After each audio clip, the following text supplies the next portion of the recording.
You guys remember Super Mario 64 tick-tock clock? When you jump in at just the right time and then the clock speed's all random? You know, we just started the stream at the wrong second point on the clock. That's all that happened there. All right. So, today we are continuing our networking. .load.shell.b.cher 100 end of line. And thank you for the 100 bits. Today we are continuing our 10 gigabit and greater networking experimentations. We are going to do 40 gig today, hopefully. Pretty sure we're going to be able to. I just have a very stupid problem that I will get to in a moment that I'm trying to solve. Yeah, so this is going to be, it should work. I think it'll be okay. So, let's see. The drive that I was looking for yesterday that I couldn't find to boot the fake server that we're using to test the 40 gig, I found it. It was in the computer all along. So I forgot I had a carrier card for an NVMe drive, and I put it in that. I was used to it being in the stupid vertical stand on the motherboard. Oops. So, yeah, I forgot about that. So, yes. So, we need to fix a problem, because I have the fake server running right now, and I'm in the BIOS. Just deal with it. You're not going to be able to see the left side. I have to figure out how to put it back into EFI mode. It is somehow in BIOS mode, and it won't boot off of NVMe in BIOS mode. I don't know what happened, how it's in BIOS mode. And I don't know if I can search or anything. I haven't been able to find anything like that. Let's see, F3 favorites. No, there's no search here. So yeah, I'm kind of like, yeah, I know legacy boot. That's the thing. Where is it? I don't know. I haven't been able to find it. So fast boot, redirection, no idea. After power loss, just boot. Option ROM, int 19, setup modes, easy mode. I don't think compatibility support module is going to be it. Wait a minute, boot from storage devices. Oh my gosh, what is CSM? Oh, that's so stupid. What is CSM? Storage devices will run UEFI driver first? And sure, whatever. You know what? UEFI only. I don't care. Fine. Do it. F10.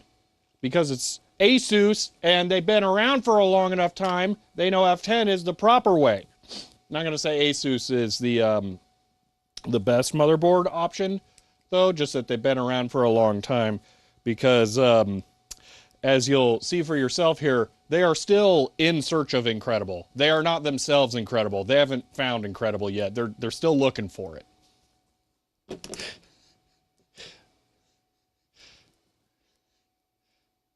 Can't spell compatibility. It still didn't boot. It didn't do it. It didn't find it. Dude, this is agonizing. Boot. Compatibility. UEFI only. Why? Select an EFI file, it would have to find it first, and it just doesn't even recognize the drive. The really irritating part of this is that somehow it booted off of the drive before I reinstalled Ubuntu. I had an installation on there. It was broken. It did boot, so I know it can boot off of the NVMe drive. I don't know what I did. What do you mean Ubuntu? Was it there? Am I just stupid?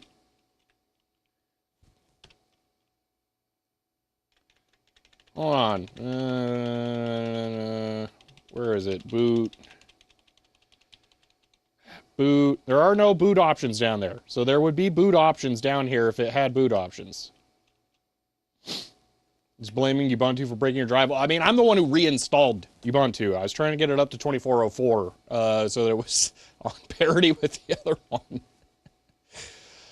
The thing that says force BIOS, was that here somewhere? UEFI and OPROM, I don't know. I don't think we want, I don't know what UEFI. CSM compatibility system will automatically detect the state's bootable add-on CSM support, disable CSM fully support Windows security. Sure, you know what? Let's just disable that. Due to Microsoft secure boot regulations, ensure Microsoft is contained in whatever. Hey, in PCIe-based storages, so it knows. I mean, it's supposed to be able to boot off of an M.2 drive. It has a spot for it on the motherboard, so it should be able to do this. Let's just try disabling that and see what happens. Option ROM messages was set to force BIOS. Oh, okay, I'll look at that if this doesn't work then.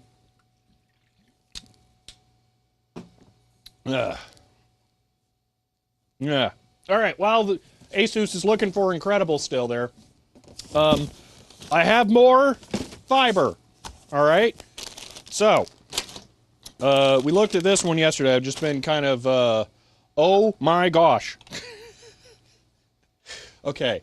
Option ROM messages. Where advanced. Is that in boot? Option ROM. Option ROM messages. Force BIOS. Keep current. I feel like that's probably not it. MBR or GPT. You should find both, shouldn't it? NZXT never really gave me vibes of a good computer company, so I don't really know. Frankly, just all pre-builts. All bulk pre-builts. None of them seem good to me. So, I don't get what's going on here. Secure boot is set to other OS, so you know, Asus just got what Sony don't. So we're trying to. Man, on boot it says hit F2. So I can tell you for sure it's not that because it just shows what's right here. If you're trying to look for boot options, they should show here. They would show here if I could. Additionally, they would show at the bottom of the boot menu. If they don't show here or there, they're not going to show in boot override. Because, yeah, boot override, there are no options down here. It has the same thing there. This is maddening.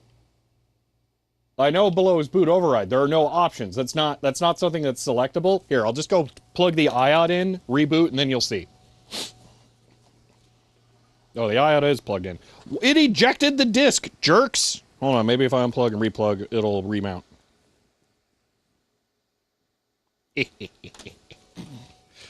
Alright. Trying to boot a hardware RAID? No, I'm just trying to boot a single drive. It's just stupid. Alright, did I save anything? Yeah, sure, whatever. Okay. It will boot the IOD. So I'm just gonna spam delete here. Anyway, fibers. We got more fibers. So we got 1 10 meter. We have 1 10 meter. We have 1 10 meter. We have 1 10 meter. We have 1 10 meter. We have 1 10 meter. We have 1 10 meter. We have 1, there you go, iod, 30 meter and 1 30 meter. So we got a bajillion 10 meters and 2 30 meters. It's probably 6 10 meters, no, 7.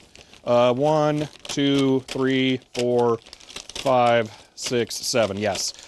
So we have 7 10 meter cables. We will test those today. 2 30 millimeters. You really like light blue? You don't order them by color, you order them by capability, and then the capability is color coded. Thought you installed OS and UEFI and GPT and you can't boot it in BIOS.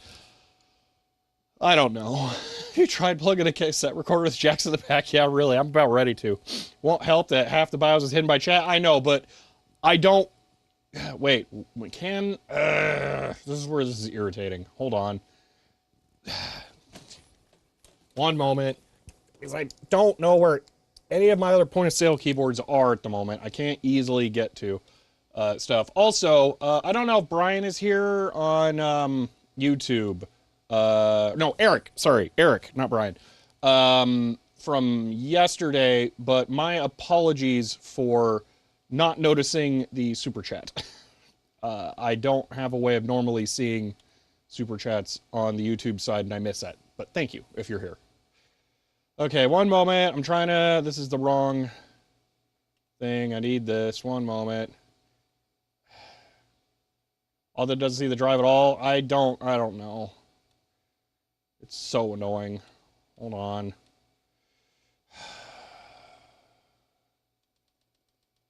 Okay, let's set this to 2. Okay.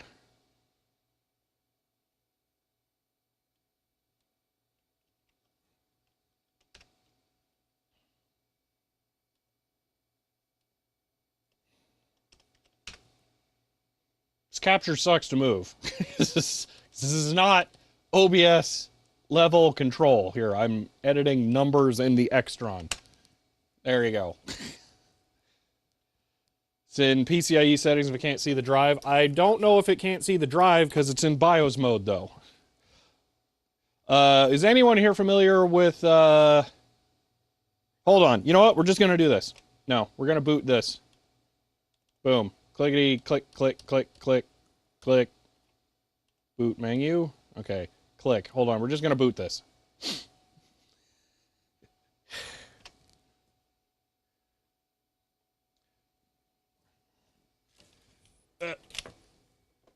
It's like YouTube who doesn't want people to use super chats. It's my fault. I have not added something to the YouTube API for being able to read super chats through the Duck Talk. It is my fault. However, YouTube's API is horrendous. So it's also partially YouTube's fault. It is the worst. So today I also made 2 more network cables. So we got 2 more things routed. I added a post-it note to not murder the computer because these have the QSFP DAC connected. And if you try to pull either one of these out, you're going to destroy the Mellanox card that it's plugged into. But that's the computer we're working on right there. So, yeah. Yes, we're making progress. Oh, yeah, you know what? While we're waiting for the thing to boot, because it's taking forever, let me go grab another toy that we can potentially play with today, because I have a bunch of objectives for today. And this will also make it so you guys all shut up about, oh, no, your thing's so top-heavy. Oh, gosh, you're going to die or whatever. Give me a twist tie. Where's twist tie? Hold on, I need to... Wait, there's a longer one up here. That'll be better. All right, hold on. I just need these out of the way temporarily because this is going to suck. That. There we go. All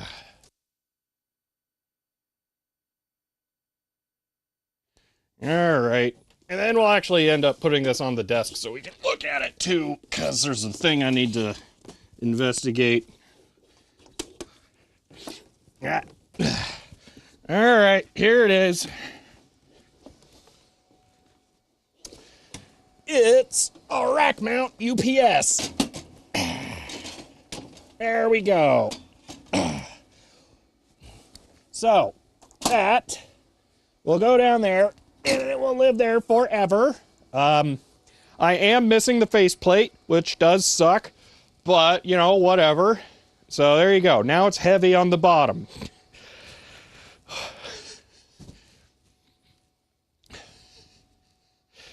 All right. For some reason, it's not booting.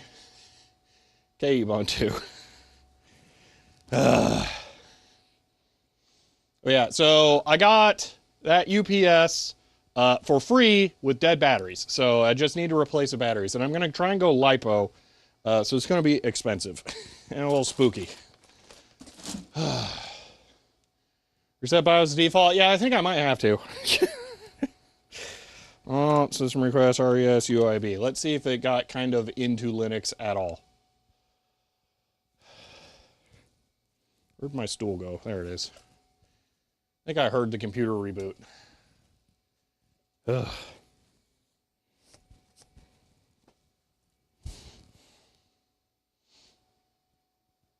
All right, it's rebooting. It did get into Linux there. You know about that? So there are, if we actually get the computer to boot here, I'll show you all.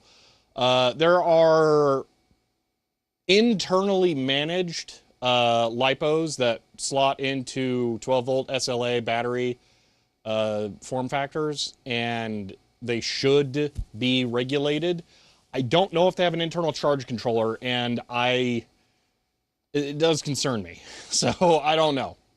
So, data path cards are pretty nice. Yes, E2S turned up today. I saw that your E2S was an E2S. Yeah, so that's excellent. The picture quality is perfect. That is the benefit. However, can you do 640 by 480 with your E2S? Because I have a feeling you cannot.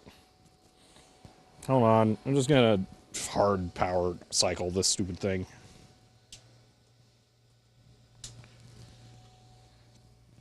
This is wired. You can't see what I'm looking at. So this is all wired in just like the other one. So this is the video out for this computer. I put an HDMI, it's one of my favorite things, HDMI dummy plug. So this is just EDID in the HDMI socket for this server. So when we boot that up, it will think it has a display, and then we can remote desktop into that. I am wondering if my video scaling stuff has messed with the monitor. So, Wizard Tim, it's the weird one that ends in 4. I didn't say lithium ion. I said LiPo because they're fancy pinky finger LiPo. I'm not going to say LifePo 4. That's just not happening. But Nice thing about Dell workstations, drive bays, plug into a backplane, so no need to plug and pray. Yeah. Let's get some marine batteries. I am not janking that UPS, no. Although it is going to have to be slightly jank, as we'll see maybe. Dude, computer, what are you doing? I'm gonna reset the Extron settings. I don't think I'm gonna be able to deal with it.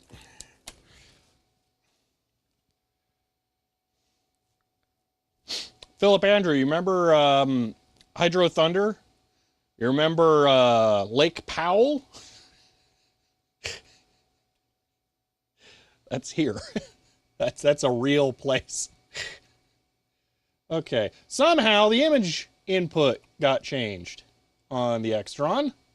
And it should be this. There we go. So annoying. Computers are the worst. Okay, sure. Why not? All right. Ooh, you know what I just realized? I am playing back my YouTube stream on LTE. Okay. All right, back to this. I'm just cycling USB cables back and forth. Problems they're not using corporate video cables. Yeah. Okay. Firebird Lake is where it's at. If you want to go in a straight line, sure. And even that's pretty tough. All right. We're going to do a different thing. All right.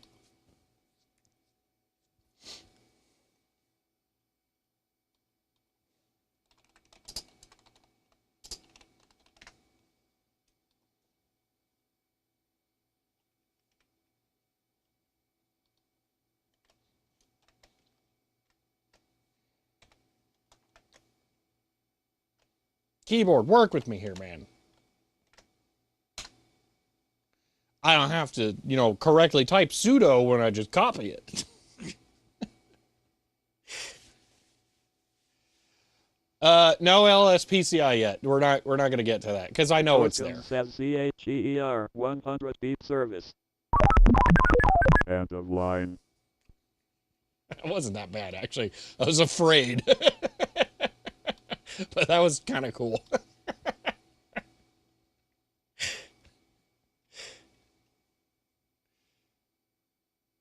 Taters Games, thank you for the 100 bits.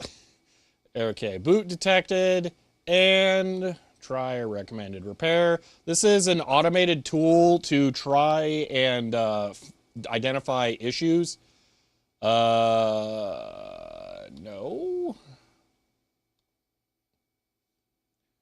Part. There it is. So it does see it. There you go. There it is showing up in KDE Partition Manager. Why are you opening LibreOffice? Oh my gosh, computers are the worst. No, why? Where did it even find this UI toolkit? What? Was this using GTK1? Anyway. All right. Maybe it worked? I don't know.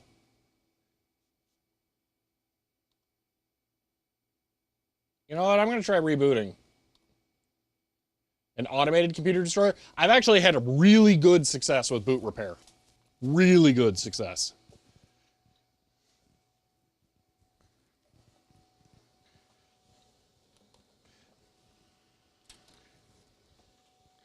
It does a very good job at handling dual boot systems and other things. You let Windows repair itself, only makes it worse. Absolutely, yeah. No, Windows is just the worst. Unless you cheat. And on my wiki, the Tech Tangents wiki, I have a write-up for how to make Windows cheat. All right. Still no PCI boot drive.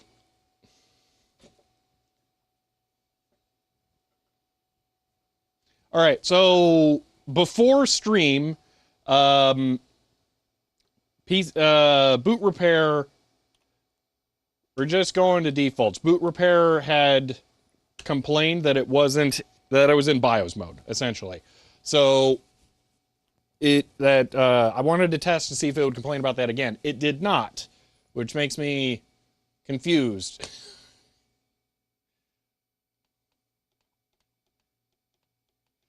More networking? Well, it's even worse right now, car test. We're dealing with UEFI right now. Okay. I don't know. I said default. Maybe we just leave it as default and then hope for the best.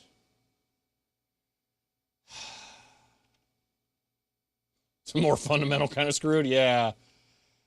How about I can't turn AI overclock off, really?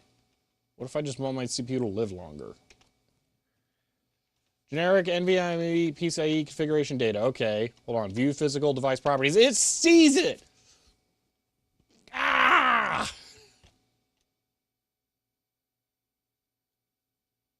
All right, screw this.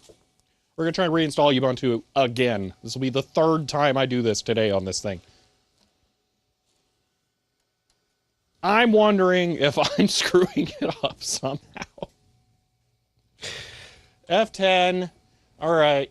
We're just setting it all to auto. Just go to auto. Whatever. Defaults. Watch, now it boots it.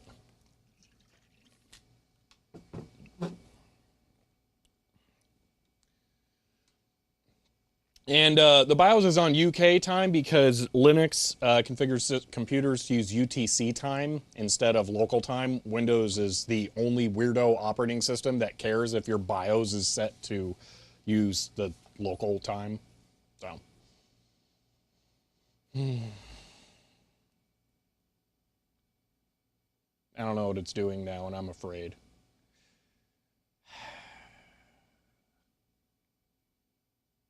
This might be giving me a headache. Yeah, this is dumb. This is a stupid problem. I'm annoyed I'm dealing with this. Yeah, I know it can, Hellencroft, but it's not the default for some inexplicable reason.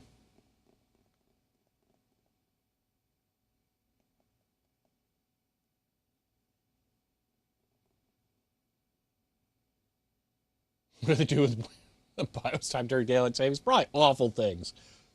They probably don't actually adjust the time. They probably change the time zone or something stupid like that. All right, wow, it took a long time to reset the defaults there. You know, just for giggles, F8. Let's see what the boot options are. What?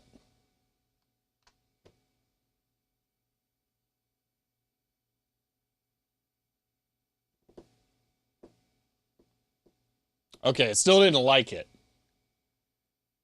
All right, we're going to boot UEFI CD-ROM, and we're going to reinstall.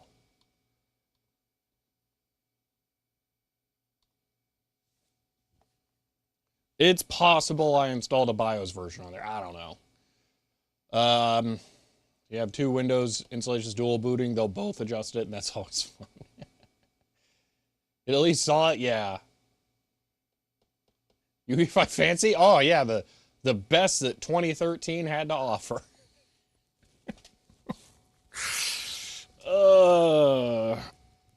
Actually, I think it goes back to Vista, but I don't think it was that heavily enforced.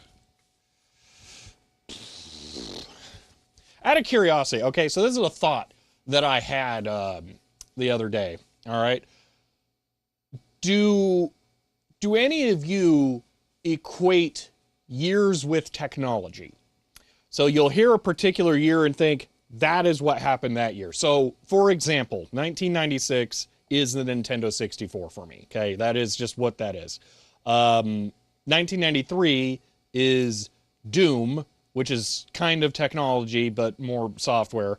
2001 is Windows XP, software, not that. 2004, Doom 3. 2006, Vista. I'm just kind of curious, however, do other people have, like, things that they lock in like that?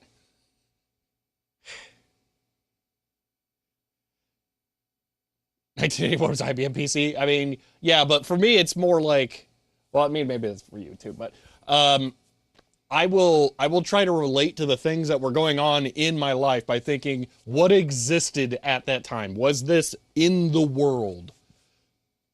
Yeah, in my own lifetime. That's what I mean. I don't mean historically. I mean I'm trying to like, oh, someone says, "Oh, this happened in 2007." I'll think back, okay, so in 2007, Windows Vista existed, which means that I was doing this with technology, and then that pinpoints where I was at in my life with that. Because technology evolves so much quicker.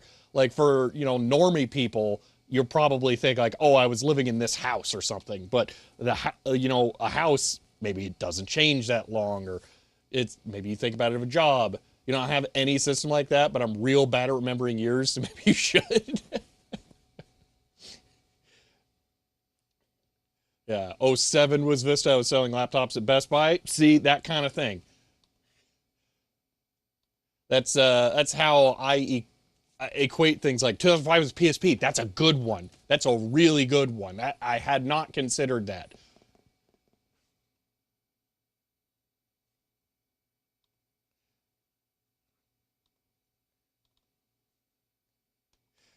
Dual Pentium in 2001, 2002. Sears for me, bad measure tech against. Yeah. 99 Dreamcast. Yeah, that was one I was thinking of, but I feel like, I don't know, the Dreamcast is a little foggy for me because what's the best way to describe this? I didn't play that many Dreamcast games, but I played them for really long. So it could be 2005 and I'm still playing Sonic Adventure 1 on the Dreamcast. So that one doesn't work. I can't like boom, this is that time for the Dreamcast. I liked the Dreamcast too much.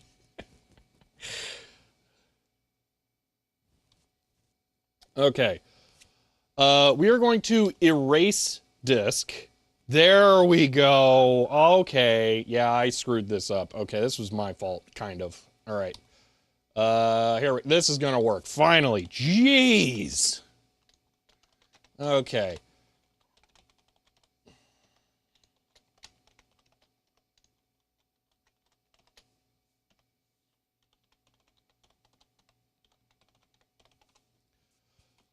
So, this is also really hilarious, okay?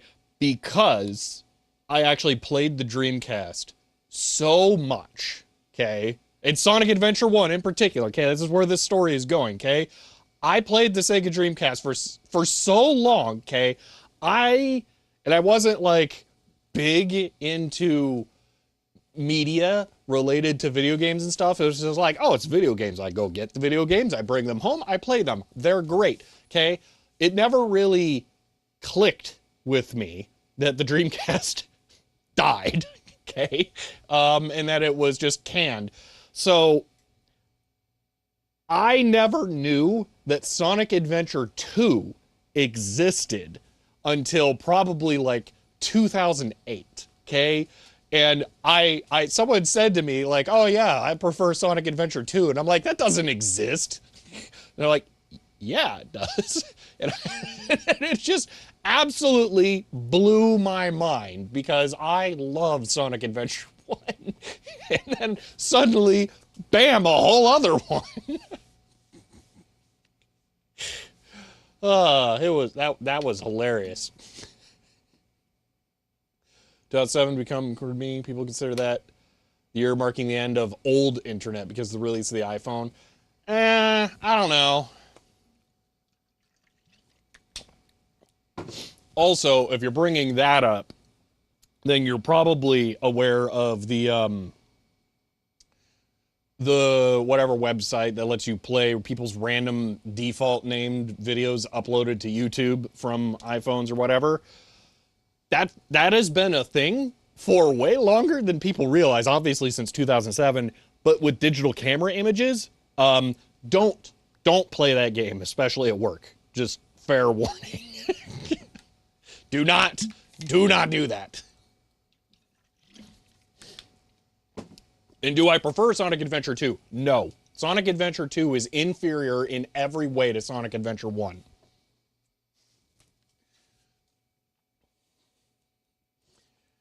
I am probably the only person on the planet who thinks that, though.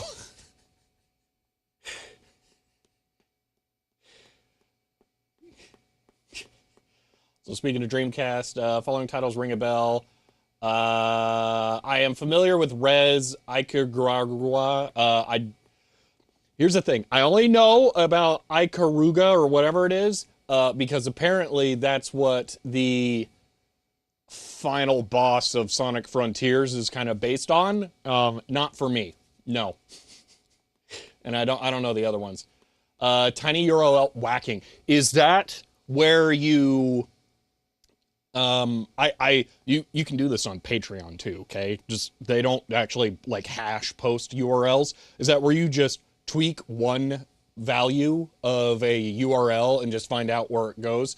You can get an extension for your web browser to just auto increment URLs, and if you use that, you can go onto Patreon and then just like flip through people's random Patreon posts. Imagers prone to that as well. Yeah, that is old internet. Disturbing. Yes. Don't do it. Don't do it with images or Patreon. For the same reasons.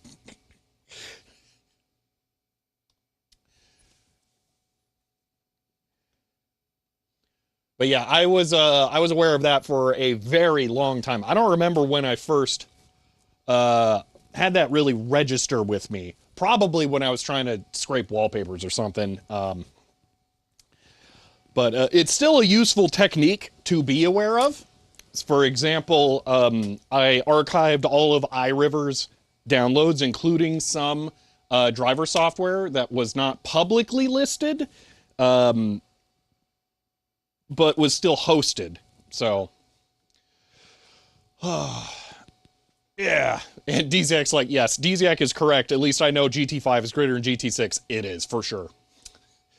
Some old WordPress sites would autocorrect URLs to the nearest valid URL. That's hilarious. Wow. Arcade style or combat game. Cool. We didn't get this far before. Fly World War II air piston plane, fighter planes, one double set among a bunch of skyscrapers. That for reason they used 9/11's excuse to cancel its release. Ah, okay, yeah. No, there was a bunch of stuff like that. The Spider-Man advertising, yeah. Oh.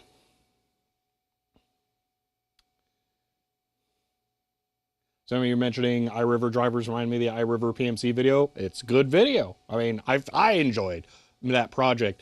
I don't think I've said this before. I got the PMP 140. Unfortunately, I don't have a battery and it won't work without a battery.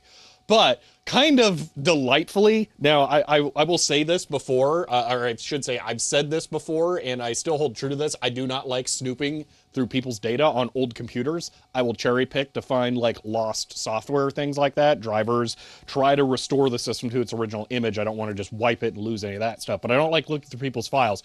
However, the PMP 140, for those of you who don't know, who may not have seen the video or just don't remember, it is the Linux version of that, because Linux was popular for media players a lot in the early 2000s.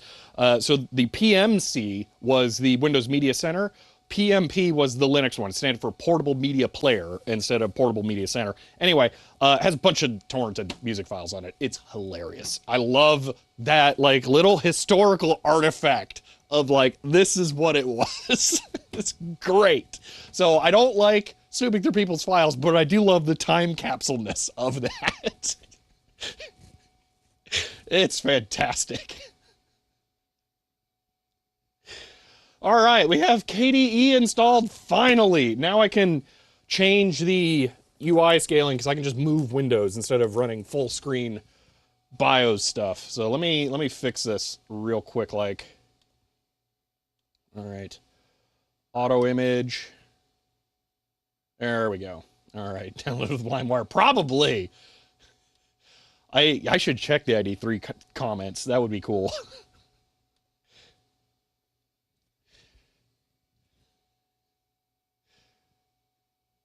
All right.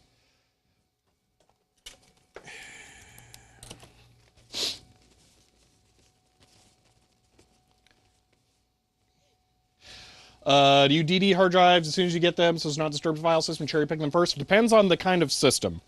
But usually I prefer to try and DD them. It'll be DD rescue, but same thing. So, and I'll state the comment. First off, this is a desktop. This is a regular computer, so like a GUI makes sense. But I also run GUIs on my servers because I use DaVinci Resolve on them, which needs a graphical user interface to work at all. The headless mode is a lie, and it can't do that. Okay, so now what we need to do is turn on the other server and try serving. And we're going to do this for a very, very dumb reason that we could try and solve without this, but I think it's more fun to do it with it. I need to pull the deb file off of this thing so that we can install the Mellanox control drivers that actually work with these cards. So for those of you who were not here yesterday, there is a dual port QSFP 40 gig card in this machine. The exact same card is in this machine. The computers have 10 gig SFP plus DAC cables going through QSFP adapters plugged into one of the ports on both machines. And then these two computers are direct copper attached cable through DACs over QSFP. So I should be able to do a 40 gigabit per second transfer between this machine and this machine. But we have to configure the card in this computer into Ethernet mode, which is really weird. So we have to get that set up. So that's our primary goal here, is to do 40 gigabit direct between these two machines.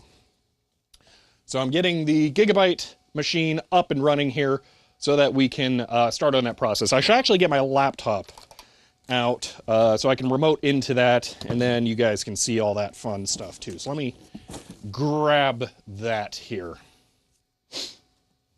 All right. There is actually some on Craigslist for wants a switch that you can add 40 QSFP module to 440 gigabyte. Ah, they can keep it. I'm good. I mean, if I'd known that before and it's less than 200, I might have bought it. But then it would have been loud and taken up a lot of power, and I would have been sad, and I'm probably better off the MikroTik. So the only thing that would have done is made it so I didn't need to buy the QSFP Plus adapters. Because then I could have just DHCP'd the 40 gig link. But nothing else is 40 gig. 460 watt, yeah, pass. Easy pass.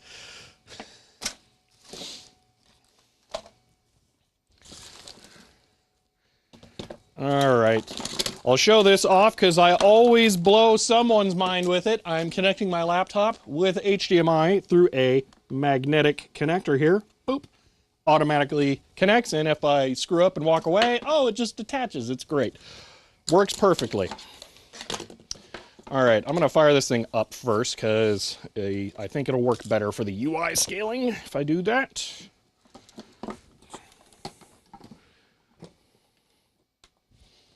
All right.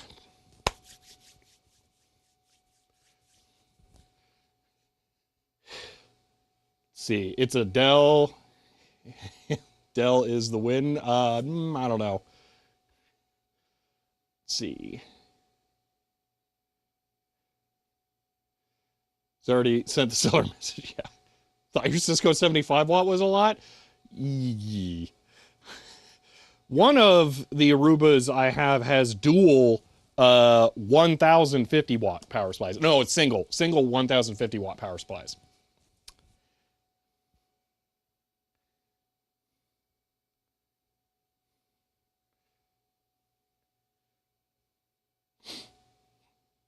And I don't know what the Juniper EX 4300 is. It's like it's a mix between the cost mattering to me and the power efficiency. And the power efficiency is less like I want to save the planet. I mean, I do, but it's more that I can only power this all off of one domestic US wall outlet. So I am extremely limited in how much power I can get into the rack.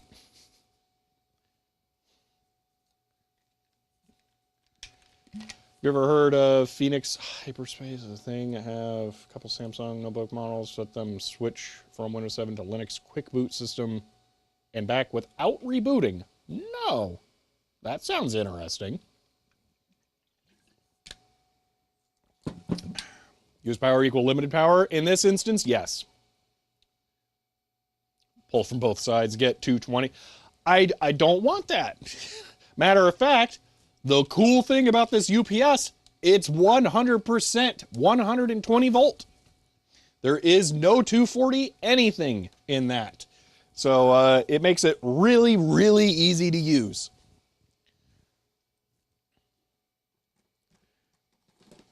The other nice thing is that will be a built-in current limiter, because that thing should whine and complain about over current draw before the breaker pops.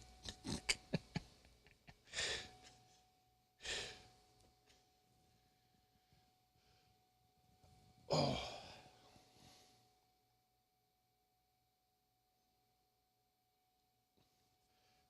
480 all the things. And yeah, you're fine posting a link in Discord to other channels. I don't mind. Okay. Give me a moment to make this thing video capture safe.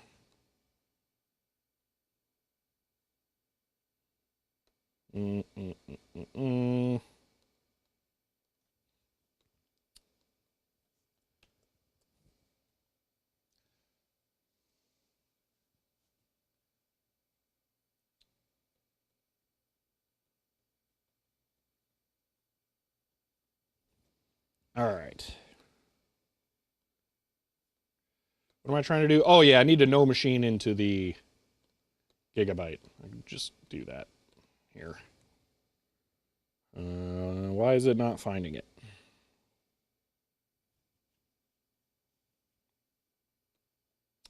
I bet I know why it's not finding it. Correct. I figured it out. Excuse me. Whoop. I keep almost tripping over this Ethernet cable I ran for video capture, and it's driving me nuts. Anyway, I just got to plug this in so I can laptop over fiber. Might as well flex that 2.5 gig connection I got going on.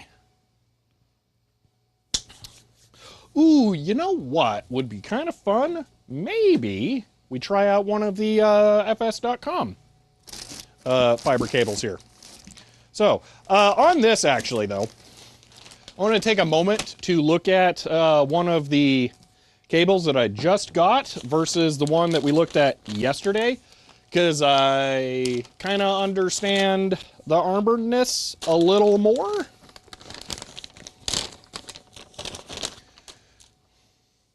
So this is the armored cable that I bought, and this is a standard cable. The conductor sheathing, you know, light conduction, is definitely a lot thicker on the armored one. So yeah, that is better, I guess. It just didn't really seem it that way. So, also, someone's asking about minimum bend radius. I have no idea, because they say bend to insensitive, which, I mean, pretty sure that's impossible, so I don't know. Yeah, no clue.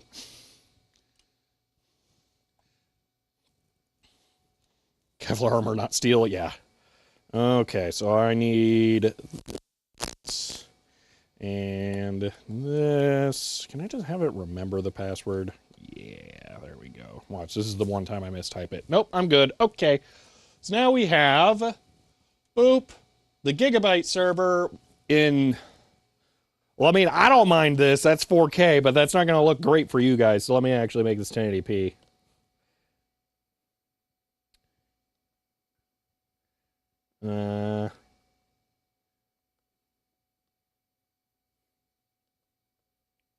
Because I'm over here using a 4K laptop, so kind of worked for me, but whatever. Fine. Oh no, the mouse cursor's not lining up. All right, well that kind of sucks. I can't click keep. Some of those you can tie in a knot. Eesh. Actual spec will be listed on the fs.com page, but I guess 10D or something. All right. Let's see.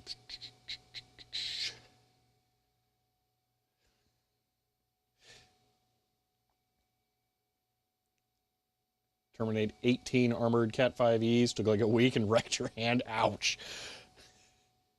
Why does Twitch always think my comments are overly suggestive? I don't know. I never get to see them. So.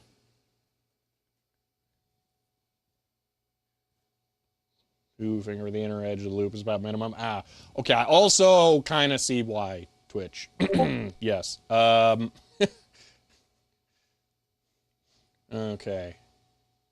20D dynamic, 10D static. All right. I need to figure out how to get the resolution change to be accepted here, though. 1920, 1080. Apply, and then I'm just going to hit enter. Drat. Alt-tab. Okay, that doesn't work. Because I can't click. Because no machine is not having any of this. Tab, tab, tab, tab, tab. Oh, no, it's holding Alt. Ah! Okay, is tab good now? Tab is good now. Okay, we're going to try this one more time. Oh, my gosh, I can't even read that. No. There. Enter. Enter. Okay, we're going to spam tab until I think I'm on. Oh, there it is. Boom. Spacebar. Something. Work. Ah! Got it. Okay. Now I will close no machine, reconnect, and then I think it'll work.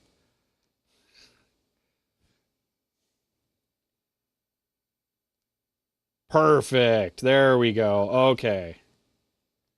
So now the UI scale is kind of ridiculous. Oh, cool. It's doing that. All right. Here's an actual complaint I have with KDE, okay?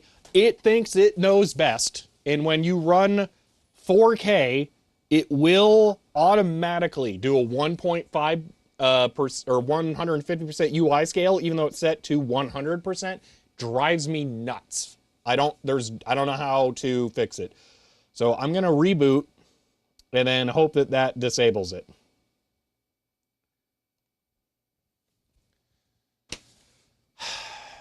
Can't say I've ever had notification passage being oh. Let's see. Shared link and grab okay. Website saying to read about his experience analyzing it. Ooh, that's cool.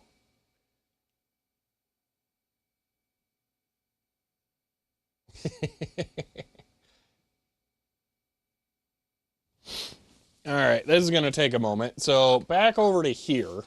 All right. What we need to do, and you know what I should do first, actually. Hold on. Power.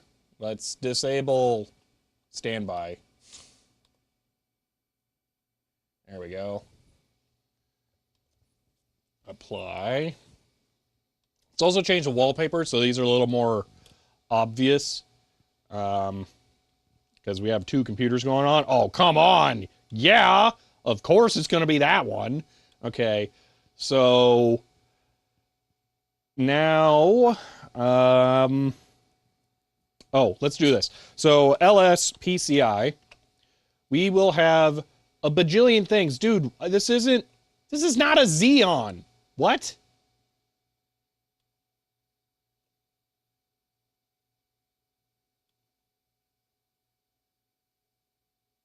I swear this isn't a server.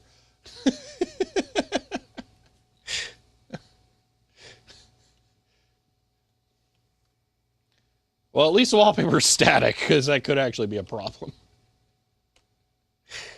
Yeah.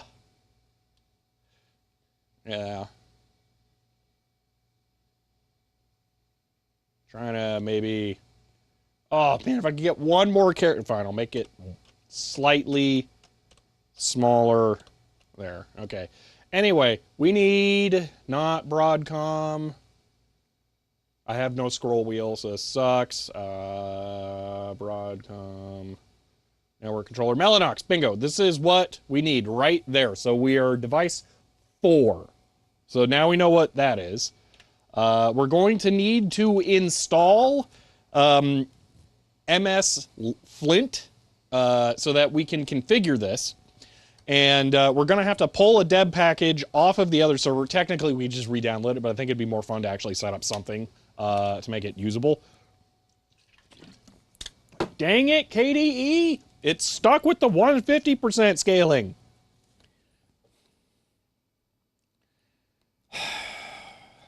Just because the EDID is 4K. Dude.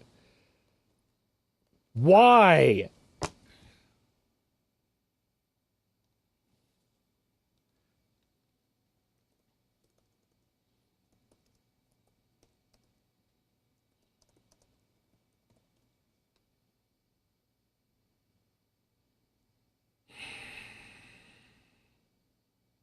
This is like an impossible problem to search for.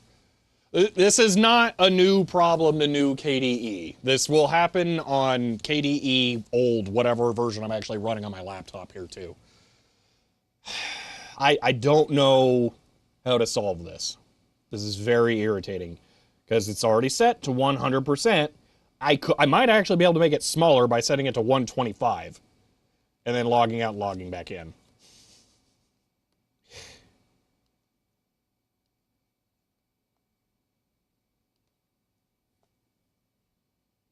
Have you considered not KDE? No. It's KDE's font size. I will check that just in case.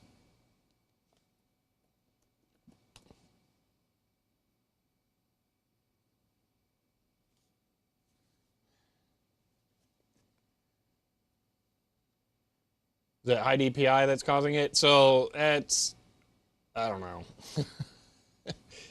That did make the UI element smaller, setting it to 125. But I don't know about font size. Fonts, anti-aliasing, force high DPI, or force font DPI. Wait, it was set to 120. Wait a minute. Reset 120. That could be part of the problem, because 96 is what the standard should be. Okay, let's try that. I'll go back to 100% scaling, and then we'll see if that fixes it. If that fixes it, that would rock. Because I didn't know that it was changing the font size to not be 96. 96 is like the Windows 95. I've never seen this be so big. What? 96 is like the Windows 95 standard DPI for making UIs consistent. Oh my gosh.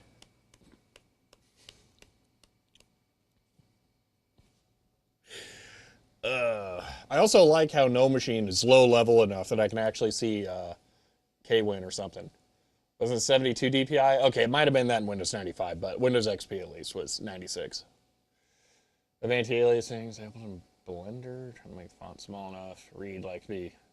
I don't know how to do that on Blender, especially after Blender made everything weird.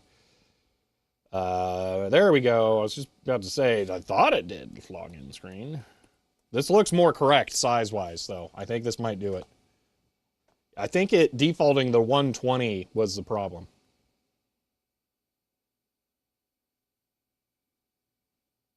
Nope. Oh, it's so stupid. So, font. Oh, I didn't check force? Yeah, I would use the global scale if it worked. All right, well, now I'm going to have to log out and log back in again, I guess. I thought I had checked force, but no.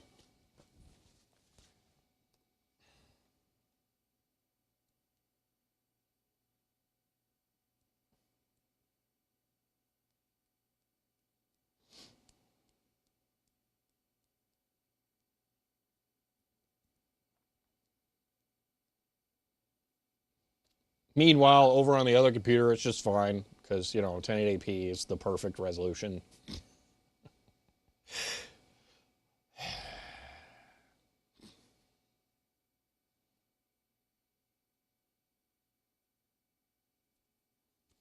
Okay, one more time. And if this doesn't work, I'm just going to set it to 125 and it's just going to be bigger than it needs to be.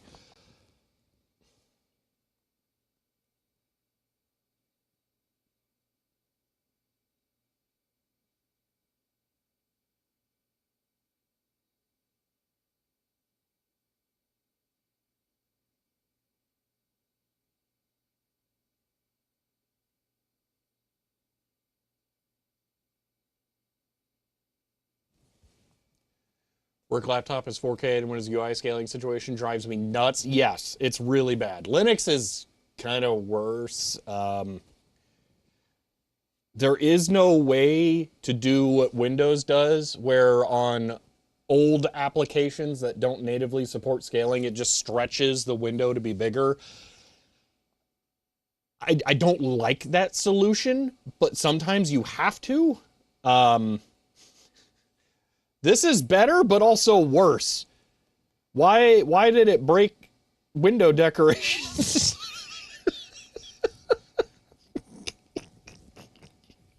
Maybe I should just reboot.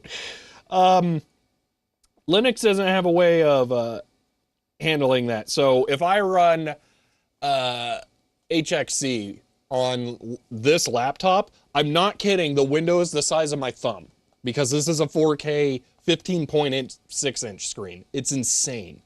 So yeah, it's really bad. Windows accept the type of scaling for each program individually. Yeah, and that you cannot do that in Linux. There is no way to. It's very disappointing. So, and for the questions about which versions of KDE, this is KDE, whatever is in 2024, 2404 Ubuntu. I don't know it offhand. I'm not looking it up. And it does it on 2204, which is what my laptop is running. So, and I know there are different versions.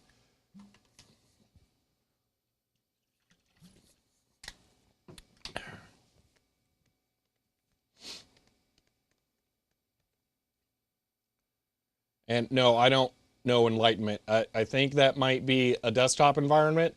I used Unity on Ubuntu. Well, I used Genome 2 through to Unity. All right. I liked Unity, and then they killed Unity, switched to Genome 3. That was disgusting. I switched to KDE. That's it. Done.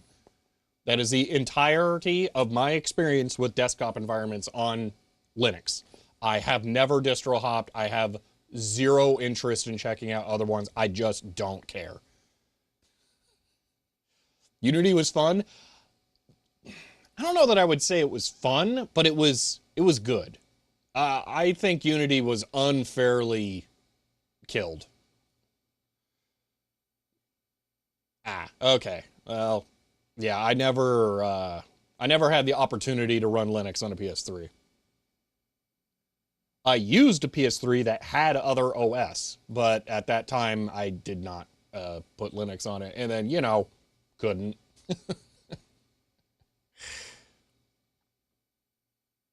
It was awful. I kind of figure, like, I don't know exactly how you compile for Cell. So, kind of weird. Oh,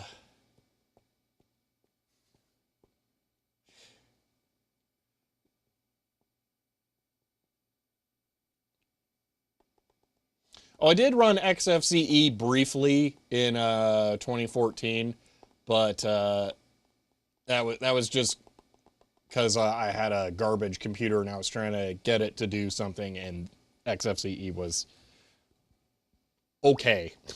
That's the best I will describe it.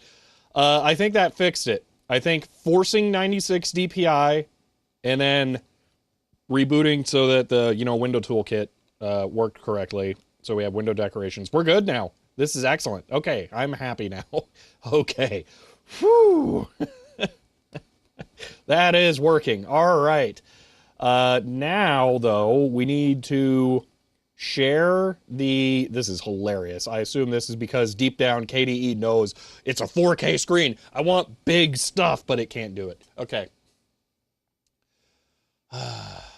Didn't do KDE for a long time because my hardware was pathetically weak. Thought it was over bloated, but compared to Genome, it's 900 times less bloated. I should try it again.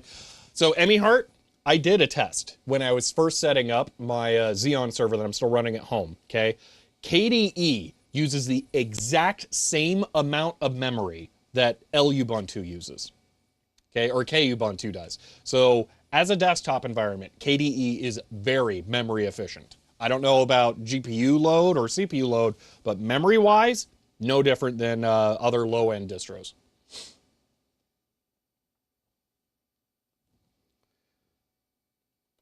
So, okay, we need to figure out how we want to share. So I might just install Samba. Sudo apt install Samba.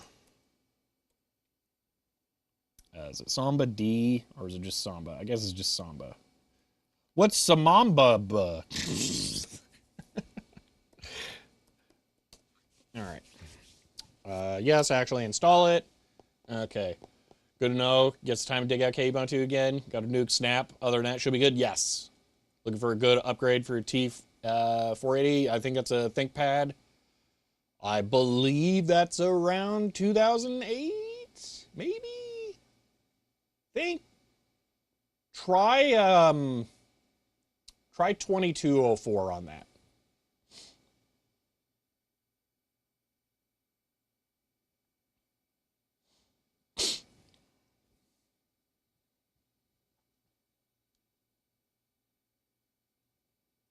Those are 2019. Oh, okay. Yeah, I don't really know ThinkPads that well.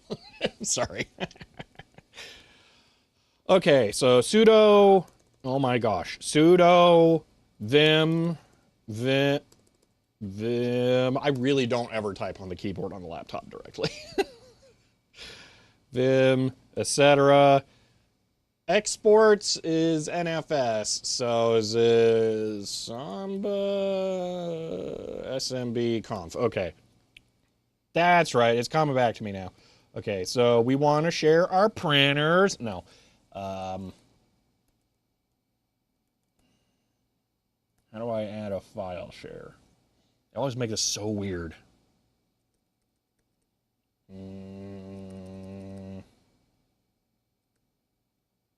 I don't understand why they don't have an example of a folder share as default. They should just do that. All right, let me just look up one. I could grab one from my server, but that would require logging in. So, love Windows 11. You are the only person I've ever heard say that. I know you're trying to hack it down to bits and pieces, but it drives me nuts.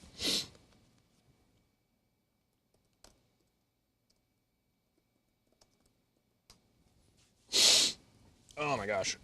I need to do this.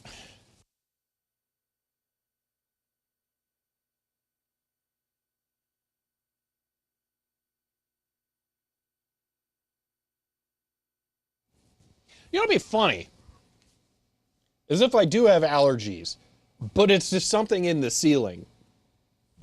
Because the AC runs a lot more when I'm in. Yes, the AC is running right now, by the way, not the heater, the AC. The AC runs a lot more when I am in here working because I'm generating heat and stuff.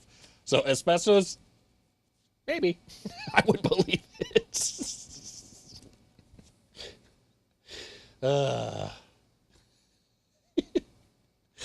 Jumping ship straight away is my insistence to learn Active Directory. Ugh, gross.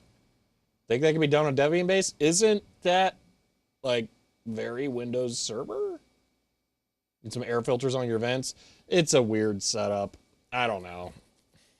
And it's open to other office suites, which probably drives them insane that I run the AC because, I mean, it's 72 in here right now. The AC is kicking on because it's going to get hotter than that because I'm doing stuff.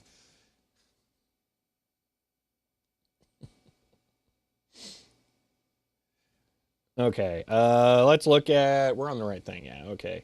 What I'll need, oh darn, I don't have 1604. Okay, just give me the example. Beautiful, that's it. All right. So the part that says Samba share is confusing because that's actually the path name that will be in the share. So we're going to call this public. And then we're going to go, you know what, just D and, wait, what? Why did that not work? Also, the computer just locked over here. One moment. Hold on, is it security? No, what? Why did it just, hold on, lock. Screen locking. Don't, never, ever, No lock screen. Bad. Okay, there we go. We're almost here. Don't just give me a moment. Okay. Old apps. I don't know. To turn the heat on now that it's freezing during the day. I mean, yeah, that's fair. Let's see. Have you ever dabbled in liquid cooling? Yeah, 8-hour stream for water cooling workstation once, and that is the only time I will ever do it. It was amazing. You just amazed by the fact that I was able to do it without a single leak ever? All right. Read only, no. Browsable, yes. Okay, we may need a login, sudo, but that's fine. System, CTL, reload, Samba. What? SMBD, SMBD. Yeah, okay. Okay, maybe now that's working. All right. Exactly, yeah. Now I'm afraid I ambled off to read Discord for a bit. We're playing fiddle with the desktop environment just now, so I'm very lost. Why are we setting up SMB? Because that's how I share files over Linux. I know, it's very stupid. I have reasons. They are irritating. But I'm setting this up because we're going to need this no matter what, so that we can try a 40 gig file transfer. But I need to send this file here, MS-Flint 42, whatever nonsense, over Ethernet to the other computer, this one. And I could just do it with a flash drive, but that's less fun. I want to do it over the network because I want this either way. So, oh my gosh, I hate trackpads. I hate modern trackpads that don't have actual buttons. They irk me. So, I also hate that root isn't a default location. There, I'm full of agitations today. All right, F10. I'm not going to be allowed to do that. Sudo mkdir Samba. Okay, yep. All right, sudo chmod 777, but let's not chmod. Okay, so SMB it's at NFS. Yes. I'll explain it. So NFS sucks at random access of files. It's really bad at it. And I was trying to edit videos off of NFS, and every single time DaVinci Resolve would try to generate waveforms for audio clips, it tries to read multiple points of a file at once, and it would just brick the NFS server. It would just die. It would fail completely, and it would not work. So I had this problem for like a year or 2 years. I'm not sure. It was a really long time before I realized, wait a minute, this could be NFS. I thought it was the drives. I thought it was the software. Thought it was the operating system install. And then it finally clicked with me. It could be NFS. So I tried SMB. Bam, perfect. Instantly, the first time. So yeah, once I switched to Samba, everything got better. NFS sucks. NFS is also a much bigger nightmare for mapping permissions and stuff. Samba makes it really easy. So yeah, I just end up using that. So could SEP it? Yes, but I want Samba for later too. So let's see. Microsoft Flint, Michigan simulator. Yeah. I could SEP it, yes, but I want SMB on here and set up and working for later anyway. So let's see. Okay. Boop, over to this. So now let's see if we can actually read from that share. So network, SMB folders. Okay, you know what I didn't do? I did not. Oh, it found it anyway, though. Hold on here. This and public. Okay, that's not quite what I was looking for, but maybe. Oh, well, you almost saw my extremely secure password. Uh-oh. There we are. What do you mean? Share. Please enter authentic. I mean, it's this. That's weird. Also, why did the new share not show up?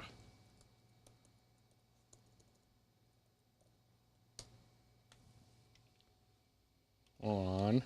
Access denied. I know, whatever, I don't care. F5. Let's try... Oh, I did call it public, didn't I? Or what did I call it? I did call it public. Var Samba. Why is it not working? That's a lot of PCIe devices. Yeah, it's really confusing. I don't understand why. Makes sense how we're off in the weeds, but you need to do it in prod when you're done anyway? Yes. These aren't going to be actual operating system installs, but it's a good refresher for how to set it up for me. So... yeah, I'm never gonna run Linux on a PS3. The only thing I'm gonna use PlayStation 3's for at this point is running multi-monitor Gran Turismo 5. So, use SMB password or set the password DB to... I don't know what either of those are. What? Remember that SMB? Okay, apparently there's a thing I need to know about that I don't know, and this is why I wanted to do this. It's like, kind of refresher. But I thought I was... Oh, wait, did I not set it to use system credentials? Hold on. That could be it. Unix password sync. Map to guest. Well, isn't it like local login? Local. No. Okay. What am I missing? SMB has its own separate credential database.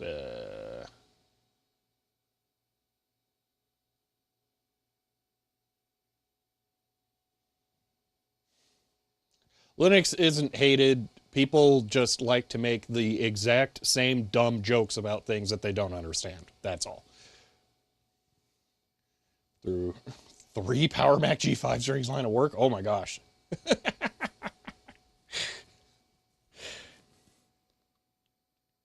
All right, what's this SMB password thing? You don't need to use it. SMB conf should have all. Yeah, that would explain. I mean, I don't remember doing that for the other servers. SMB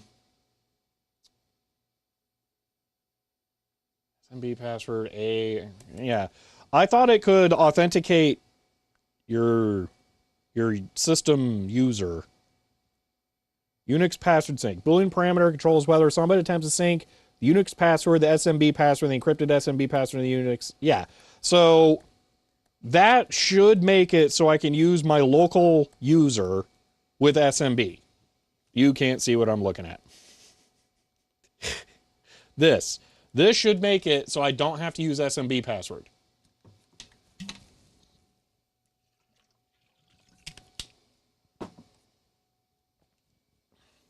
At least from my understanding, because I've never had to use SMB password.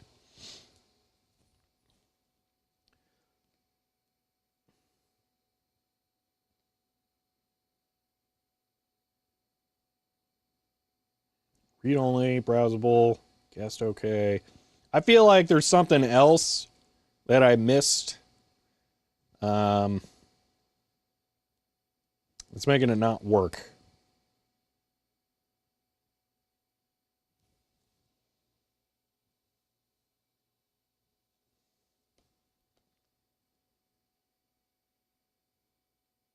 Hold on, I'm gonna cheat. One moment. Look at this computer. Look, it's all cool and what's a password and whatnot. Okay, woo, yay. All right, let's go to my real server now. Let's see how I did it on there.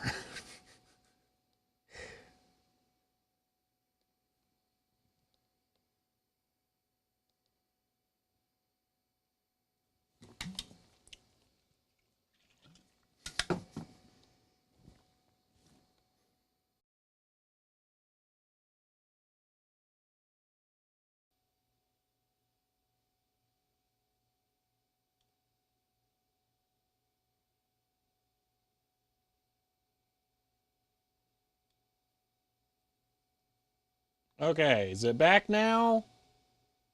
Back? We're back? Okay. That doesn't make sense. I don't know why that happened.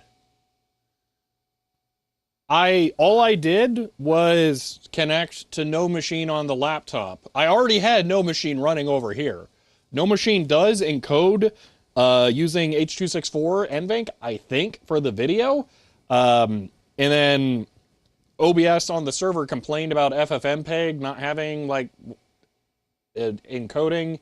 Seems YouTube streams unaffected. YouTube is dumb. You know how I never end YouTube streams? It's because of that. So the YouTube VOD is going to be contiguous, but Twitch had, you know, a new stream trip or whatever. So, yeah, but that's whatever. First time getting the calculator redeemed. Anyway, let me look at how I did the Samba stuff over here. One moment. Blah, blah, blah. Wait, that's wrong. I need things. All right, we back wins. Yeah, I have no idea why it died. So sudo vim etc smb dot com smb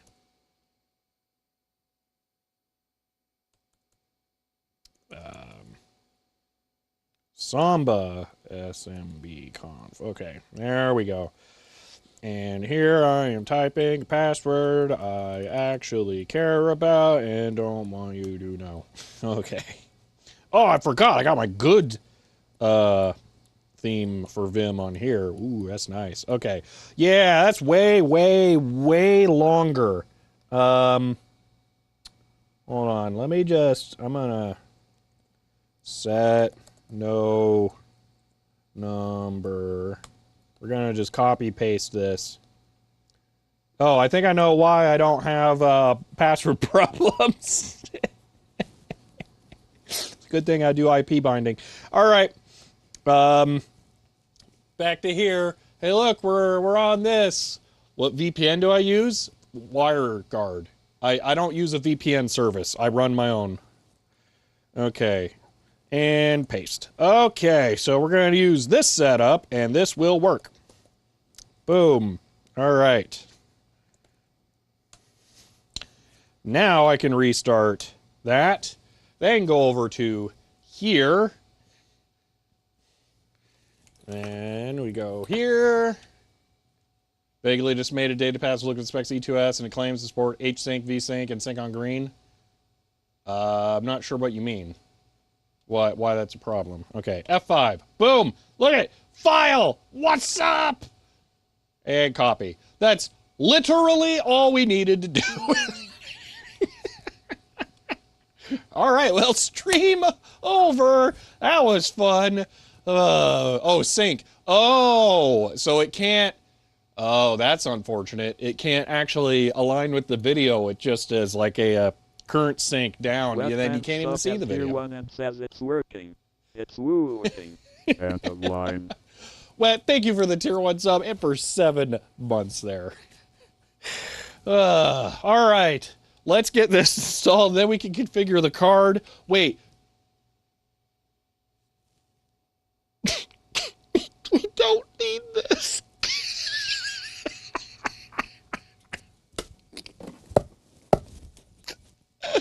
We don't even need this program.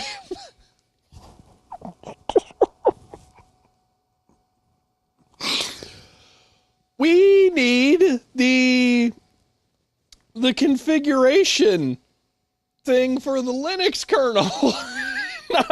not the program. The program was useless.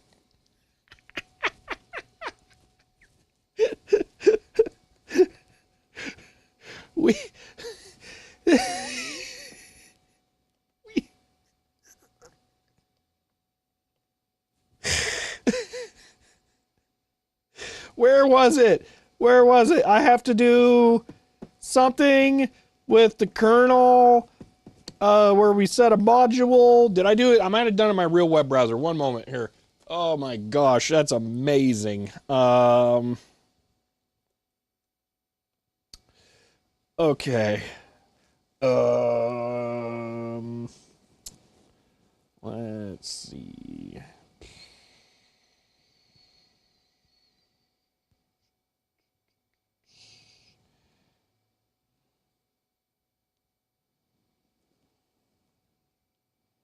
Is this it? I think this might be it.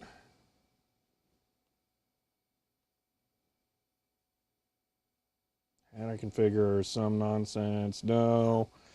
We need, I need to remember good test. Yeah, real program was a first we made along the way. Yeah.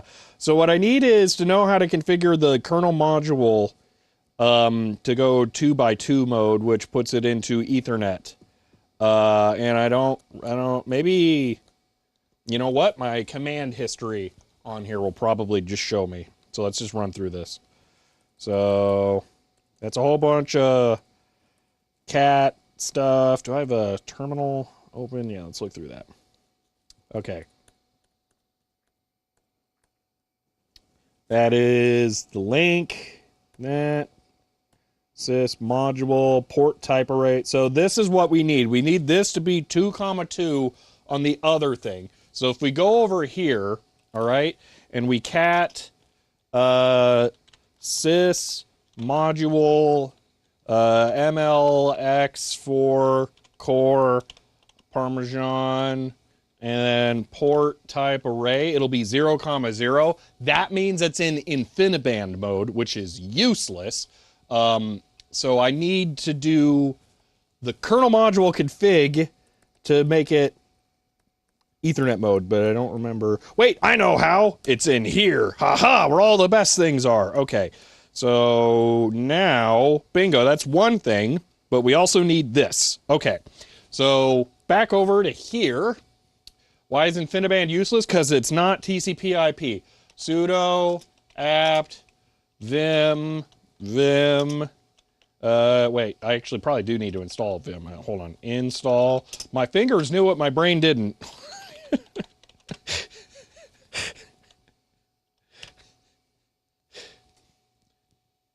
Looking for, yes, that is it, RMS.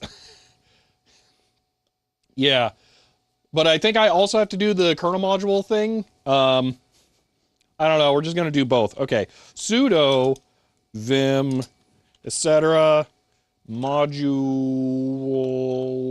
dash load and then modules.conf. Okay, and then I just need to put thank you for linking that. I will attempt to grab that dashboard. I'm just gonna bookmark that link real quick, like there. Proxmox. Oh, that would be why I didn't catch that in my history, because it's weird. Okay, so here I did Shift O, not OO, but whatever. Escape. Oh, there we go.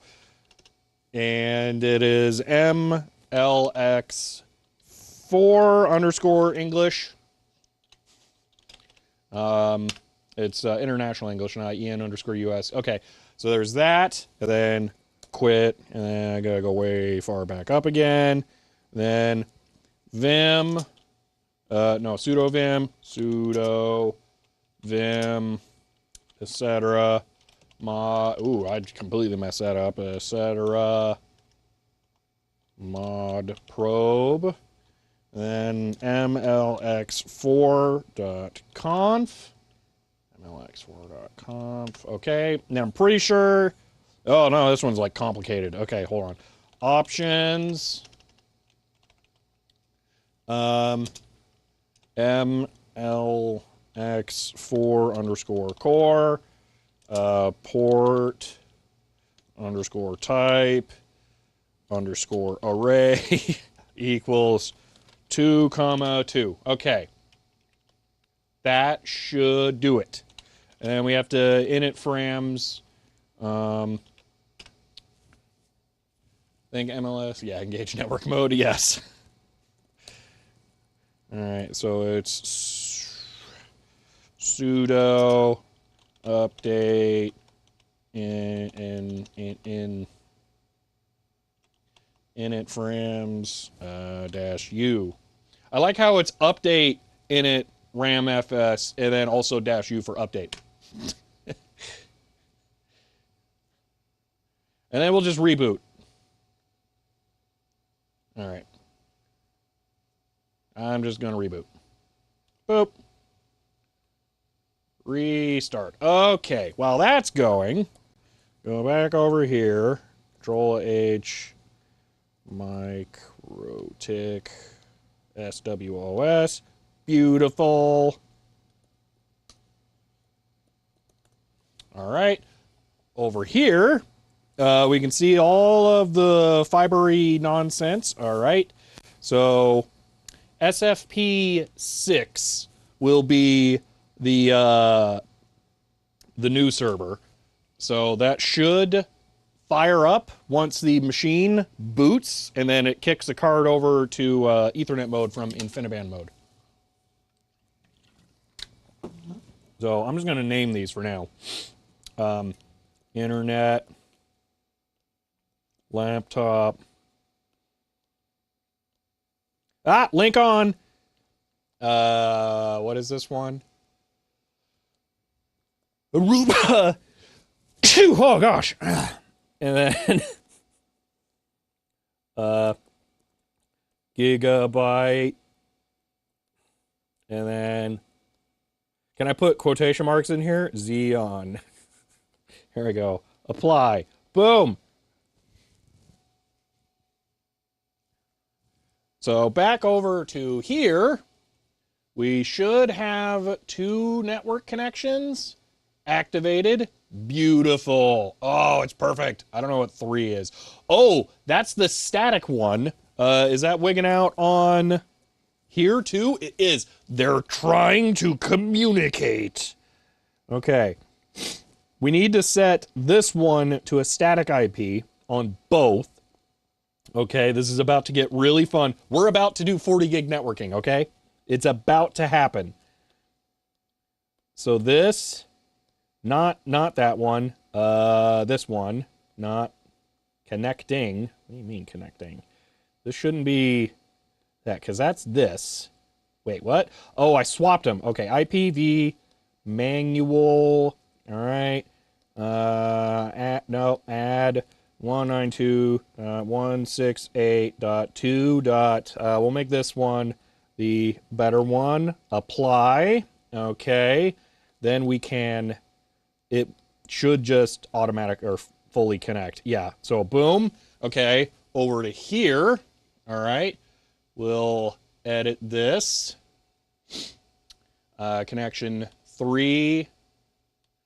So let me just, hold on, let me just double check I know which is which. IPA, okay, so we got, why do they always got to be named so weird? It's so confusing. I don't even know what priority numbers are for. Like they don't, the numbers or the names never make any sense. It can't be EN9 something. It's just one of these is not up, but it doesn't have an IP. ENS2? Is that? How do I see more information about like what is actually what? IPA-V. No. I know there's a way to do it. You guys ran the commands for them like yesterday. LS class network. Okay, let's LS hardware dash class network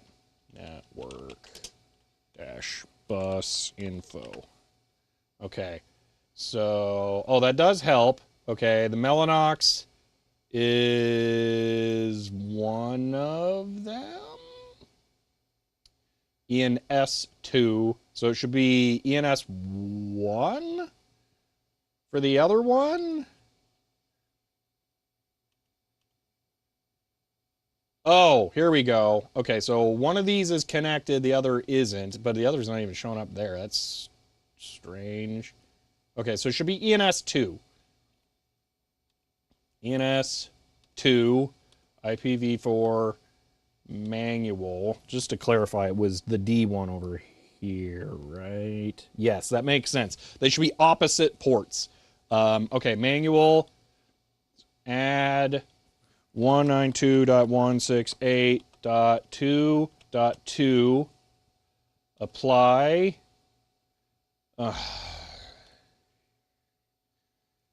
Connected. Okay, hold on. We gotta go kill KDE Wallet. I hate this more than I hate Snap.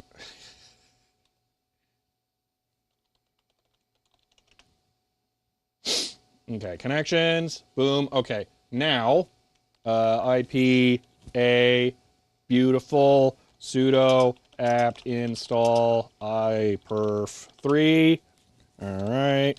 Oop, I almost typed a password. Oop, I still messed it up. Password. All right. One moment here. I just gotta. Ugh. Why are there so many different cards in there? I know, right? It's super annoying. No, I don't want a daemon. Okay.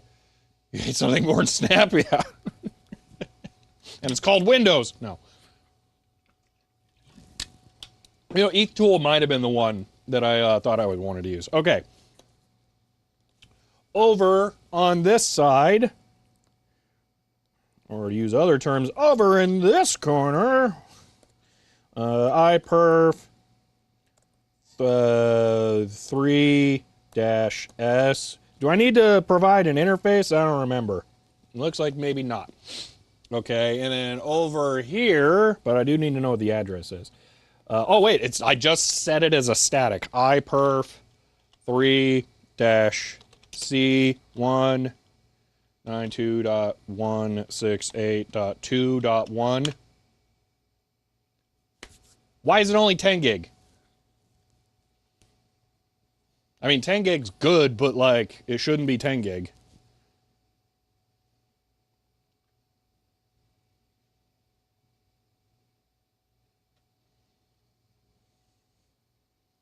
Silent Searchlight, no. It could not. That doesn't make sense. What now? Hold on. How do I make it, like, run forever?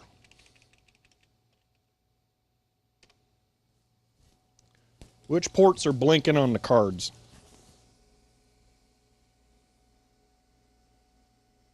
I think it was blinking on the one that it should be. That's irritating. Why?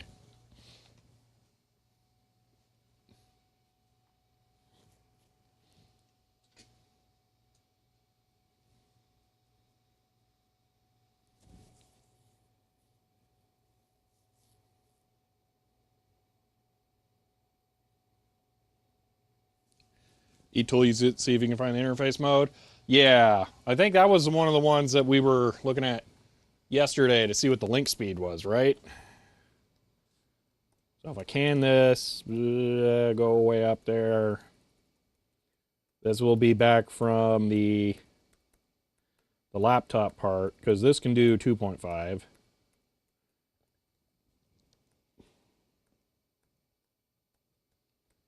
I might even run the command on there, not on the laptop directly.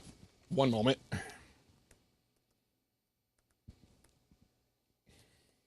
Okay.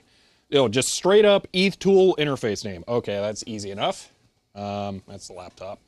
This ETH tool. Oh, it's installed. Fancy. Okay, and then ENS 2S2D1. Fiber 10,000. That's not right.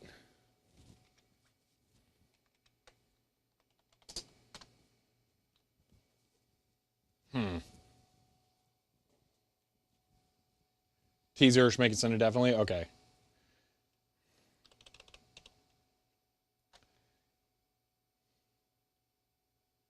Why?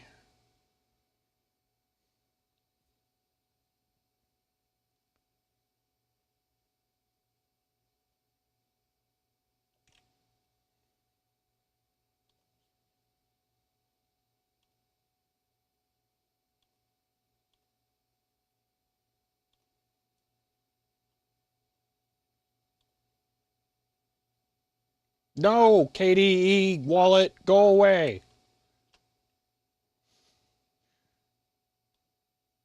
This is DAC. Yes, this is the DAC. Wait, no, that's the wrong one, isn't it? What now? Oh yeah, that was the wrong one. Oopsie. Just go ahead and go back to auto. Don't worry about me. So, oh my gosh, I hate KDE wallets so much. Manual 40 apply. So I actually need this. Okay. Supported mode's TP. Wait, what? That changed. Fiber TP. What is that? Is that DAC? Port twisted pair. Port 5. Oh, that's funny. DAC show up as twisted pair. That's amazing. Okay. I will disconnect. Reconnect. I'm also going to name this QSFP P DAC.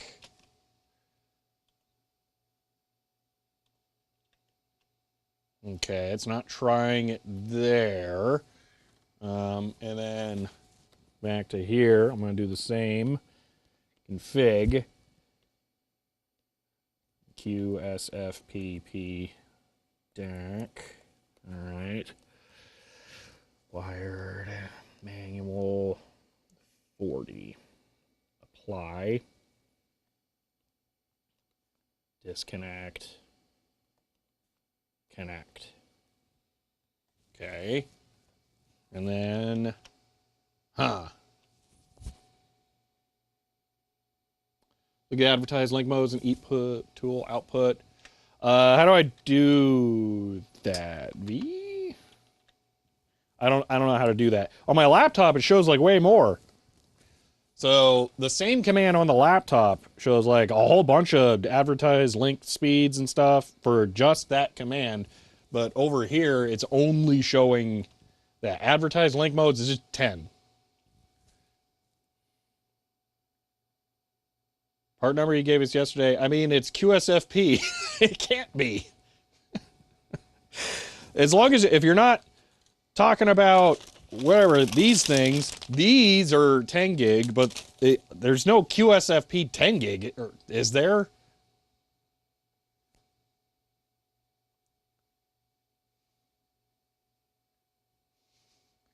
Is that output? It's on that output only showing 10 gig. Yeah, but that doesn't make sense. 51. Oh my gosh, that's like long. No, that was the cable. That was an SFP plus cable. Wait, why is it deactivated and activated? That's weird. The cable just die? Why? Was it trying to communicate in 10 or 40 gig and it can't? Man. Wait, deactivated. That's not what I was trying to do. All right, automatic for now. Apply. And I'll do the same over on the gigabyte. Automatic.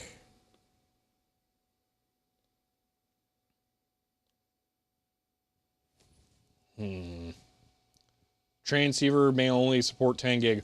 Dude, that would suck. I would be ticked. Okay, now we're yoinking that thing. Because I gotta know. If that's only a 10 gig DAC, it's going back. I don't know how, but no. Just no. What would be the point?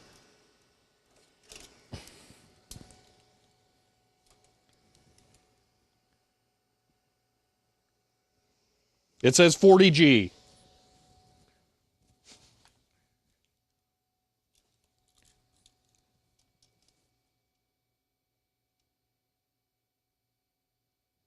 There we go. 40G QSFP DAC.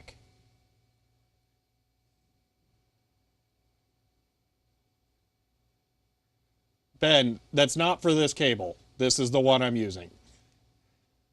That part number was for the random eBay cables I got.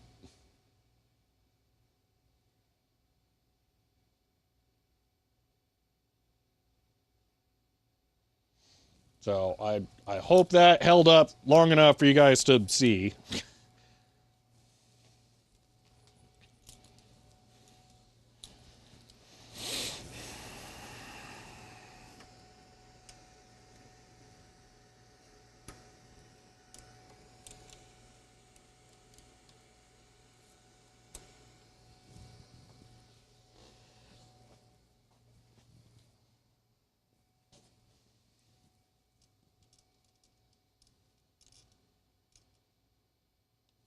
So, all right. Got a clean screenshot. You can put it in Discord if you want. Okay, we said it was for a cable figure, not for a DAC, but obviously not this DAC. It's not an Infinite. Okay, yeah. Getting a DAC from Infinite Cables. I don't know. I know nothing about any of this stuff. I was recommended this one by the person who sent me the cards. Okay. Ugh.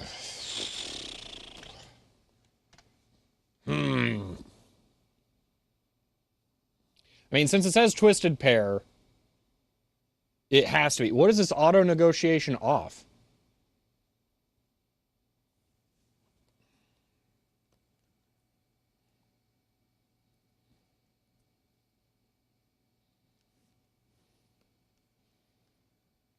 Yeah, this one's got the crazy name on this side. ETH tool.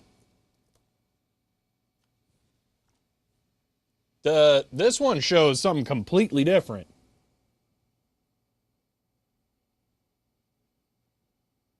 Direct attach copper.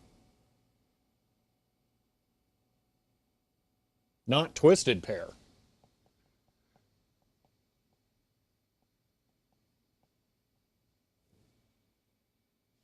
And there's 40.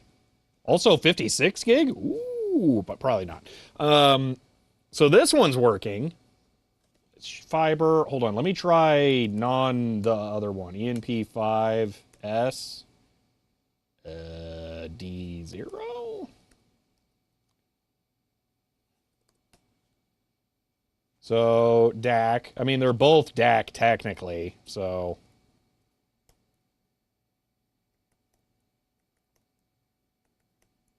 yeah, so they're both showing up like that. Huh. If you check both ends of the link are set to auto or 40G, and yes, I mean, but like I just set up the network connection here.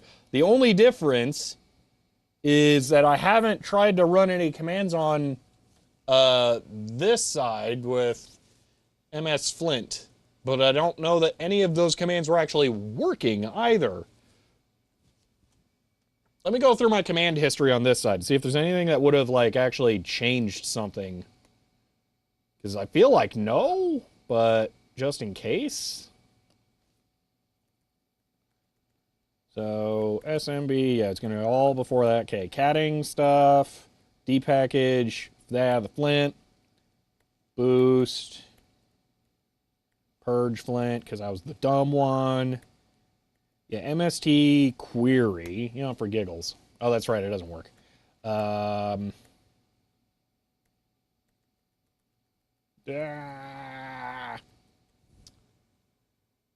we now on ETH mode, so it's limited to 10 gig? The other one here is on ETH mode too. Wait, is it? As it should be. I mean, yeah, we checked it. It's on ETH mode. I mean, here. There you go. ETH mode. It's on ETH mode. For both ports. And this one advertises 40 gig. As QSFC plus hot swap is the driver loaded. It's a history command. I mean, you and your fancy history want to like put it into less even, probably. Psh, fancy pants. Okay. Oh, but there's like everything I ever done here. That makes it so much more complicated. Okay. IO stat. Yeah, I don't know. That's okay. So we're looking at like here on. All right. MLX config. And we try doing some config stuff. This is also not root.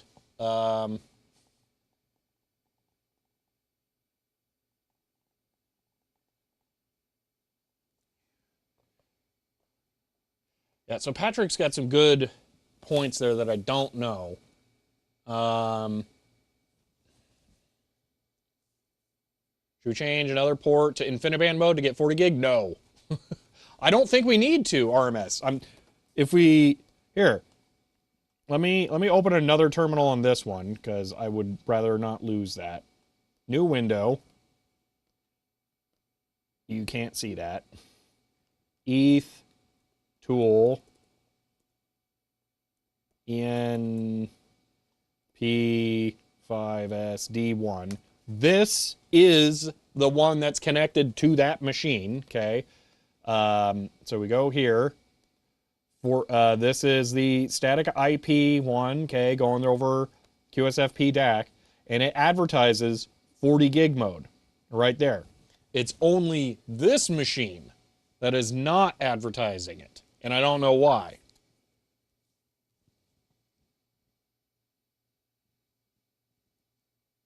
They're both ETH mode. I mean, I haven't done the cat thing on here. Cat, hold on. Cat, sys, bus, PCI devices 04 colon 4 colon 00.0. Why is that not working? Probably because I need sudo, right? Oh no, because there's way more zeros. Good grief. 04 and then MLX for port 1. Okay, ETH. They're all ETH. They are the exact same card on both sides. They are Mellanox, yeah. What does it say for supported ports? What do you mean supported ports? This? And you want this? Supported ports fiber. No, the other one says supported ports TP. I don't know. I mean, what's Twilight Princess got to do with networking? eTool, I interface, get firmware version. Ooh, that's a horrifying thought. ETH, tool, thing. It's this one. Dash I.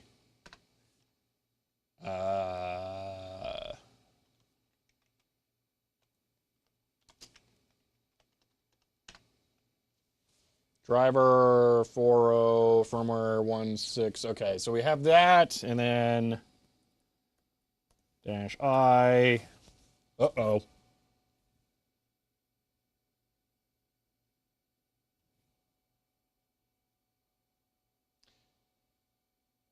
Did I update the firmware yesterday? So they're the same driver version, but they are in fact different firmware versions.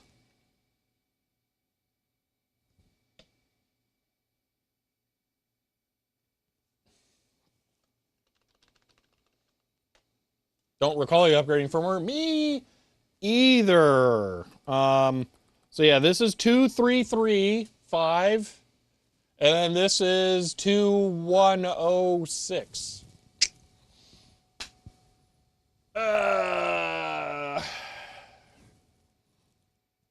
Drat. How do we update the firmware? Because I assume I need to do that probably on both.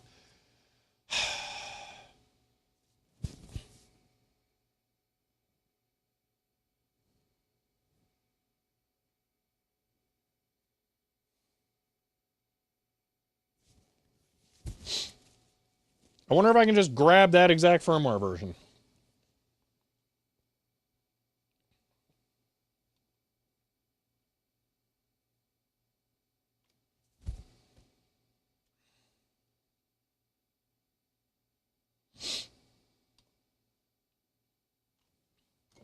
Firefox won't open because it's a snap, and snaps suck.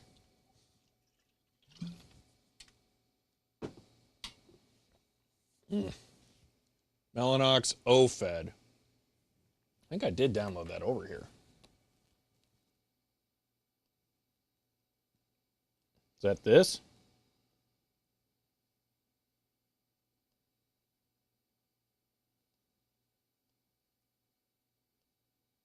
Holy moly, that's a lot of stuff. OFED.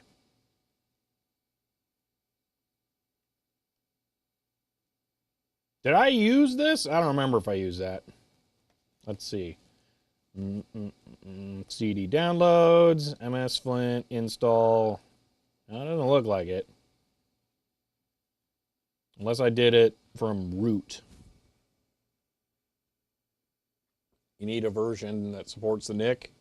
Do those exist still? Because they're getting real cranky about it.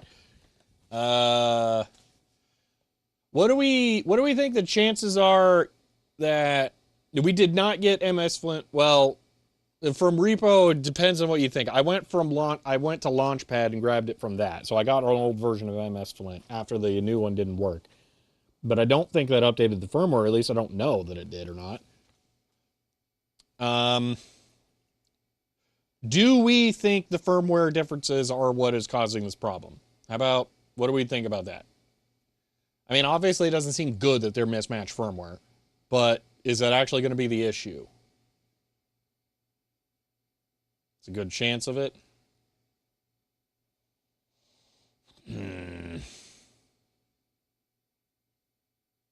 All right.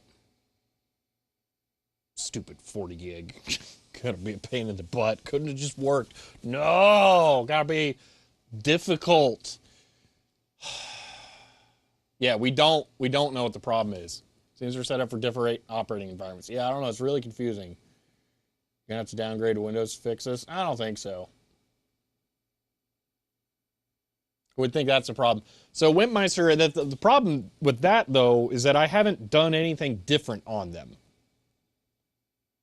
Other than a couple of like echoes or stuff. Like here, let's just kill this. Sudo su history less. So it really wasn't that much more here. I tried to set them to ETH mode there. Didn't work. MSTFW manager. Wait a minute. That seems important. But I didn't run it after updating stuff. Modules, mod probe, DHCTPD. I'm gonna guess this didn't work, but I'm not sure now.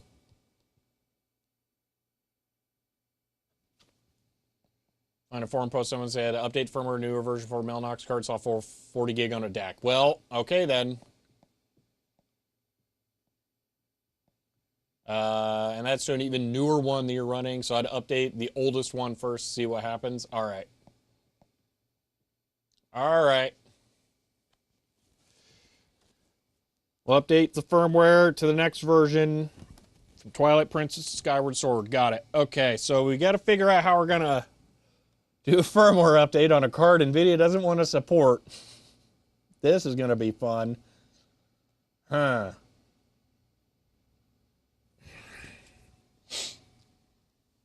What are chances of poking it with the config tool change something? I think very low.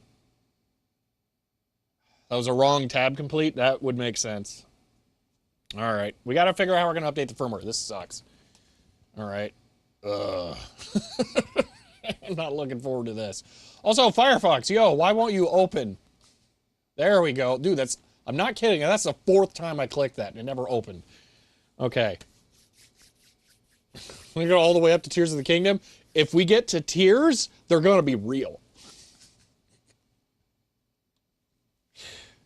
All right. How?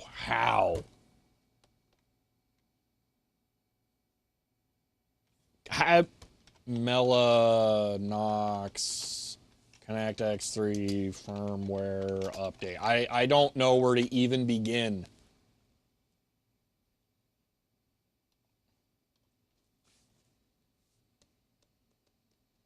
I will just run an old operating system on here before I try to run an old operating system in a VM. That sounds like a nightmare. I don't want to deal with that.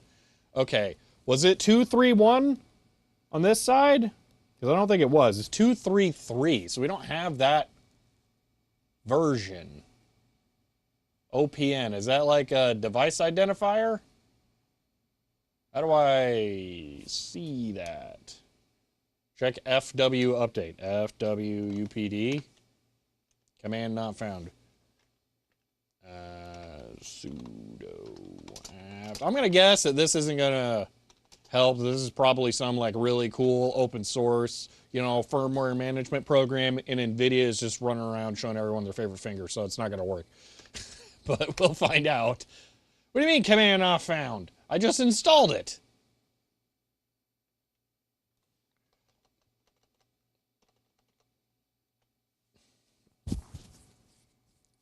Different post saying stuck at 10. Why? And the answer was it worked fine with a different cable, even though it first claimed to be 40. Zoom MLX up downloaded from NVIDIA is no good for some reason. I don't know. Firmware update manager.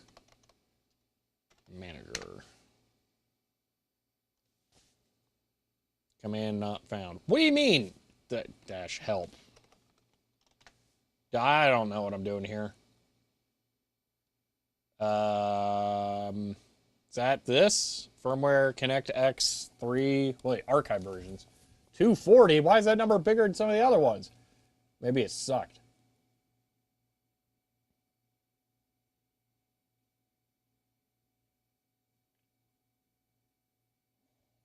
Okay, I'm getting like 2 or 3 different methods here.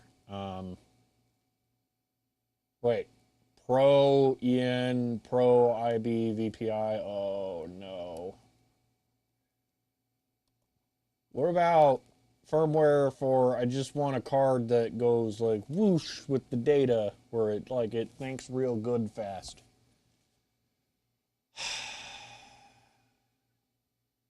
As a link for okay, let me look at that.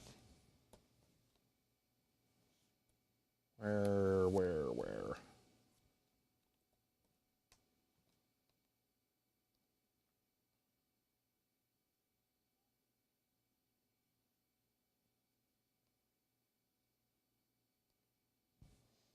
Okay.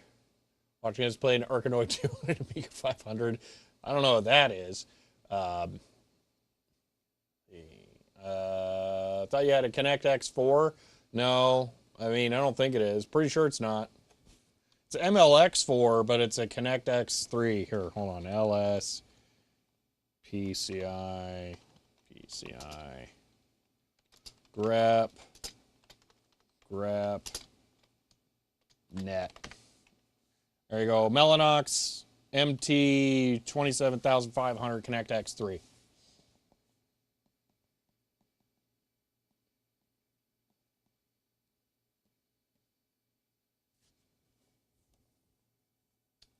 Display support devices, firmware update, get devices. Okay, well, I can try this. I'm just going to drop to root because I have a feeling no matter what, I'm going to need that. FW, update, MGR, get devices. Okay. Less. Okay, Broadcom, no. We can update the firmware on the CPU. 1070, NVMe controller, the drive itself, the other drive, another drive. Wait a minute, isn't that the same as that? Weird. Okay. The EFI, and nope, doesn't do the card. It cannot do the network card by the looks of it.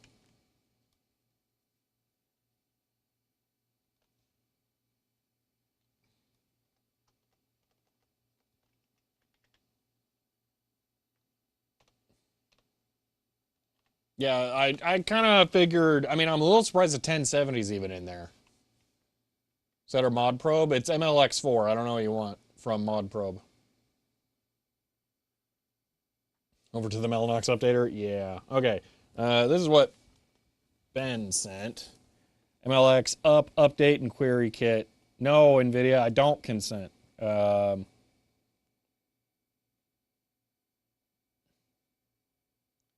Firmware update and query utility. Oh no.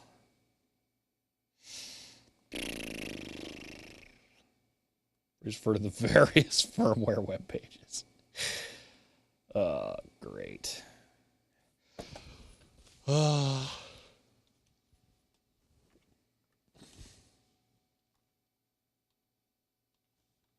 MLX up dash MFT. I'll probably find it.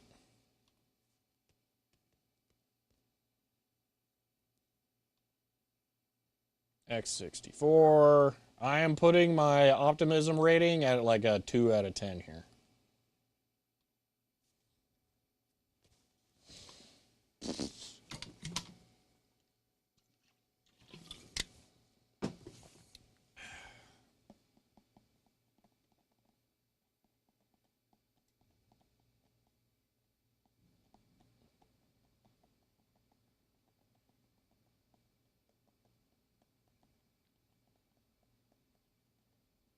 Wait a minute, there's no extension on that. Is it literally just a single binary?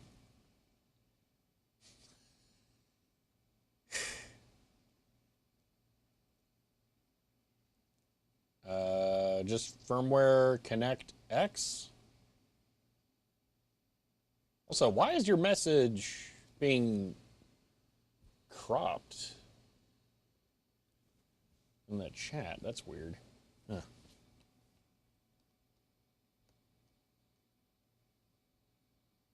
I also have an Infinibad version, which one is probably using that. That would make a lot of sense. None of these version numbers match what's on either card, though.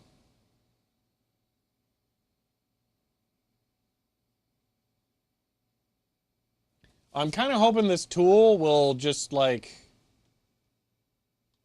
automatically... What even is this? File, MLX up. Elf executable. It's just straight up a program. What? Hold on, let me just run this random binary I downloaded.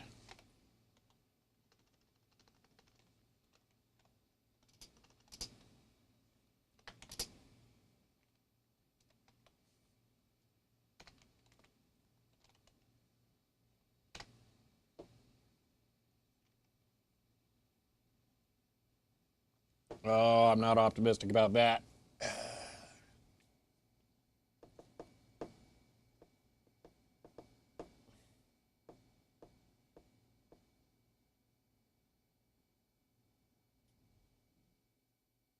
Those are correct supported versions. Okay.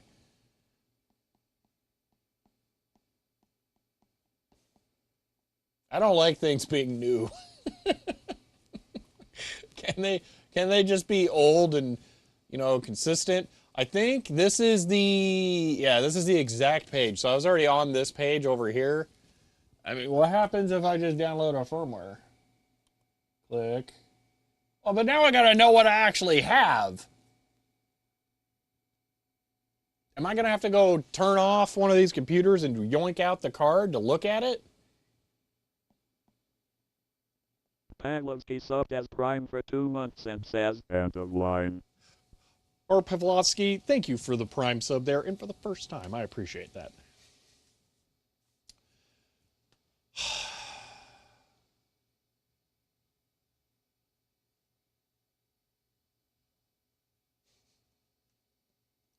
Might be able to dump it with ETH tool, LS. PCI has a lot of verbose modes. Yeah, I know. I just never know what they are. LS, PCI. I can't type at all. And then it's like dash V, and there's like VV, and then VVVV, and then if you put in 2 more, it prints upside down. No. Always photograph a card before installing it. I held it up on stream yesterday. One of you is supposed to clip it and then like read the text off of it.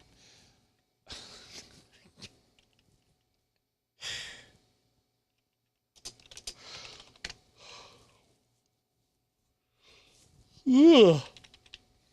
All right, hold on. Slash 04 00. Okay. What we got? None of this looks useful. I like how we can get the firmware version, but not the like model number.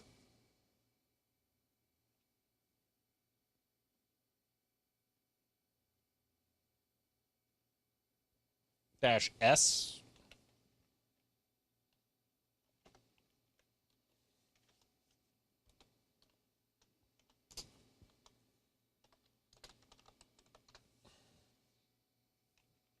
Oh, that singles it out. Okay. So then dash U, I don't know. Hey, look, there's stuff.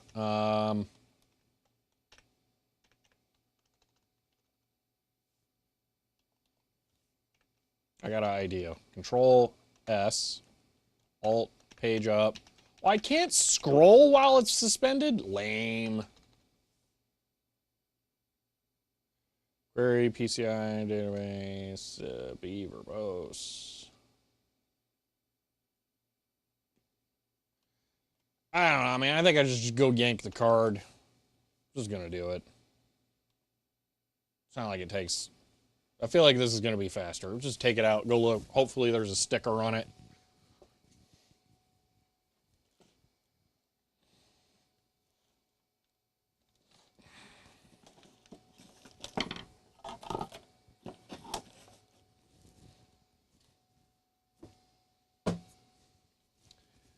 All right.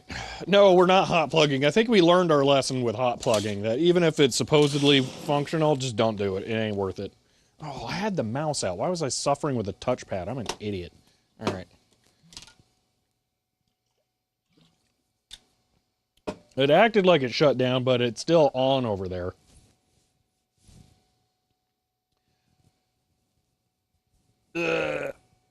You missed this? Do tell. We killed a socket 7 system hot plugging just a blank ISA card. All right, it totally shut down. Yep, I'm not flipping the power switch on the back of the computer at all.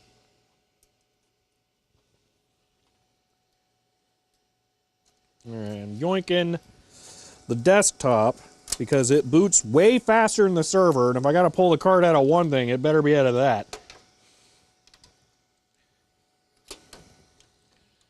Additionally, I've already cable managed all of the cables together for the desktop, so I can just grab a wad of cables like this. Look at cables, woo! And then I can just plug them all back in. All right.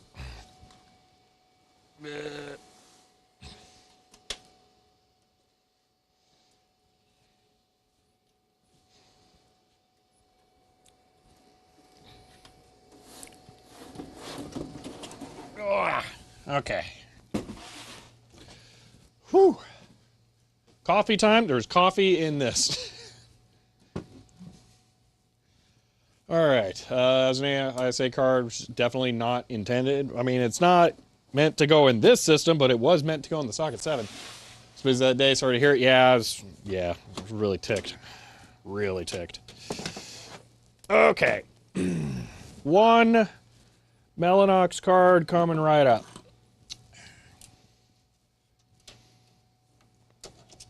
Chlorocoon says CHEER 100.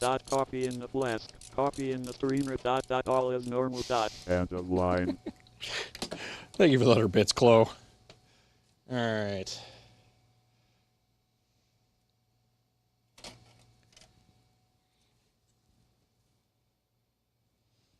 Who wants to bet there isn't going to be a thing on here that actually says, oh, there is! Oh, someone turned off the computer. All right, so it's, of course, it's none of those. Why would it be one of the ones that I can use? That would make sense. MCX354A. Wait, why does the internet know what it is, but NVIDIA doesn't? Uh-oh.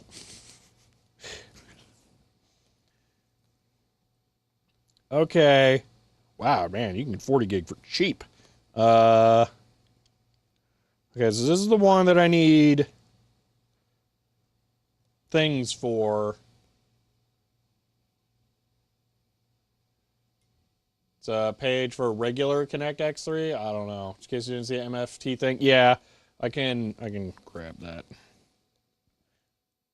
We'll see. I don't know. Download the MFT, install MFT. Because NVIDIA is at the point now where they're no longer supporting this card with their software, so I don't know if it'll work. So I might try to download it, and then they'll be like, psych, nope. How old is this? I don't know.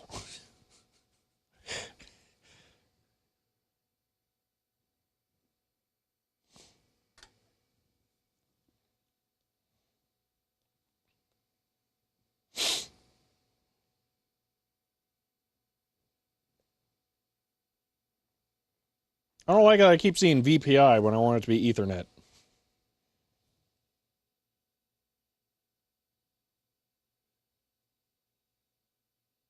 Bots like 3 times? That's hilarious. Okay, Connect X3 IB. Hey, there it is. There's only one archive versions. Hold on. 4070. I don't think that was any of the ones we saw either. Okay. I mean, it's there. FCBT. Okay. Fiber channel Bluetooth. All right, we're good. So it's this one. PSID. What is that? Well, hopefully this is it. Okay. Firmware. From 7 years ago. Okay. If this is IB, I mean, that's InfiniBand, isn't it?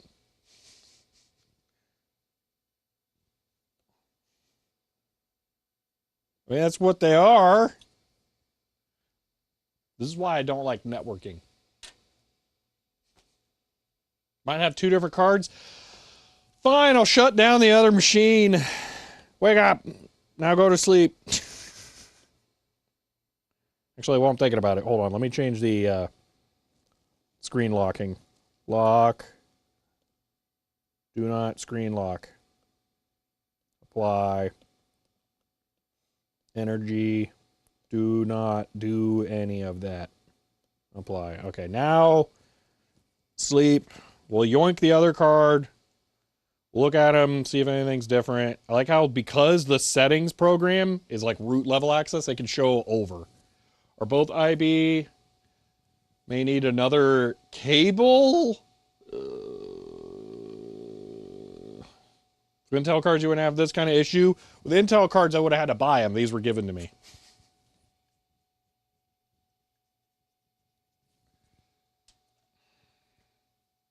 Okay, that other server is off. Let's go yoink another card, I guess. This is a note that says yoink the DAC cable. Since the other card's out, I know the DAC cable is yoinked. At least enough.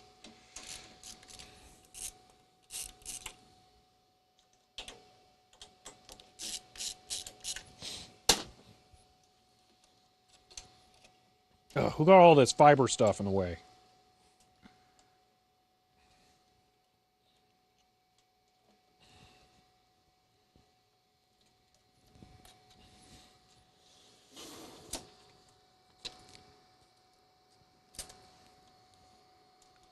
These rails are so weird. You have to pull the latches forward, push the server back, and then you can unlatch it more.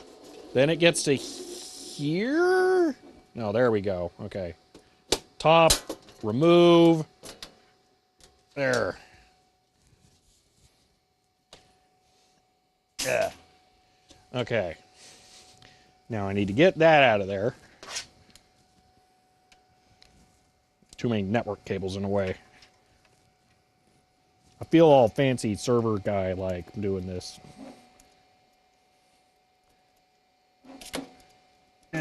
Who should have realized I had to unconnect all the cables so I could take the card out. Idiot. Jeez.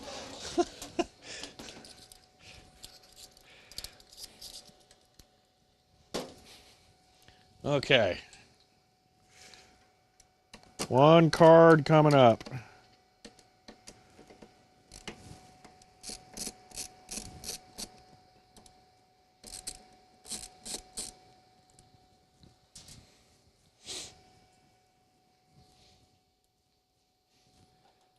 Like a real sysadmin? Oh, I don't want to feel like that. No, that sounds awful.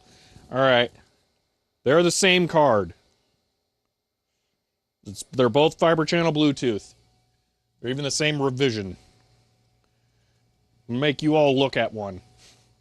Or look at the stickers so you can see it and know it. They are the same. I'm even going to take a picture of this and put it on Discord.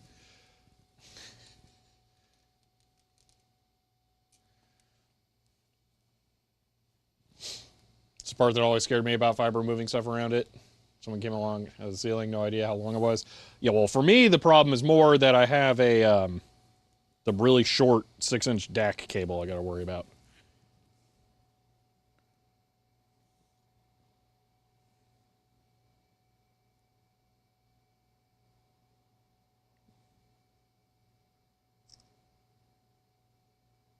Phone, can you even try to focus? There we go.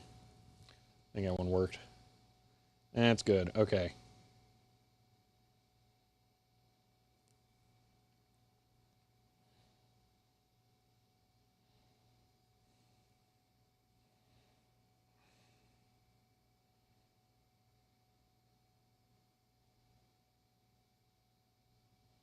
All right, there you go. Cards on Discord.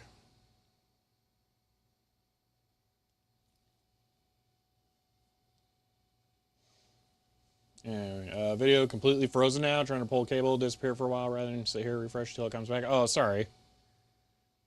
Okay. Okay. So, in agreement, same cards, right?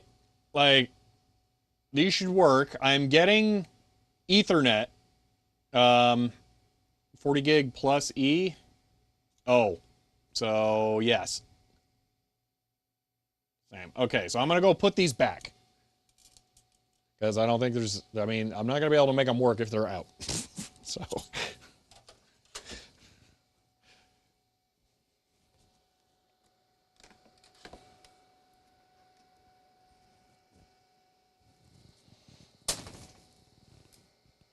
I don't know why, but I really like working on this computer. I think it's because it's not all janked up yet. I'm hoping it's never janked up, but, you know.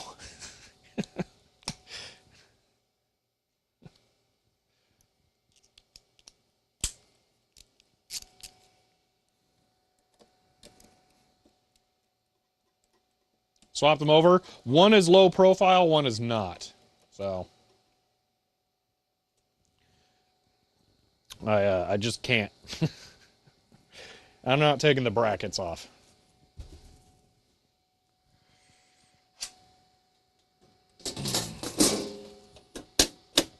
All right.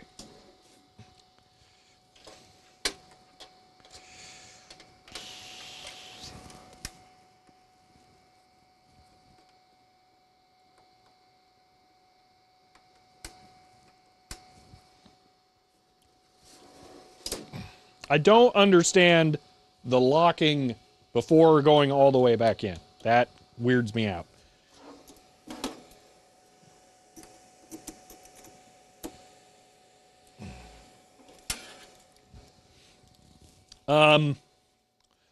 I should probably clarify for those of you who may not have been here for the setup stuff from yesterday. These are dual port cards, as you saw. One of the things that I'm doing with the second port, because that is currently working, is I'm using them with a QSFP to SFP adapter to do a 10 gig link to this MikroTik switch. And that's working. We have that functional. So the cards are working as Ethernet cards already. I'm just trying to do a static IP route between the cards now. And that is what's being weird.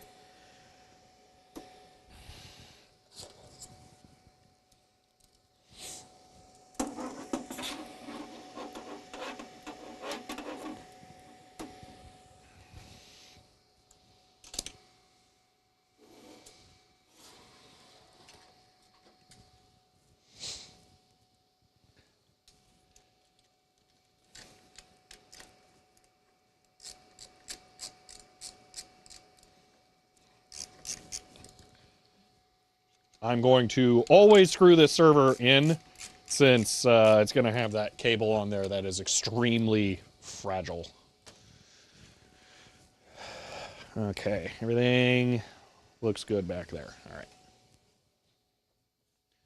And I'm going to put the other computer back together.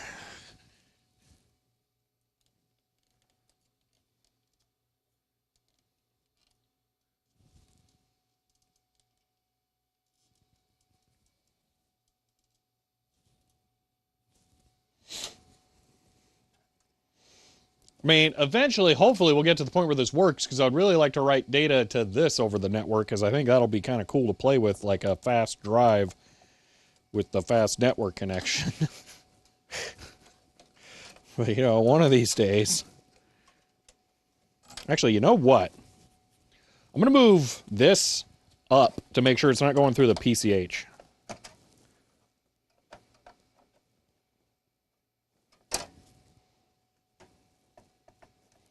That would be really annoying if that was the problem.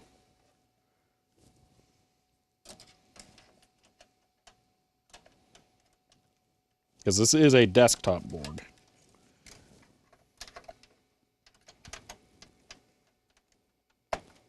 Why is this being weird?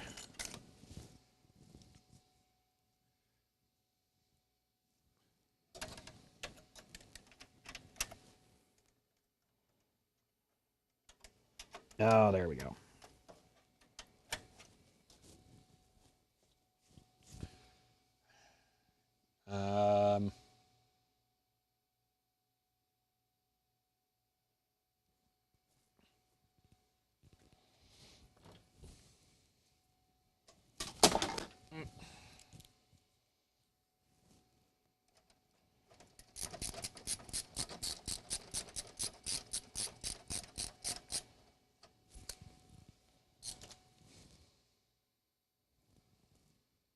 Drat. Just realized I don't think I'm ever getting the bracket for that drive. Manual PDF you found has instructions on how to update the firmware. Ooh, that's good. I don't know what computer that was on now. Unfortunately, I'm using like 3 of them at the moment, so it's a little complicated to keep it straight in my head. It's like there's an apps at the interface mode between IB and ETH. Is that the... oh gosh. Oh, you got it linked there. You know, I'm just going to bring it up on the laptop here real quick like.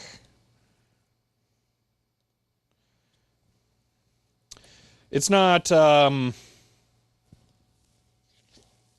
MS Flint, is it? That's not the app? Because that didn't do squat. Connect export config gets installed to the software stack. Oh, interesting. Okay. Because we had to, what we did to change it from InfiniBand to Ethernet was change the kernel module default with a config file. That finally got it to work. Trying to use any of the MSF or MFT or whatever programs did nothing. Ugh.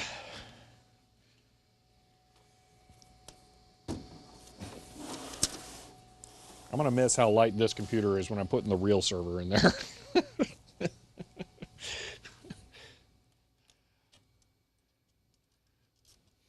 Wonder if that's the method.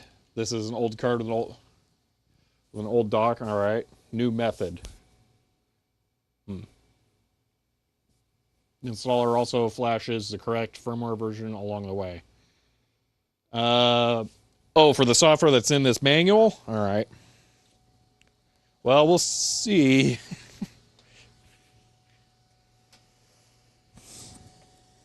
All right. Static DAC connected.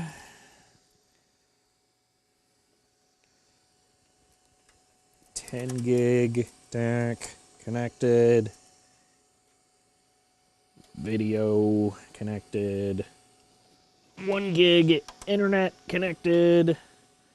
That's the iod. We don't need that. And I think that's it. So power is connected, and the computer should just automatically boot. Oh, and then USB here. But, all right.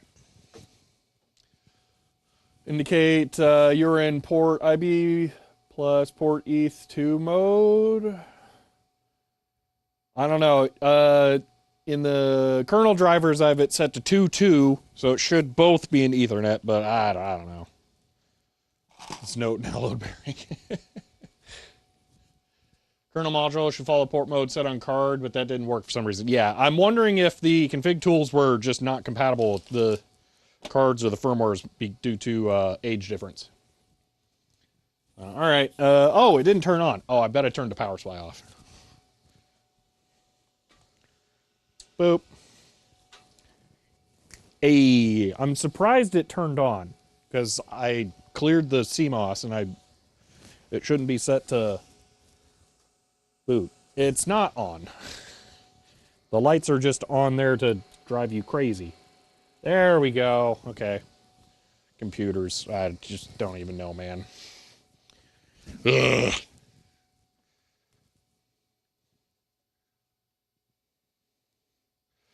All right. That's working. Oh, I should turn on the gigabyte too. Got to have this view so you can see the fans ramp up because, I mean, that's the best part of the server. Okay, here we go. Look at it. Look at it, and it's full fan glory. Yes. So good.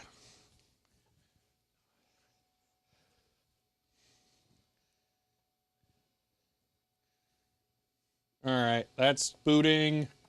That's a laptop. And then there's that. Okay. All right, let's give it a second because I got to wait for stuff to boot. Oh, that's doing wonky stuff over there. Okay, that looks better. All right, for giggles.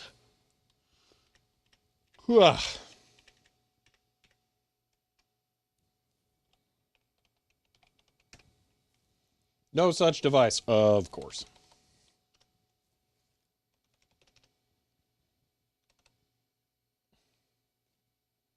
What do we think? It's going to be ENP3? Probably. ENP3.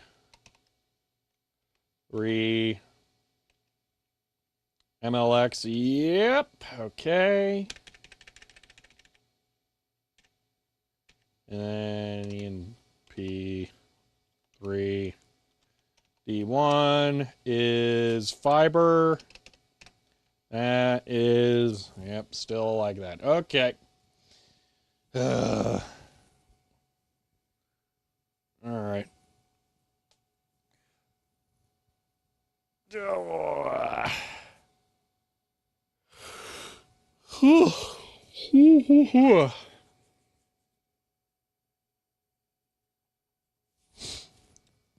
I want to do something completely unnecessary right now, just for warm fuzzies, while we're waiting for servers to boot. On the table right here, I have one of my SFP to, what you call it, copper switches. I just had this in my hand and then I dropped it because there were two on this cable and I don't know what I did. There it is. I want to swap out this orange one for this. So this is going here to that. Oh, I had this backwards. Oh, well, it doesn't really matter. So, yoink. Yoink.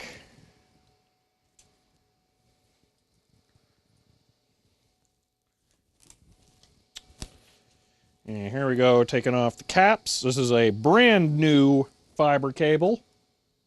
Never been used before. I get to be the first one to kink it. And it's long. It's real long. I'm going to plug it in over here. Click. The connectors are still beige for some reason. I'm going to wrap this around here so it's like very much not hanging on the ground. I'm just going to, And then to here.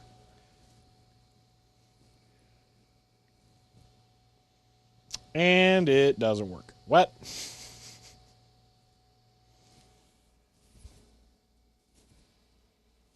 Why? Do I need to reboot the MikroTik again? Because it's really weird about this. Hold on, let's try rebooting the MikroTik. Great cable management. Yeah. All right, so those should be blinky blinking there. I'm just going to reboot the MikroTik real quick, like. Boop. Did it act like I rebooted it? Lost connection. Why did it not work? Give it time to negotiate? I mean, it negotiated all the other ones already.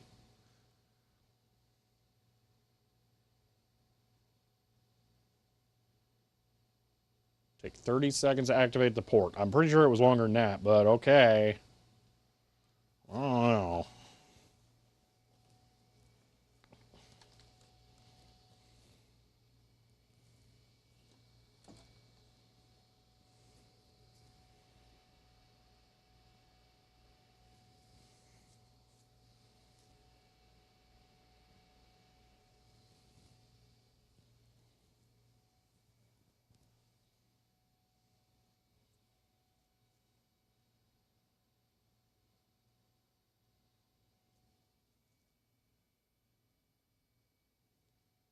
We DHCP conflict? I don't think so. No, these are both switches. Neither one's a router. I mean, that one says like cloud router switch. It's set to switch mode. Plug in serial and see if there's any console error logs. I can just look here. How though? Link. Retrieving. Oh, it's having a good think about this. Wait a minute. Let's do this. Wait, why is this so cranky? Huh.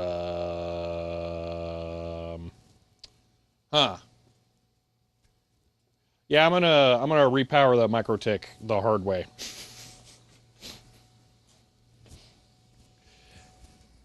Cough. Okay.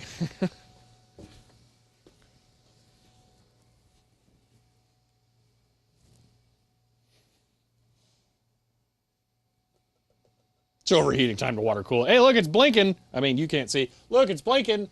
All it needed was, you know, yoinky doink. What are the devices you're bumping up to 40 gigabits? Just between the NVMe storage server and the old Xeon server. That's it. So, okay, there we go. Everything should be good now. Disable internal firewall? It is, don't worry. Hold on, here we go. SFP, bam. Okay, now these should be flipped. I'm lazy. Bam. Apply. There we go. All right, yay, we used a new fiber cable. Woo! All right, so we got to read a manual, so I hope you guys like this. It's only 89 pages, so this might take 3 hours. Okay, when is this from? 2013. Perfect. Okay.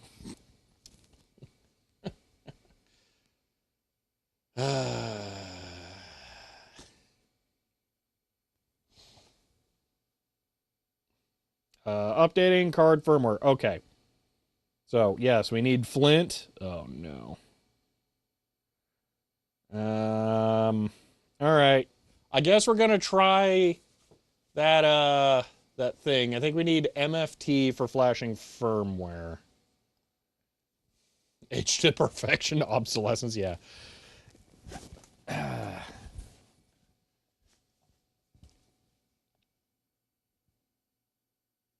This tool burns a firmware binary image or an expansion ROM to the flash from NVIDIA. Okay. I think we need to, this is where the thing that I downloaded the old version of comes into play. So on the Gigabyte server, we already have this installed, so we don't need to reinstall it on there. We have not yet installed it on the fake server. So let's do that first here. Get the camera out of my face. Okay, so this is what we need to install, I guess.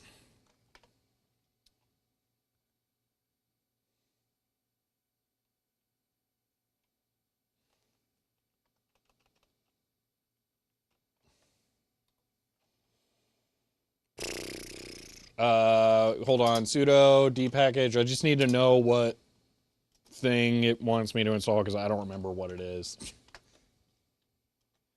Tell me the dependency. Lib. Oh, it needs a whole bunch of nonsense. Okay, hold on. Let's just see if we can luck out here. Sudo apt install dash dash fix dependence fix. What is fix missing? All right, unmet fix broken install fix broken install.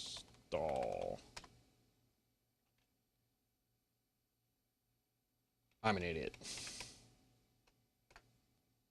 Okay, it's gonna download. It's not downloading libboost, but we know we can install that. No, don't upgrade. All right, fine. We'll just manually downgrade it afterwards. Whatever.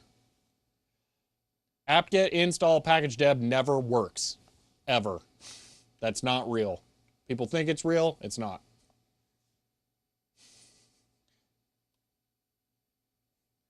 All right, so we need this.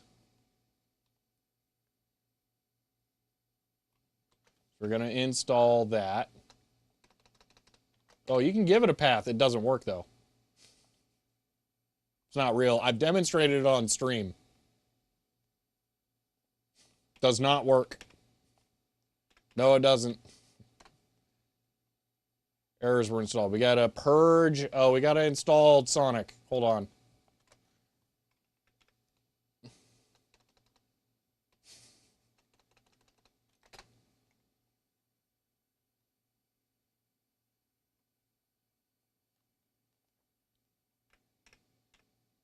All right, hold on. Let me purge the stupid new one I installed. Purge, MST, Flint.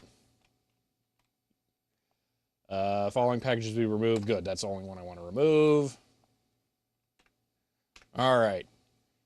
And to prove a point, sudo apt install MST Flint. Why did that work? Couldn't be accessed by user apt permission denied. Does not work.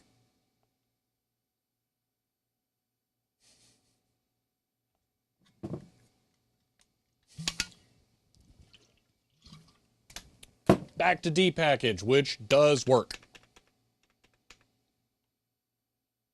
Just ignore the last line.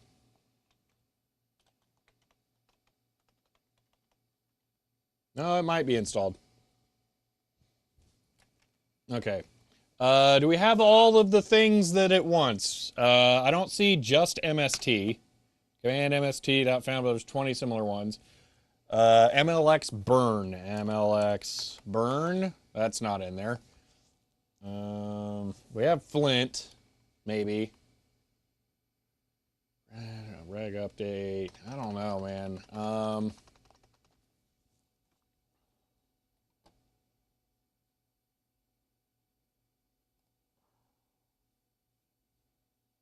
Okay, updating card adapter firmware.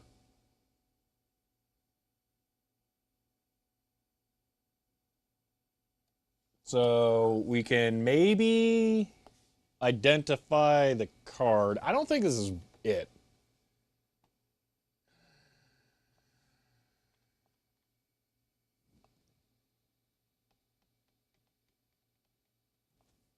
Because I'm going to guess ls dev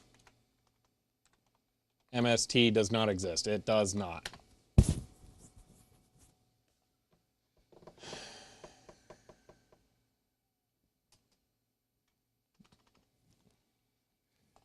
All right, hold on.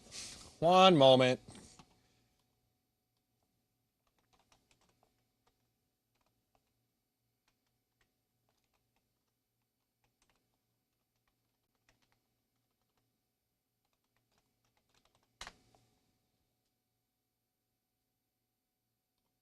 Oh, I just need to reboot? Okay.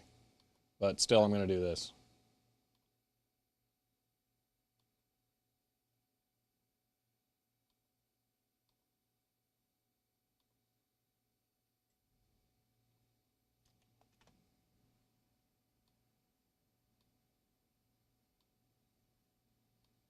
I just bookmarked it. Where'd it go?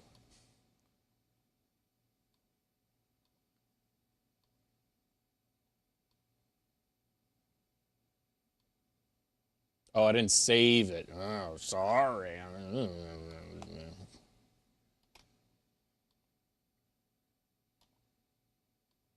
Okay, there we go.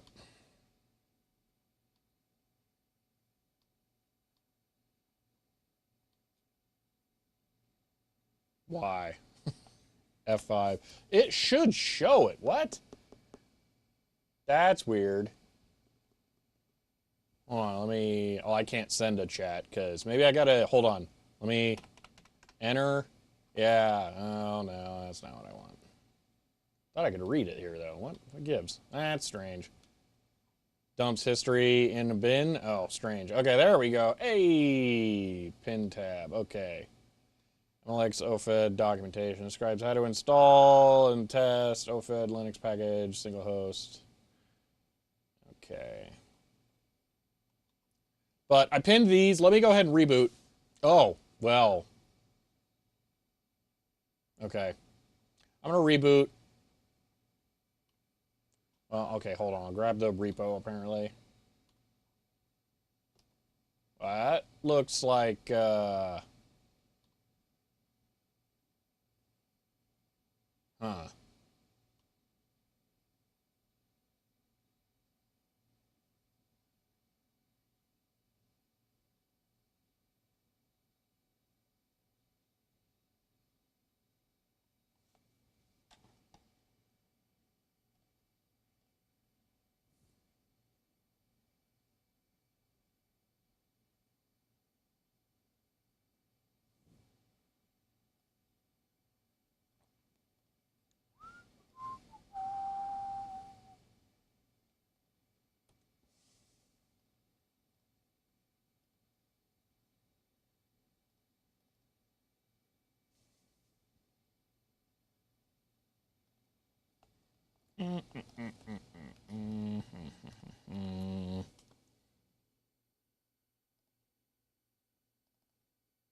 Don't mind me, just starting a little web scraping in the background there.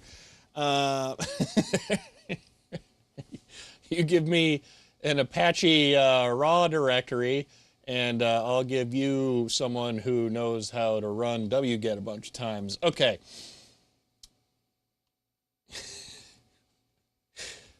So I guess we'll grab the one down here for Ubuntu. Oh, that's complicated. Why is there so much stuff? Dude, it's so much stuff.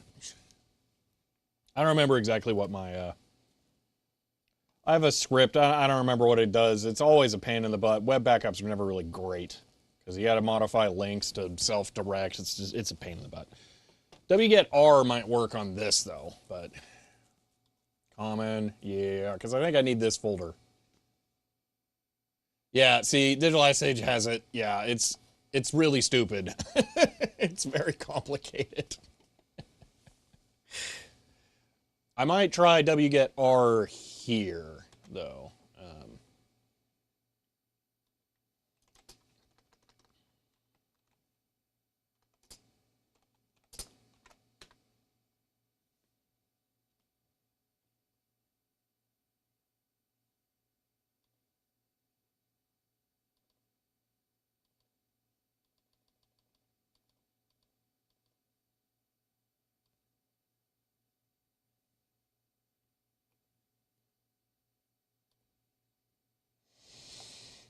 Okay, what was I trying to look at? The PDF. Oh, wait, did I reboot? I don't think I did. I think I just started this. All right, once I finish getting all this stuff, then I'll reboot.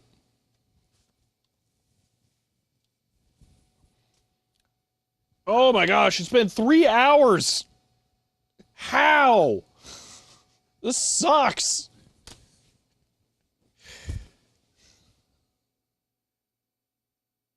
Oh my gosh, this is gonna take forever. I'm gonna start working on another cable.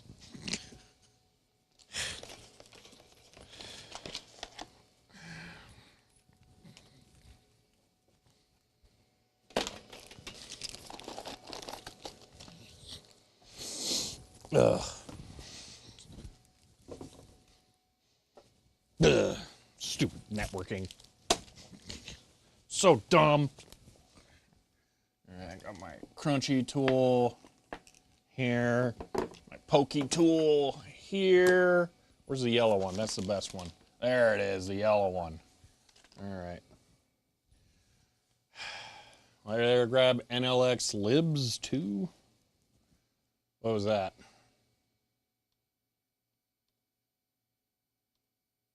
Oh my gosh, that's a nightmare. Ugh.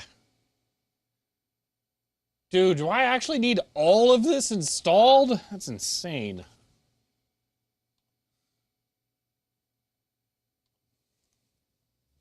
I have no firmware settings to break. I know, right? Jeez. Kind of assume I need all of these deb files for this, work. Stupid, overcomplicated driver software. As a meta package installs all you need at once. I was just going to do dpackage install star.deb. Which one do I install instead?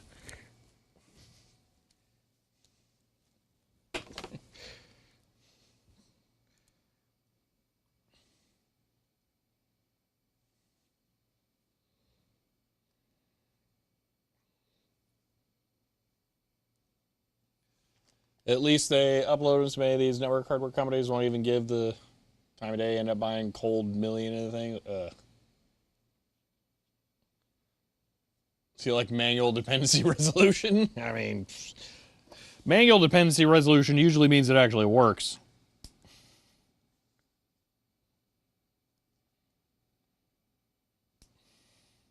Can't be worse than CMake.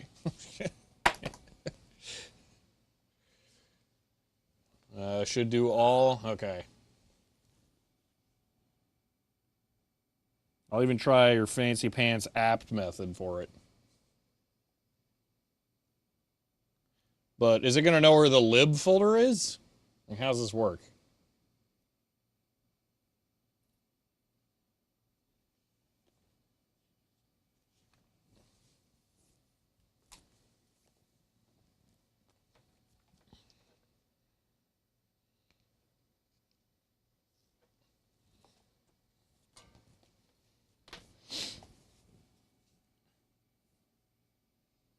Probably no clue. Any other file directory, level limiters. Okay. So I should merge the lib and other one together probably then.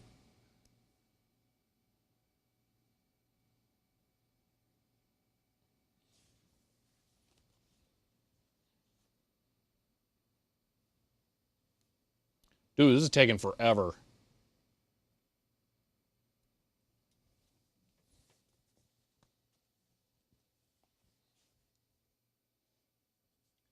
Then you can add them as a repo. It's in the manual. What do you add as a repo? Lnox. Driver installation. Tell me I could just, like, add the deb line in sources instead? Because I don't need to do this since I'm downloading everything on my server at home anyway.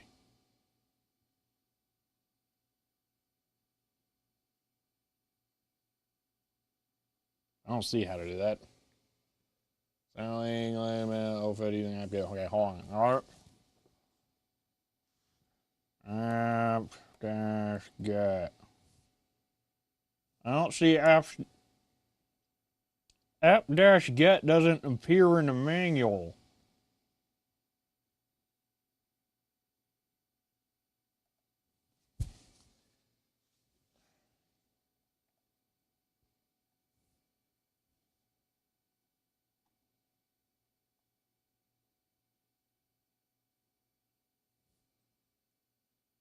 For some reason, Twitch on the laptop's not showing that link. That's weird.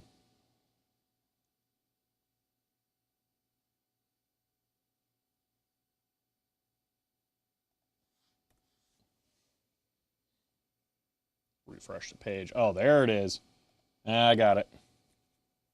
Direct link. Oh, it's not in. Oh, it's in that weird complicated one. Okay. You know what? Sure, NVIDIA. Just sell my information to China. I don't care at this point. Okay. App key, wget, do. Oh, all right, fine. Screw this then, I guess. Click. Is this going to be for, yeah, 4.9, the old one. Okay. Extract the OFED package on, wait, what? Oh, no, I can't. Oh, I still need to download. Great. Digital Ice Age, because you probably know. How do I non-clobber download? Because I'm an idiot.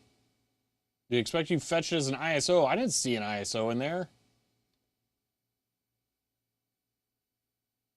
Digital Ice Age here, yeah. Where was the ISO?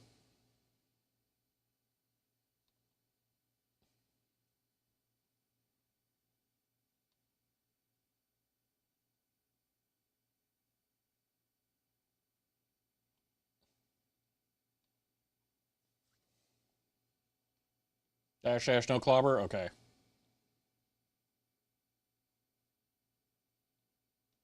So there is no ISO.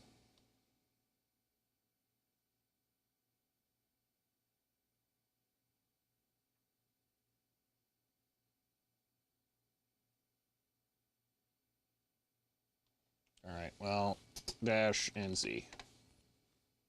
Okay. I forget. Does that mean that it bricked whatever that last file was? Hold on. Should have deleted one. Firmware updater. That's probably not important.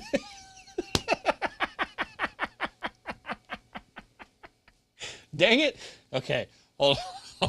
Let me just go delete that one. If there was one file we wanted to actually have work here, it might be that one.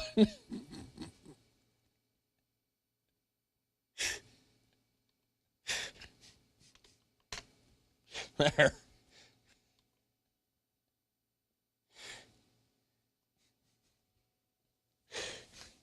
Actually, continue, resume, partially downloaded file. Ah, okay. So what I wanted to make sure, Majenko, is that it didn't try and re-download everything. That was what I was trying there. Always just scrape links, download HTML using Firefox plugin or regex without plugging them in wget. Yeah, I can see that. I don't have a good workflow for it. I really should. There's no reason for me to not to. This lack of up-to-date content is why I recently bought Connect 4. I mean, it worked on you then. No offense, but like that's what they want you to do.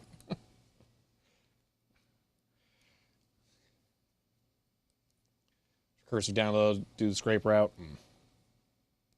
Someone was shopping Connect X2 GB this morning for use of Debian-based OS. Hey, are you in trouble? I mean, so far, I'm not enjoying this. So...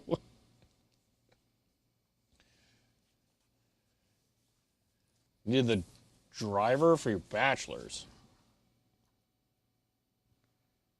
I can understand if you're trying to get a degree, but I don't know why the driver would matter.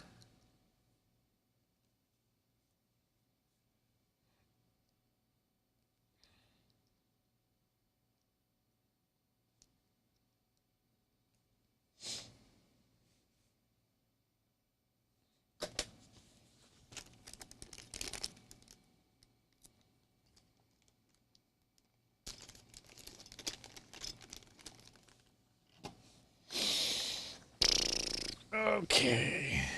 Brown and orange and green and blue. Of course, it's stripes first, and I got stripes second. Okay.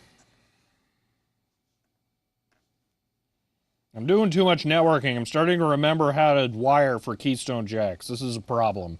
I don't want this information in my head.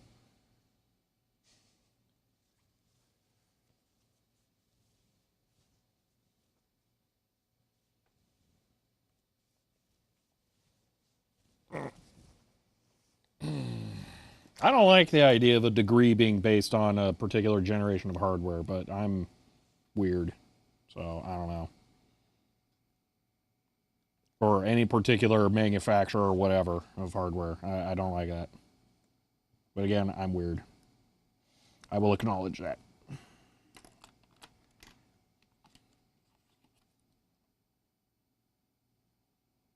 Networking is kind of stupid anyway, so maybe it's necessary. I don't know.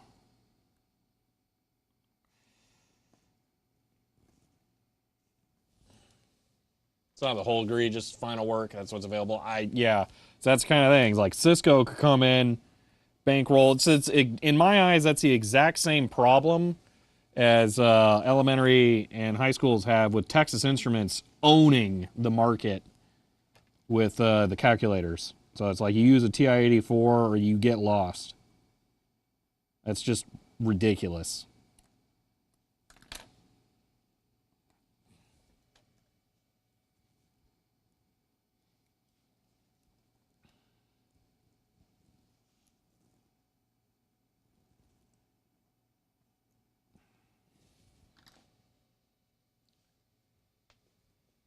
Had to use Casio. That is better.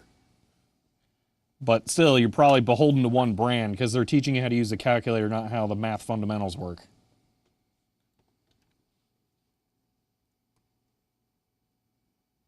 You should be able to use whatever calculator. It should not matter.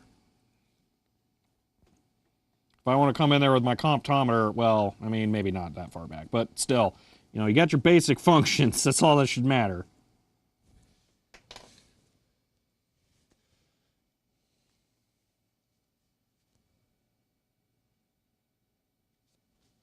Teachers shouldn't have to understand any calculators. The teachers should understand the mathematic fundamentals to be able to do it by hand, and then the calculator should be able to be used to shortcut that. That's what it should be.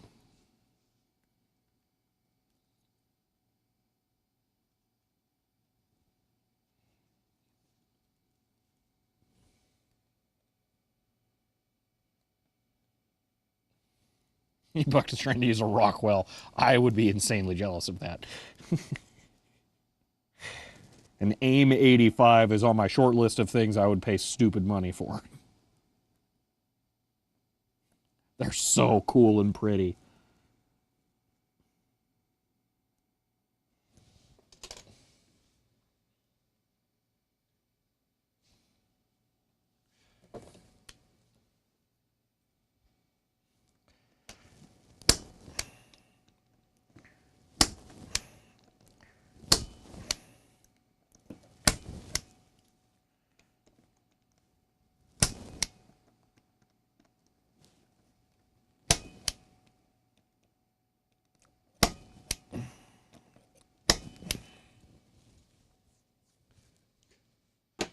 Trust the HPRPN? Oh, trust me, I am very well aware of HPRPN. There's a 48GX sitting over there. I have a 41CX in here as well. What are we stabbing? A RJ45 Keystone while I wait for downloads.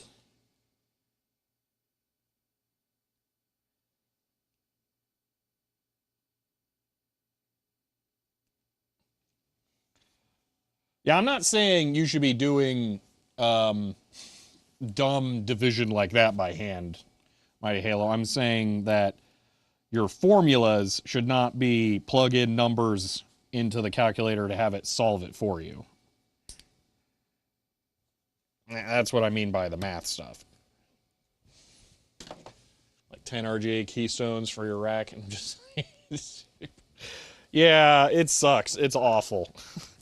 I might actually be doing overkill here. That's kind of what I'm trying to do. I'm trying to do more than I need up front so that later they're just done and I like, yay, good job, me. Because technically I have enough done right now. I have one Ethernet cable for both management ports and one 1 gig Ethernet port for both servers. So, you know, calculator's still seeing your ear. That's going a little far, but you might have been earlier in the public education system's adoption of electronic calculators, so I don't know.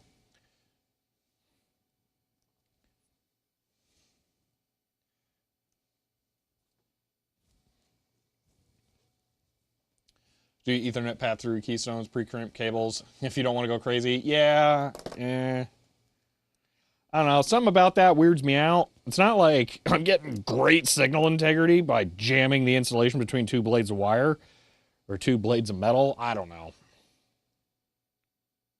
I like having the cables be the exact length I need, but I also have a feeling it's just 10 feet. So I feel like if I just bought a bunch of 10-foot Ethernet cables, I'd probably get the same thing with the joiner keystones. I don't know.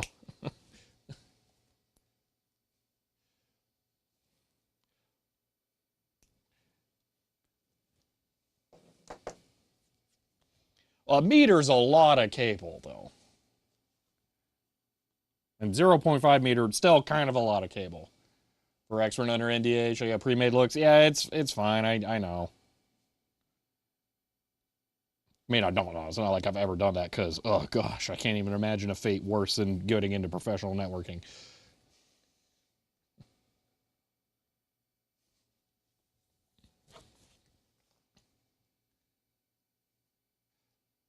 The cable seems very thick. I mean, it's Cat 6A, so you're well on your way. No thanks. I'm good.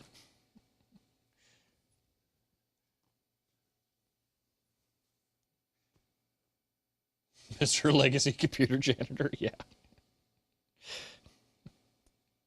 I will happily clean up the scraps of computer history instead of learning how modern computer networking works. Gleefully.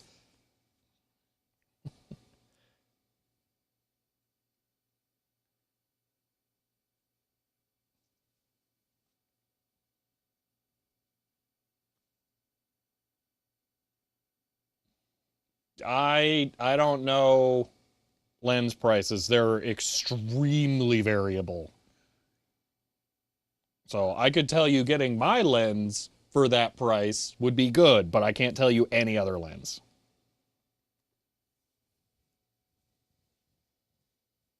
Modern does 15 to 20-year-old gigabit tech. Hey, see, that's what I mean by I hate networking.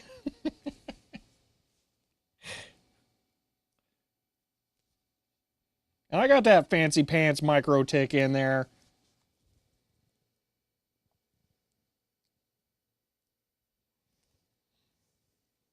That I immediately ripped its brain out of to do Switch OS. Is that a red ring lens? No. No. I mean, I guess fair question, because the 6K is Canon. This is Micro Four Thirds. I'm going to try something stupid because I'm feeling especially lazy. And I'm not going to form my wires. I'm just going to kind of jam them in order into the connector and see what happens.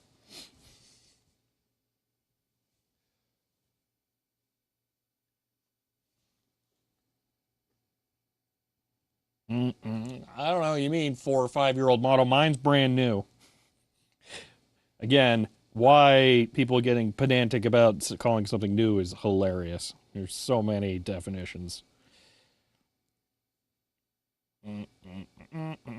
Cables, go cable-y, cable. Okay, so it's green and then that. Okay. Why do you hate networking? What did it ever do to you? Look at this. You see what's going on here? This is why I hate networking. Meant to be the one who asked a question about it being a good deal. I only know E-mount glass on top of my head, though. I don't know squat. All my Nikon cameras have Nikkor kit lenses. I have never actually bought a kit lens other than that Olympus. And that Olympus I bought because it's on the box of the Blackmagic Pocket Cinema Camera 4K. Literally, that's why. I hate punching down too? No, I mean what's going on over there. This nonsense. Oh, you want to use this card? You're going to need some ancient barbaric nonsense that no one wants to use anymore. Punching down, I get this. This works. This caveman do good wire cut. I get this.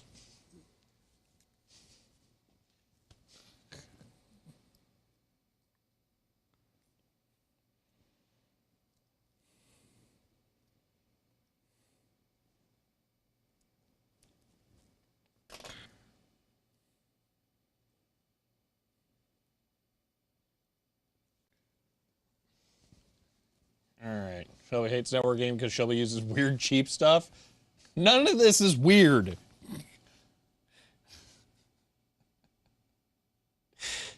How does it look like it's going? It's not great. We're currently cloning a repo over like 1.5 megabits per second or something stupid like this. Try and install firmware for a card so that it'll actually work with the other card that has different firmware that I don't know why. I'm gonna have to form this. This is irritating. This is stupid cables. Makes it easier to get Apple Talk to work, yeah. Seeing network IT guys come in at work, fudge with the switches in the back, makes networking look fun. And what does this make networking look like?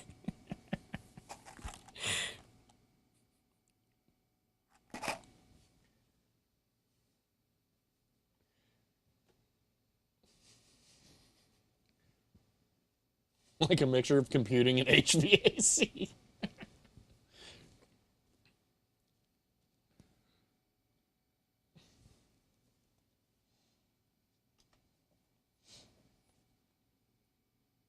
All right, time to eat some cable. All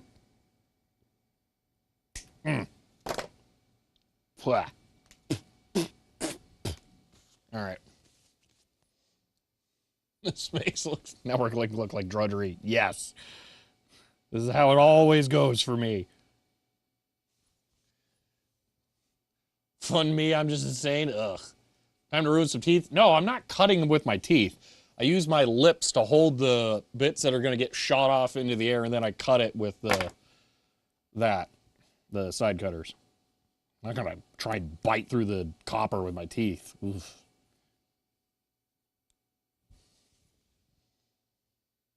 This is the best advert for 61 gigabits per second internet. Yeah.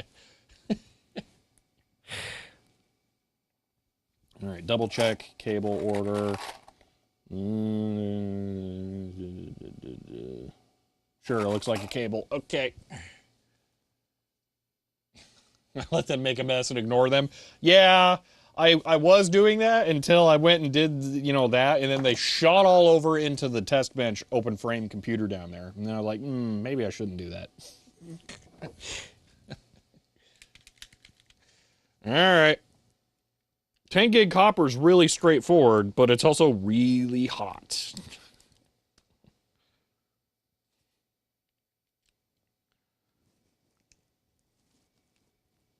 All right, that's one cable.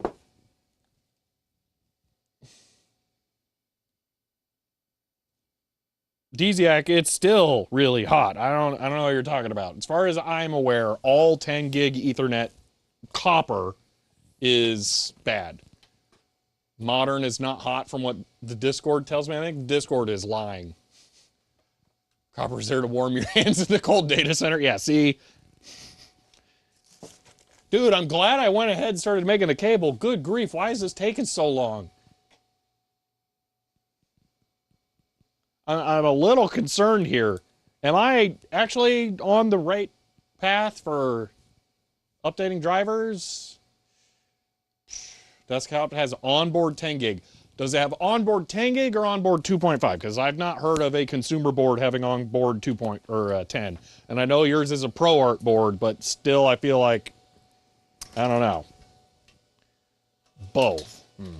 You're downloading the entire website. I am not. I'm only downloading that one section. On my server at home, I'm downloading the entire website. But here I'm only downloading the handful of packages that were listed here. This is it. This is all I'm downloading.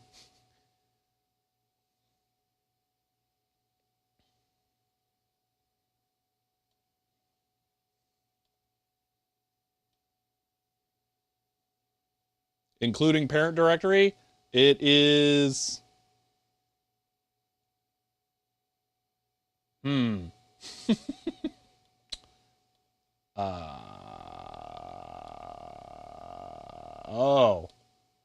Oh.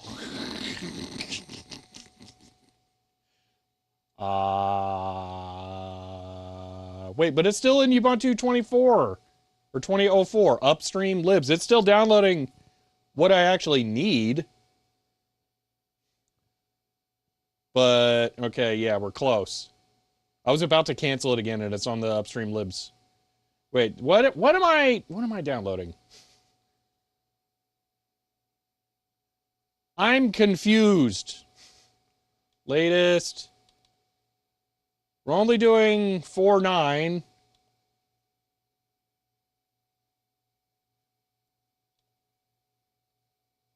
This is AMD 64. Oh my gosh, I'm an idiot. Okay, hold on. Cancel. Do this. I needed to download this one, and then we'll kill it. All right, well, we're done. Yay! I'm going to go put this cable in the rack after this is done, and then I guess we're ready to try to install stuff.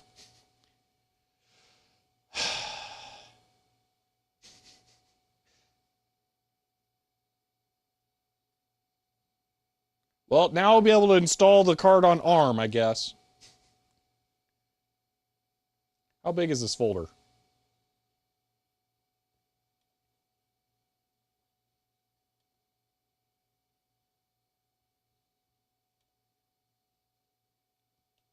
Not that one. Oh, I bet it got through all of this too. It did. Oh, dang it, idiot.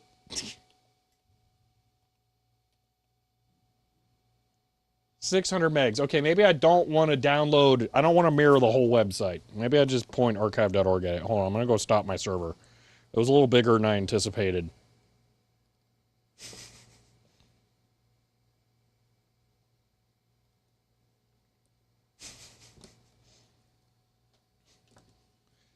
Okay, and it's now back to AMD 64. Yeah, screw that. Okay. All right, give me 1 second. I'm gonna go put this cable in the rack. And it'll be good.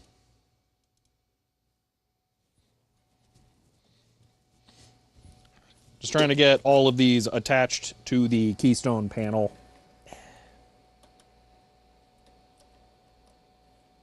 You know, let's lock it in first.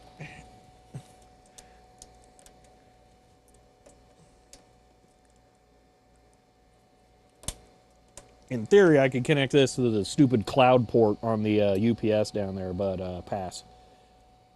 It'd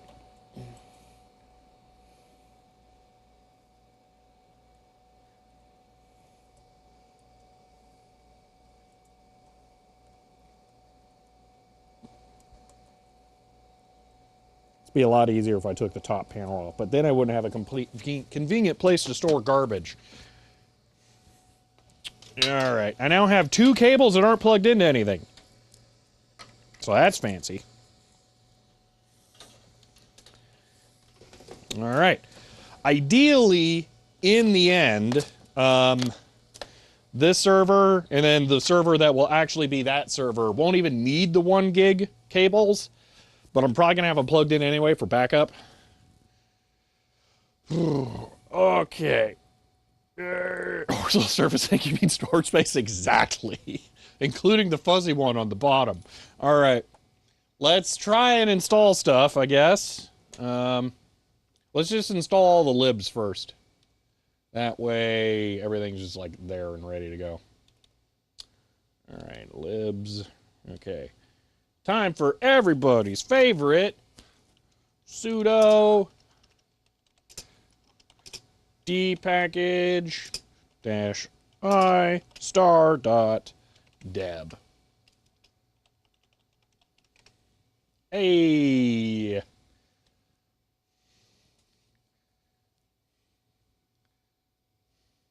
Wait, it found the other ones? How?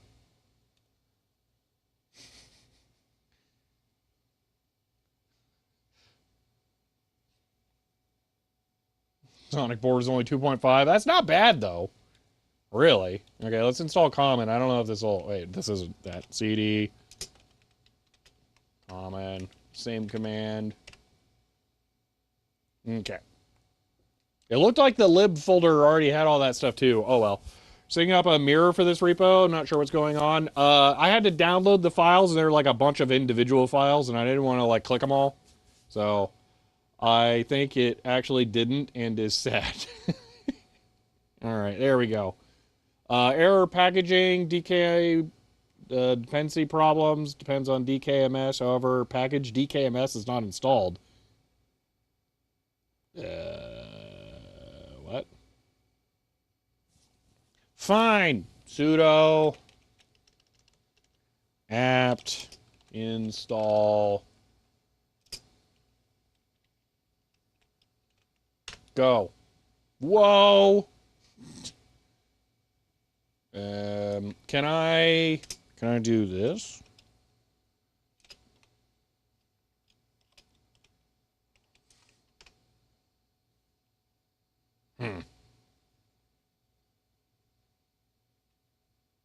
There were heaps of errors. Nah, it's fine. It's great.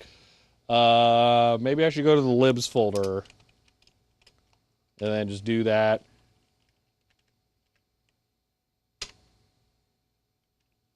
Great. Sudo apt fix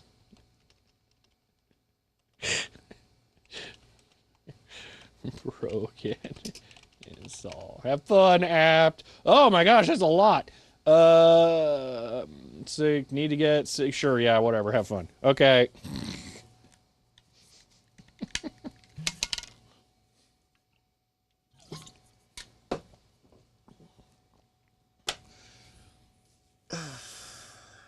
Dude, I'm almost at the point where once this works, we're just going to put the other card in this thing and then reflash it using that. Oh my gosh. Although I do have the Samba share working, so I can just copy the files direct over that way at least. Oh.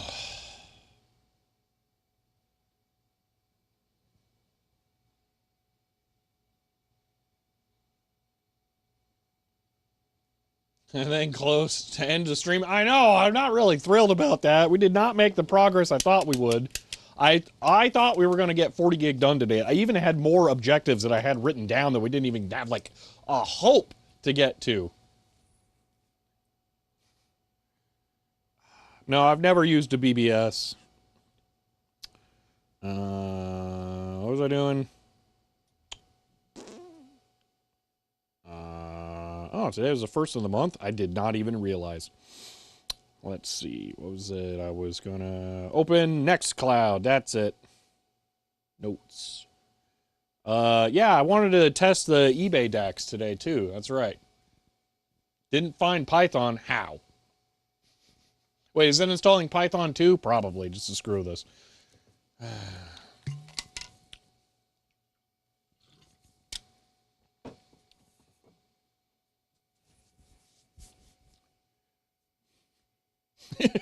Ben, I hate it when that happens. Number one rule for new Ubuntu users: do not install anything from NVIDIA.com on your computer. Which is, you know, contrary to what I'm literally doing right now. But, you know, there's a reason it took me a while to get around to this. Didn't find Python error, probably be ignored. All right, well, hopefully.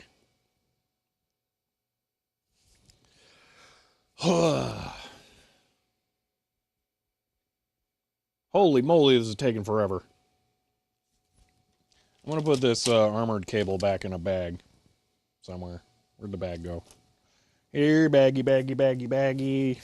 There it is. Whoop.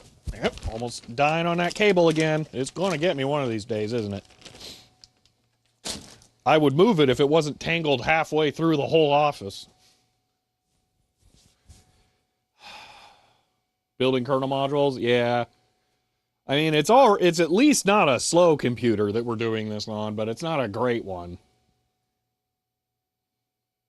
Oh, so Ben, I went onto my server and I started mirroring the Mellanox drivers site, but it turned out it would probably be like 3 terabytes. So I decided pass.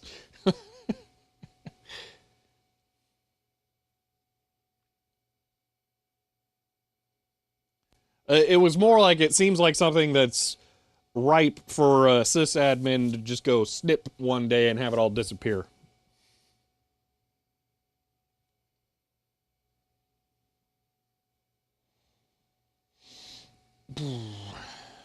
Seemed like a good idea at the time. Yeah. Until I got one complete set and realized that it was 600 megs. Which, yeah, they fit it on a CD.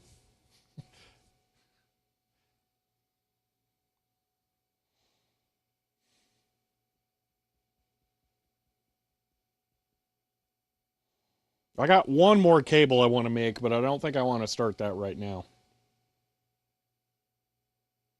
Kill any trace of ConnectX-Act, yeah.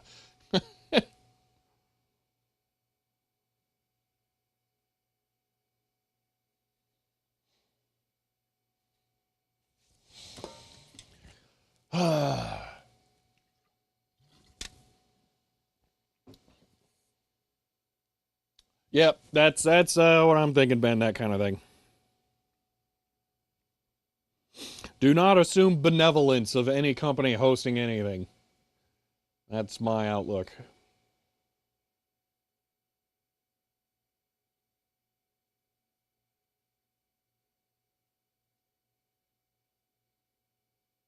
Connect Majenko to Deck Talk. I don't think so. The Majenko bot could be connected to Deck Talk if, you know, just cheered 100 every time. Boom. Instant done.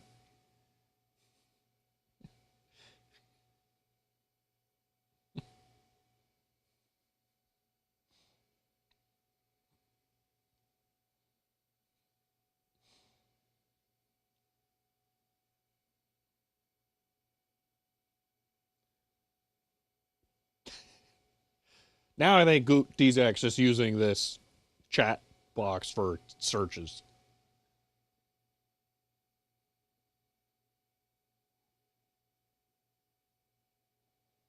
Yeah, Cobb, is Ansel like a real thing yet? I swear that It was supposed to be usable on like any game, and I think there's like 3 that have the like a pre-baked version in it. Cable in the right spot, took long enough, decided I couldn't be bothered to finish job tonight. It's getting incredibly irate. Need to wear lighter clothes. I get that. There's times where you just need to call it and walk away.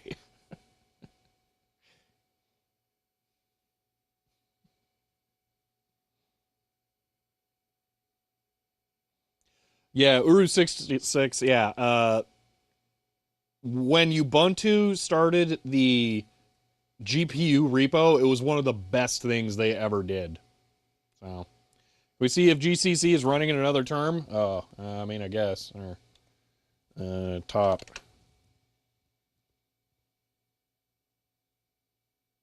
Nope. It's just sitting there, waiting.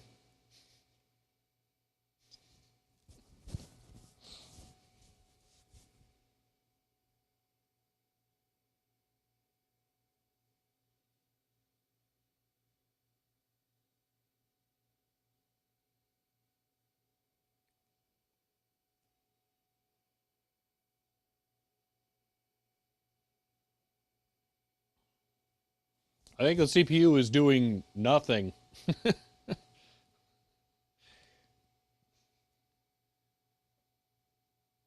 DKMS seems really sad for some reason. Has the progress bar moved in the last 5 minutes? I don't think it works like that. I don't think there can be a progress bar for this step. I don't actually know how cold outside it is. I would have a thing plugged in that would tell me that, but people got rude about it. Although with the headphones. Kill and rerun? Sure, why not? I don't mind doing that. I can't kill it. It's taken over the system.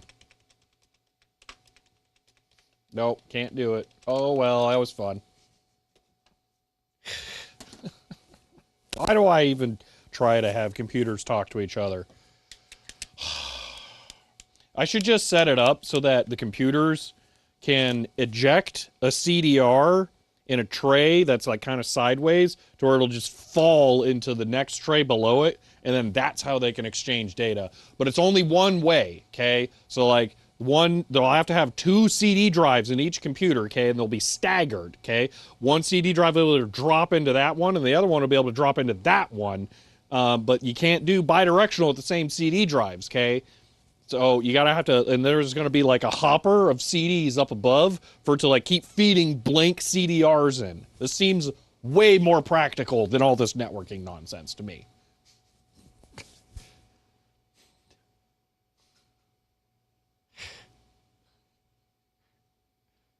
Robot arm moves USB sticks around. Yeah.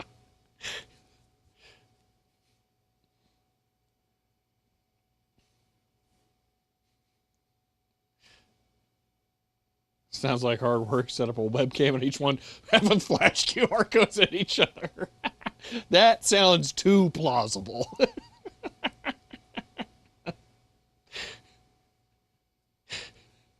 All right, I think I'm gonna have to close the terminal and then rerun the command. Jeez, this is awful. Dude, this sucks.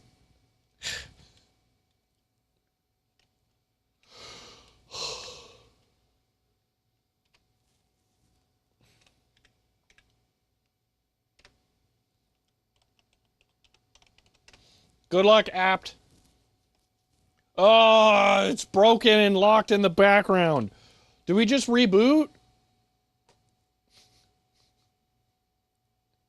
I'm gonna reboot. Whatever. I don't care. Break the kernel. It would make me happy. Please do it. Delete the lock file. Nothing can go wrong. Alright. Was it just this file? Can I get lock? Yeah, actually kill apt seems better. Kill all -9 apt. Operation not permitted. But what if sudo? It sounds like IRDA with extra steps. I like it. What do you mean unsupported file /deb? But, oh, I didn't cd MLX. All right, go have fun. Depackage was interrupted. You must manually run, deconfigure. Oh my gosh, I hate everything. Ah!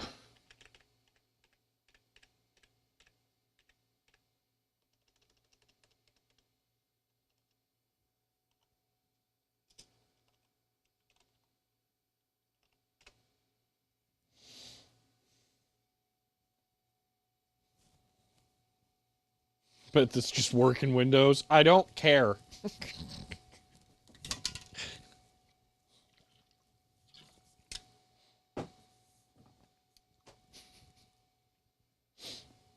You know what wouldn't work in Windows? Me.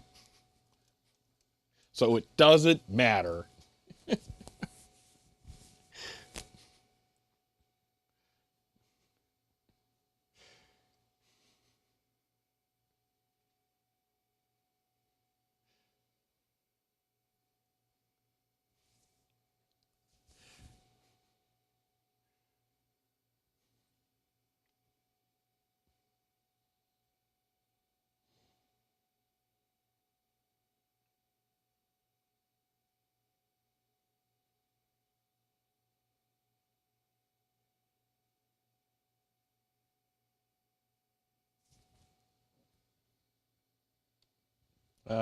Top says Firefox is using the most.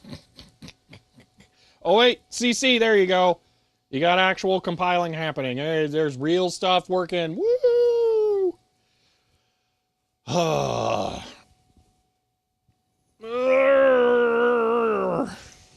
I did not expect the last hour of this just to be compiling drivers. This is terrible.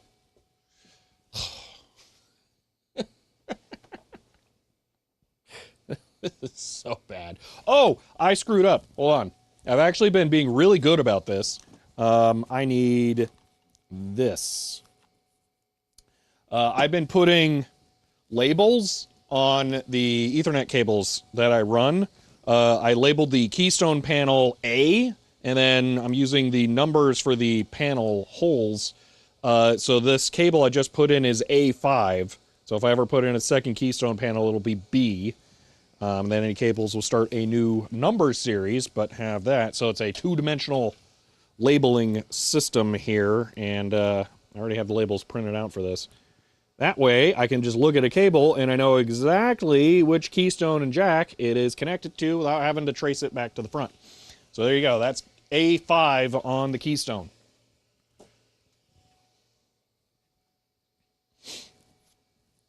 And A5's not connected yet, so I'll just grab another little joiner and plug that in over there. It's built. Time for us to find out that it was the wrong version this whole time. Next week we're up to Q6 176, yeah. All right. Well, MST. Whoa. Okay. Let's reboot so we can do the LS dev MST thing. It's there too. Okay, let's reboot. Let's reboot. Time to kill some nicks? Yeah, I'm a little concerned about that. Slightly less concerned after I saw I can get one for like 20 bucks on eBay, though. So there is that.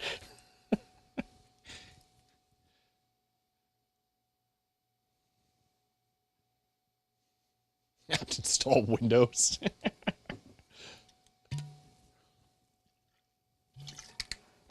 I think we did, RMS.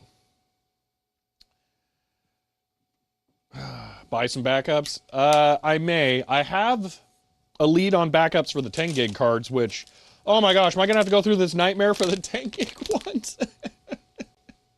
It's so mean.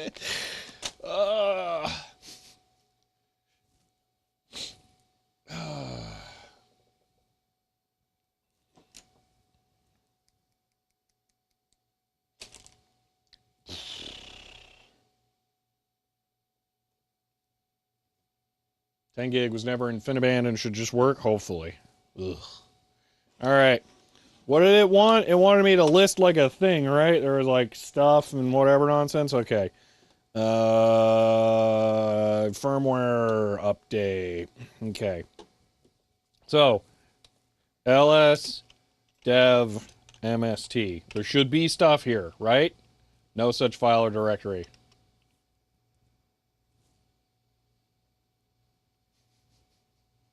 Is this where we start crying? Because I sure want to.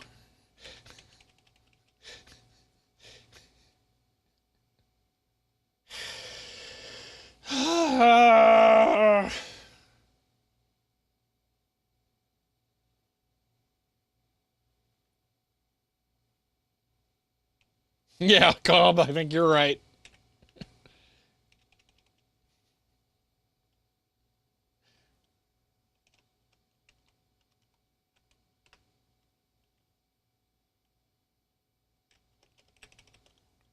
Why is it 3 now?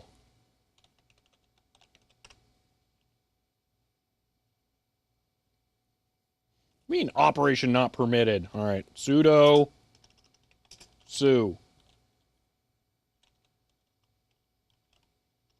What's it called? Manager? There you go. That's strange. MST start. Driver not found. Fatal. PCI module not found. Configuration fatal not found. Okay, that looks good. And okay, so I think I haven't installed everything it needs yet. Maybe I need to go into the common folder and install this too. So let's just sudo apt install star.deb.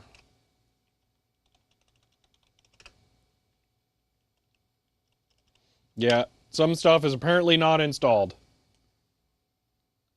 Download performed on sandboxes, subprocess, depackage returned error. Couldn't be accessed by apt. Requires, I mean, but I did a sudo. Sudo su apt install / star dot deb. Now what? Oh, okay, fair enough. Pat can't install it. Yes. Errors were detected while processing.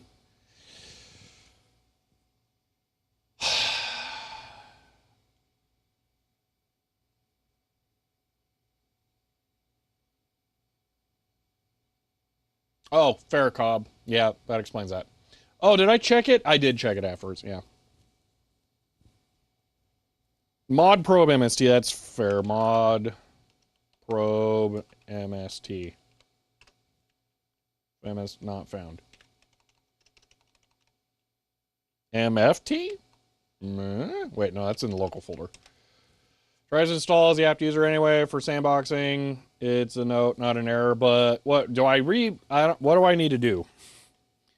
MST or MLX. I don't understand what I'm doing now.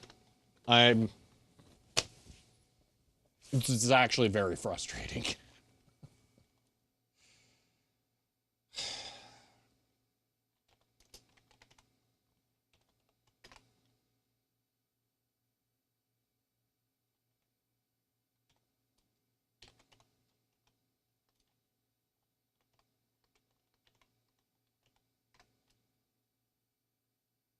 How am I getting not permitted in root?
There is no MLX module loaded.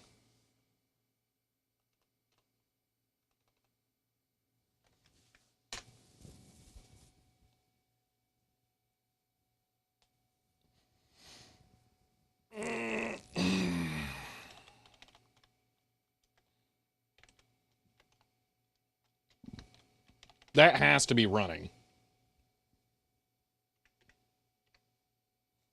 So there's that. Now the DAC is activated. Wait, what?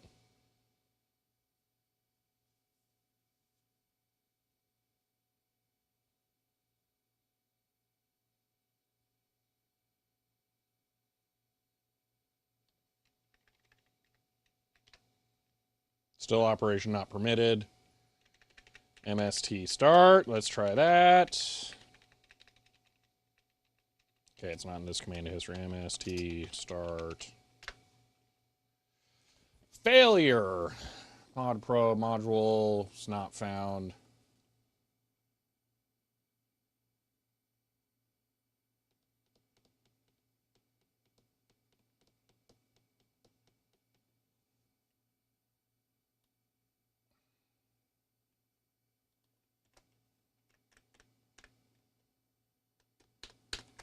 I don't think there's any MST anything for Mod Probe.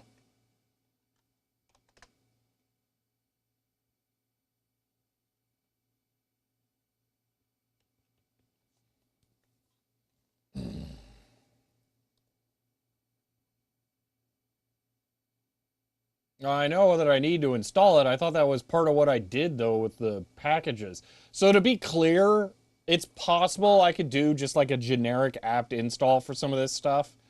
But this card is old, and NVIDIA has depreciated it from the current repositories. So I have to download and install an old version of the drivers and configuration software. So that's why I'm going through the weird steps here instead of just like apt install MLX or MST or whatever. So this is why this is difficult. But yeah, MST I thought it was in this. Did you show the error again? I mean, I think MST is in here. Yeah, MST usage, it exists. MST start. We have it installed. But then it tries to start some modules.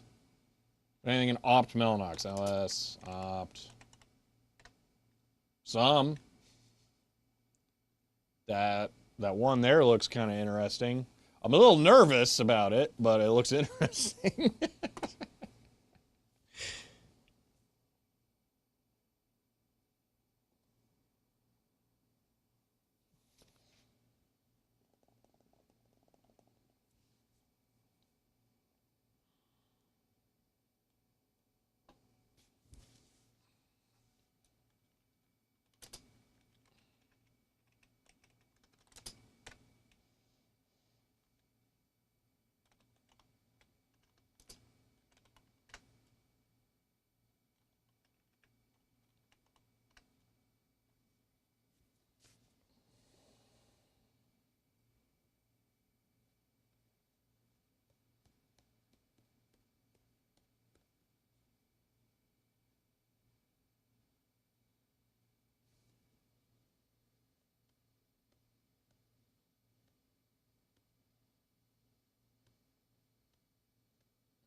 You out of ideas? All right. Find lib mod fuels uname.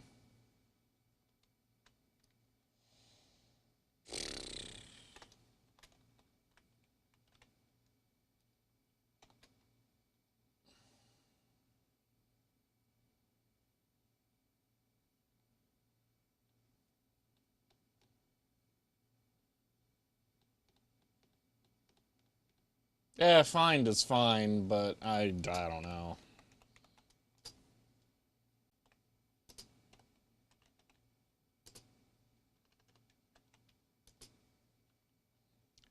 I find to be worse than tar.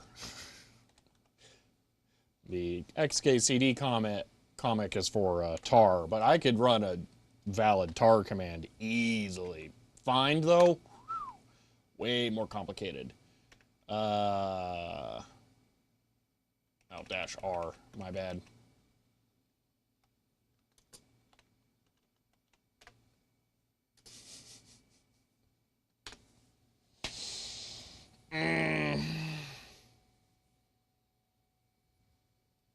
No, I don't know any Ernie mean for tar.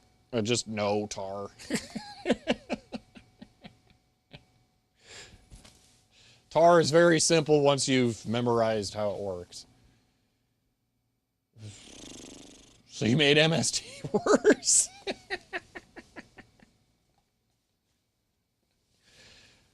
Ugh. Z stands for G-zip compression.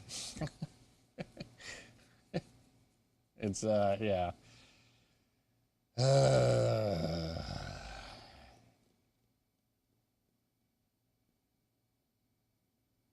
I think RxTX is right. It's a wipe the OS time. So,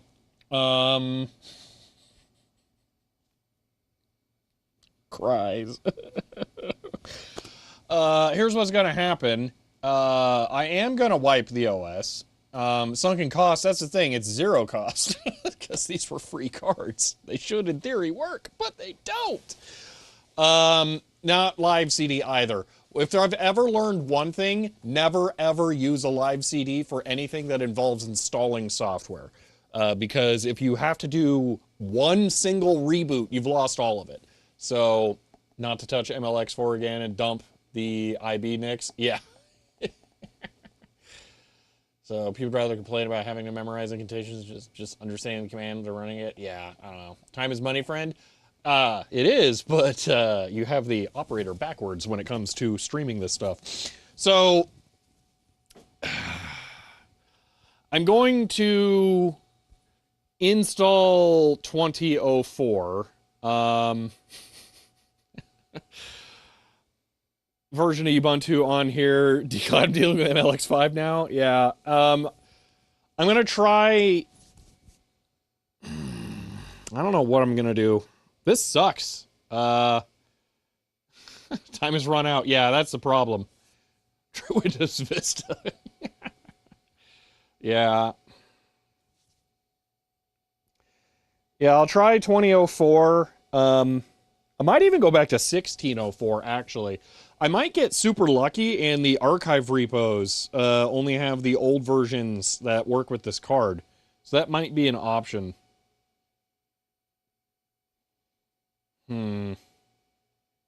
Yeah, that's the thing. And just use the repo as a repo. Yeah, that's the thing. Never buy the old Mellanox stuff. I think in general, just avoid NVIDIA on Linux is the answer.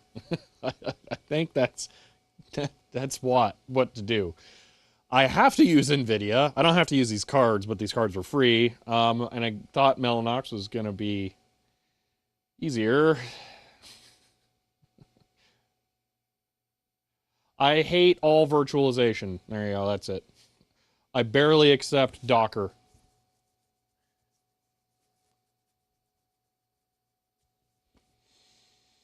Yeah, alright, well, and on that disappointment...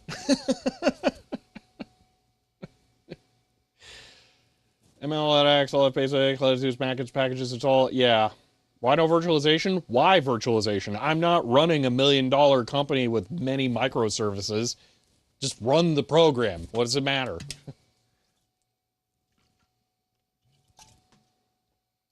Yeah.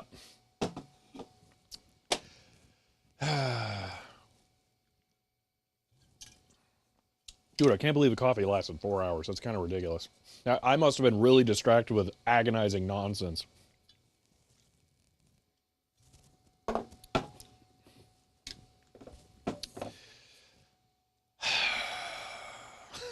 This is incredibly frustrating because I was kind of banking on this being the video that comes out in 6 days.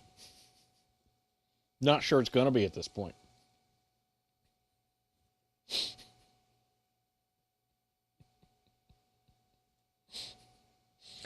So, yeah. One of the staring offs into space I had here was trying to think, can I leave this running and somehow control everything to the degree that I could do an operating system install remotely? But I don't think I can. At least not on a normal desktop. Maybe if I was using IPMI on the Gigabyte, but I don't want to update the firmware on that card, at least not yet. I could try and take the cards home, but that would suck. But it could work. I have a, yeah, you know what? Maybe I do that.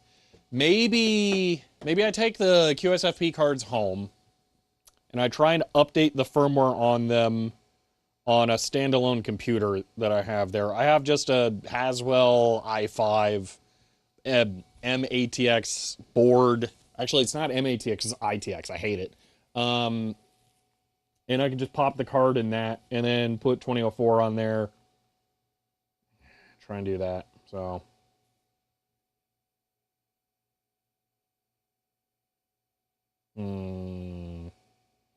Buy a Pi KVM. So it's funny you say that. I was actually looking at some of those on Amazon, I think today. I didn't know that they actually got to the point where it's finally a viable thing. It always seemed obvious since like the Pi 2. Like just throw HDMI capture on there, USB host out, bam, done. Small enough to fit in a PCIe slot. It's incredible. So yeah, I don't understand why it took this long for them to actually be usable. I need to get one. So actually sounds like a good idea, especially the blocker is firmware version, not the OS driver. Yeah, I still am gonna have to clobber the operating system on this machine. I think it is now hosed for Mellanox stuff, so I don't want that. I really don't like that I ran mod probe MLX4 and then the card activated. That's bad. That means it's broken. So that's not good. So yeah, gotta go. Good night, best of luck. Yeah, I'm gonna have to do that. So I can do this on stream. We're over time, but like I'm gonna have to do it one way or another. So let's just yoink the cards because like I said, I have to one way or another. OS is toast. Yeah. Oh, you know what? Before we do that, really quick, bonus objective. Let me shut off the laptop. I'm gonna shut off the computers as well. I wanna crack open the UPS battery tray and have everyone go, dear, no, don't, no, bad, no, throw away, no. When I say I'm just gonna try to kind of make it work. So give me a second here. All right, get the laptop out of here because we're done with that.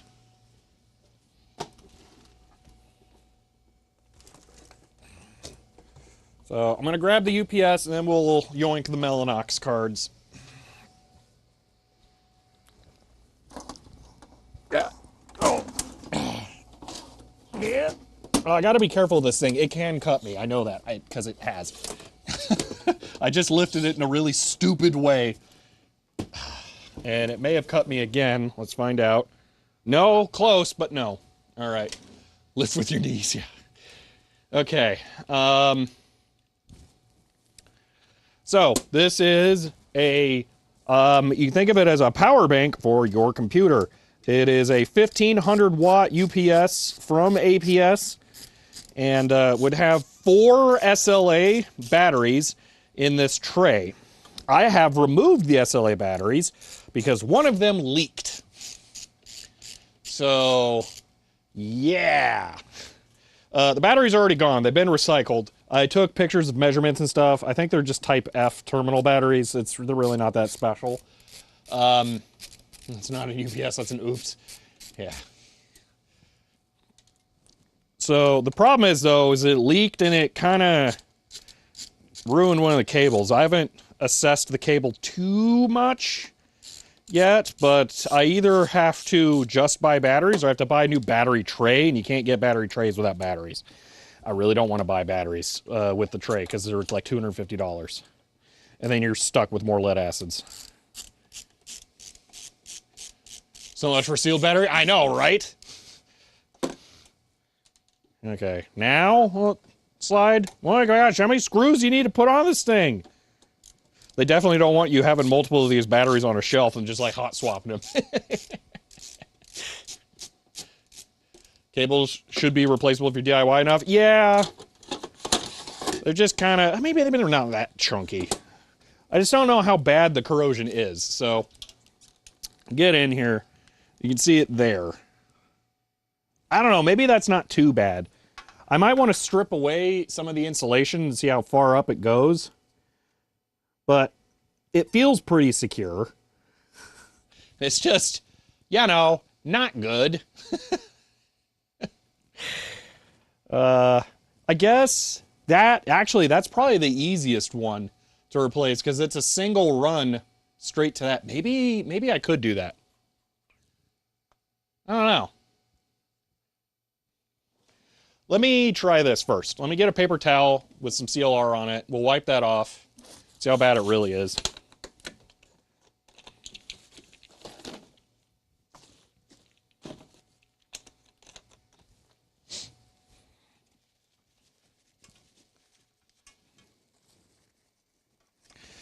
So I don't know. I'm more concerned about whether or not it wicked up the cable. Kind of doesn't seem like it. It might be surface level. Maybe it'll be okay. Yeah, I think a wire brush might be needed. Which means I might end up taking this back home, but yeah. No more network adminning? No. We're gonna end that because it's awful and terrible and everything makes me sad. Yeah. So this is where I would be putting 4 of the LiPo 4, whatever nonsense. So copper wire is just copper wire. Yeah, and the thing is if I can figure out what this terminal is, I think it's just like type F terminal. I have wire, I don't know, somewhere over here. It's like gauge 10 wire. I could probably just replace that with and have it maybe even be better than that. So, yeah, I don't know where it went, but it's over in this direction somewhere. What was this? I think it's gauge 14, but that's probe wire. It's not applicable. Just replace it, remove all doubt. Yeah. You gonna put lipos in there? Yeah, that's kind of what I'm thinking. Because they're not that much more expensive. The energy density will be a lot higher, and you can get them with BMSs. So it's not just gonna get absolutely screwed. Can it charge them? Yes. Yeah, that's my understanding is that the LiPo P40 whatever nonsense batteries with a BMS can work in this use case. So it weirds me out too a lot. Don't get me wrong. I understand how LiPos charge and how it's different from this. All right. So lead acid, you crank up the voltage a bunch and then hope that the resistance inside, you know, like meters it out or whatever. Whereas LiPos will just catch fire. So it's like a whole different ball game. So yeah, it weirds me out too. So, all right, maybe I try replacing that wire, find the spade terminal type. I'll try and look up like e-bike stuff because I know those kinds of people use these batteries. I might be able to find the connector type to just order and get 2 of those because I can put it on this. That's a fuse. That's a fuse. What? That's just a car fuse. That's hilarious.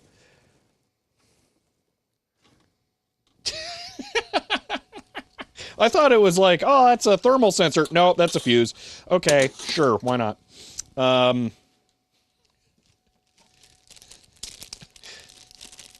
15th automotive fuse. Yeah, that's hilarious. Okay, I didn't realize that.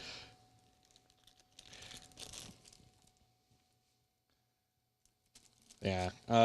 They're a spade connector. I mean, but there's a lot of sizes of spade connectors. I need to know like the exact one to order. I bet I can get that on Amazon without too much effort. I really don't like that the cable is hardwired because this is going to be the power cable that goes into the server rack. I talked about this before. The back of this has 2 switchable outlet groups. So each one of these are going to go to the 2 rack mount power strips down there. So I'll have the 2 switchable groups control the 2 power strips there.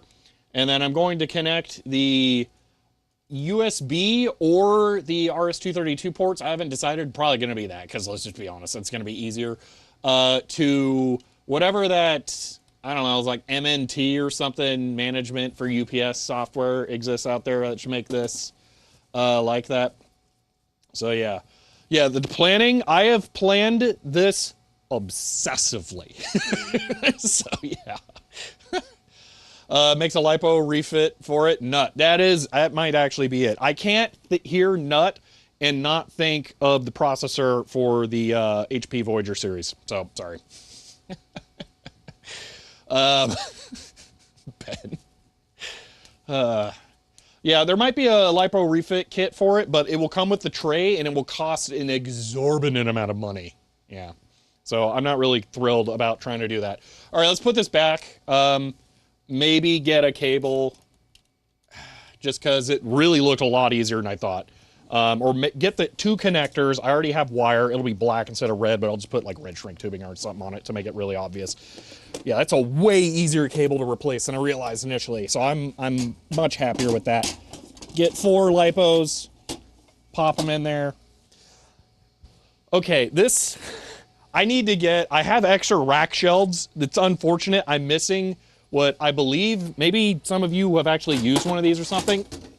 Ugh. It has this on the back. I assume this goes to like a rear rack mount because there's no way on earth this thing's meant to only be held up by just the ears on the front. So I assume this goes to like a sliding bit, and I'm missing that, unfortunately. So I'm gonna have to put this on a shelf down here, which kind of sucks because it half defeats the purpose of it being rack. But yeah, it'll be fine. I really like this gets to go in front of those, by the way. That's gonna be so sweet. Usually put on shelf ones, yeah. Has front to back rail, okay. Yeah. Tell me again why we're going LiPo. Weight, it should have a higher charge density, so it'll hold more power. Here's another reason why I want to go LiPo on that. SLAs are just gonna die again. I mean, it's inevitable, it's just gonna happen.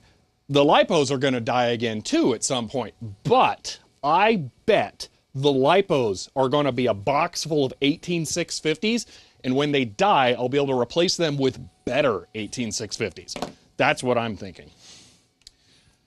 So, here, I'm going to remove the 2 servers. I guess I didn't shut down the Gigabyte, but, you know, okay, everything's shut down now. Such big caps in the Aruba. All right, let me unplug everything from the back. We'll get the network cards out. I'll take them home, try and flash the firmware on a test bench system, see how it goes. It'll suck because I won't be able to really test it until I bring it all back to the office for a full new run. And that's going to require reinstalling the operating system on the other test computer. So this just massively amplified the complexity of this project. Super annoying.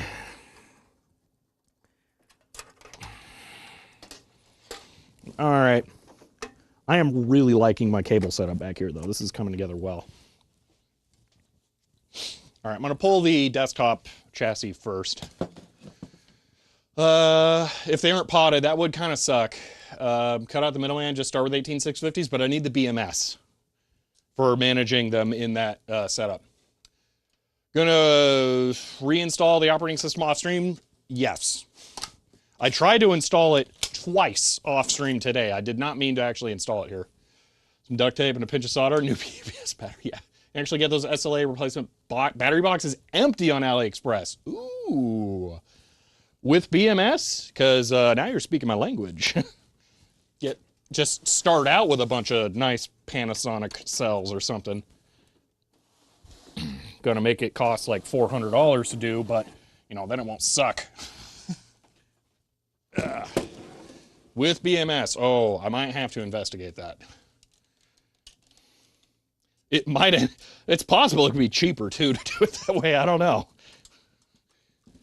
That's very interesting.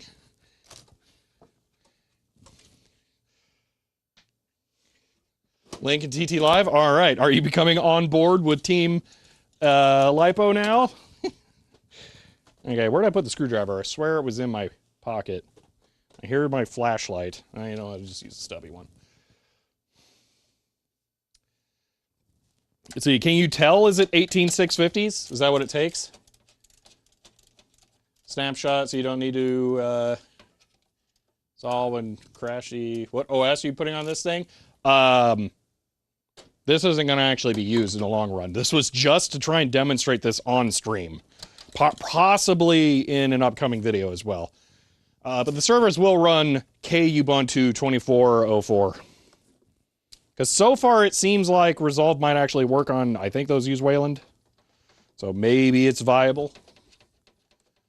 So, becoming on board with Team Load Shift AC to stick it to APS. Load Shift AC.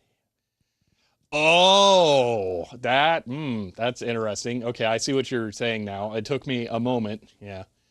This is where I buy my raw cells, LAN wholesale. All right. Prices are good prices, verified source. Oh, okay.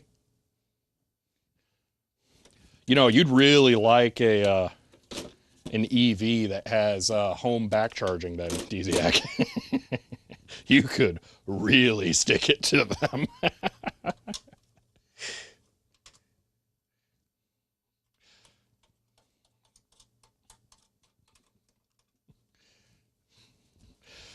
All right, this is going off to the side now. Okay, server. Let's yoink the card out of that. I'm gonna walk around back, double check I have all the cables disconnected per the floppy. Post it. Let me not walk on the fiber cable. Okay. Double check. All clear.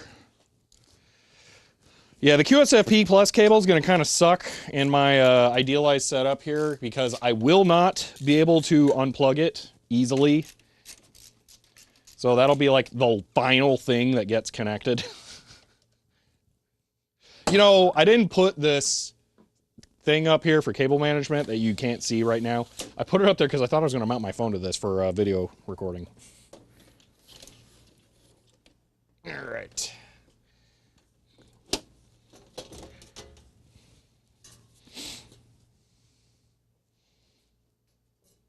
Only VA kind of one of expensive, elusive sapphire. Okay, I only want the fastest one.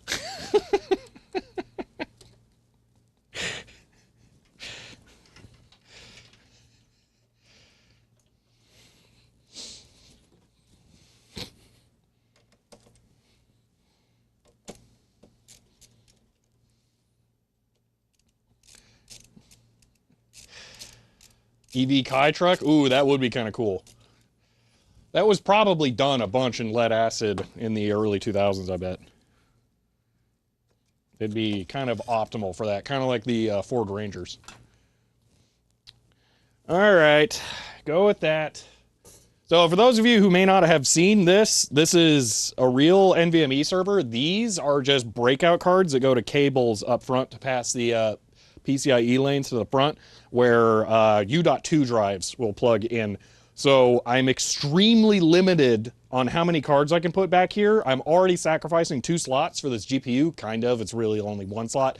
So I have lost 4 bays up front because I'm putting the high-speed network card in here, which also, Gigabyte, why do you not have high-speed networking on here with high-speed drives and then no way to get data out?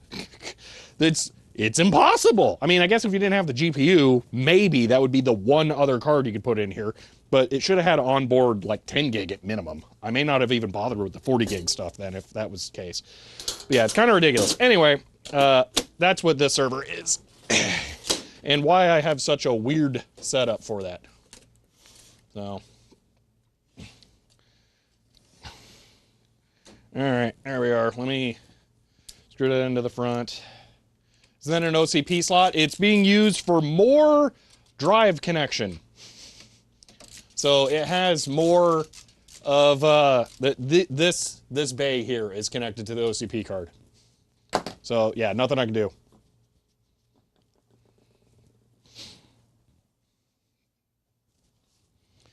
All right, there are the two 40 gig cards. Let me get an appropriate bag to take these home safely in. I was going to say OCP is usually how you add NIC server. Yeah, no, not in this case. They use that for just more ports. I mean, you know, more ports, more good, but still kind of... It's really hard to add anything to that thing.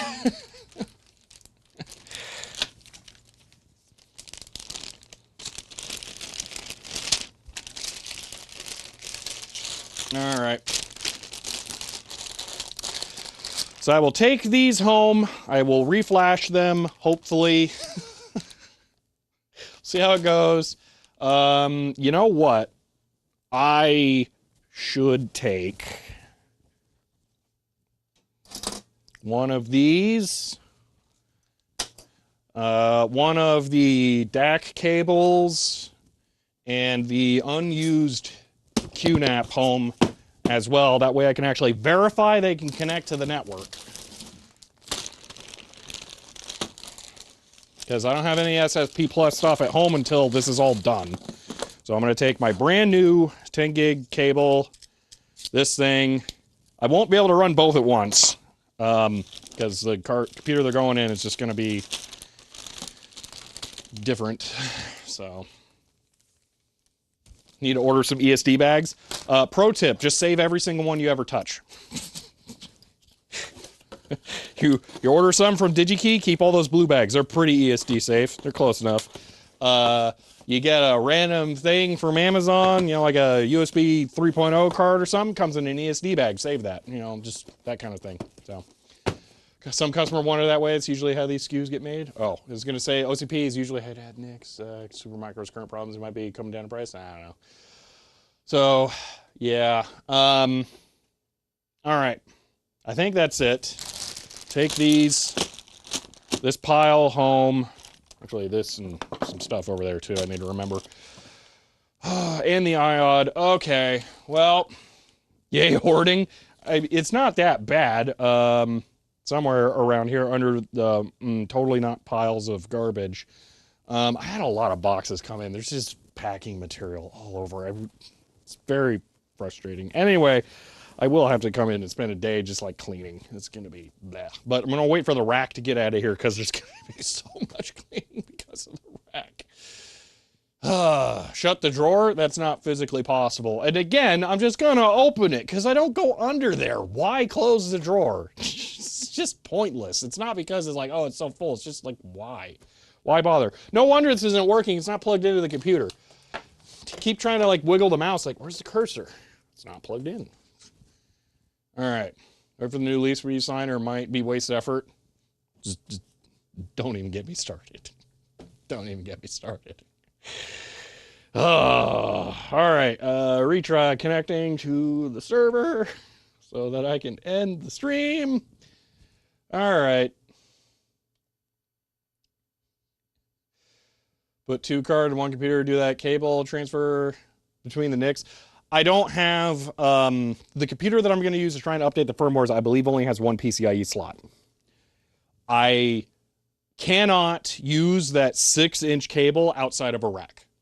So if I'm either going to have both cards in one system, which I can't do at home because I just don't have that kind of hardware flexibility, or I have to come back to the office and do it in the rack.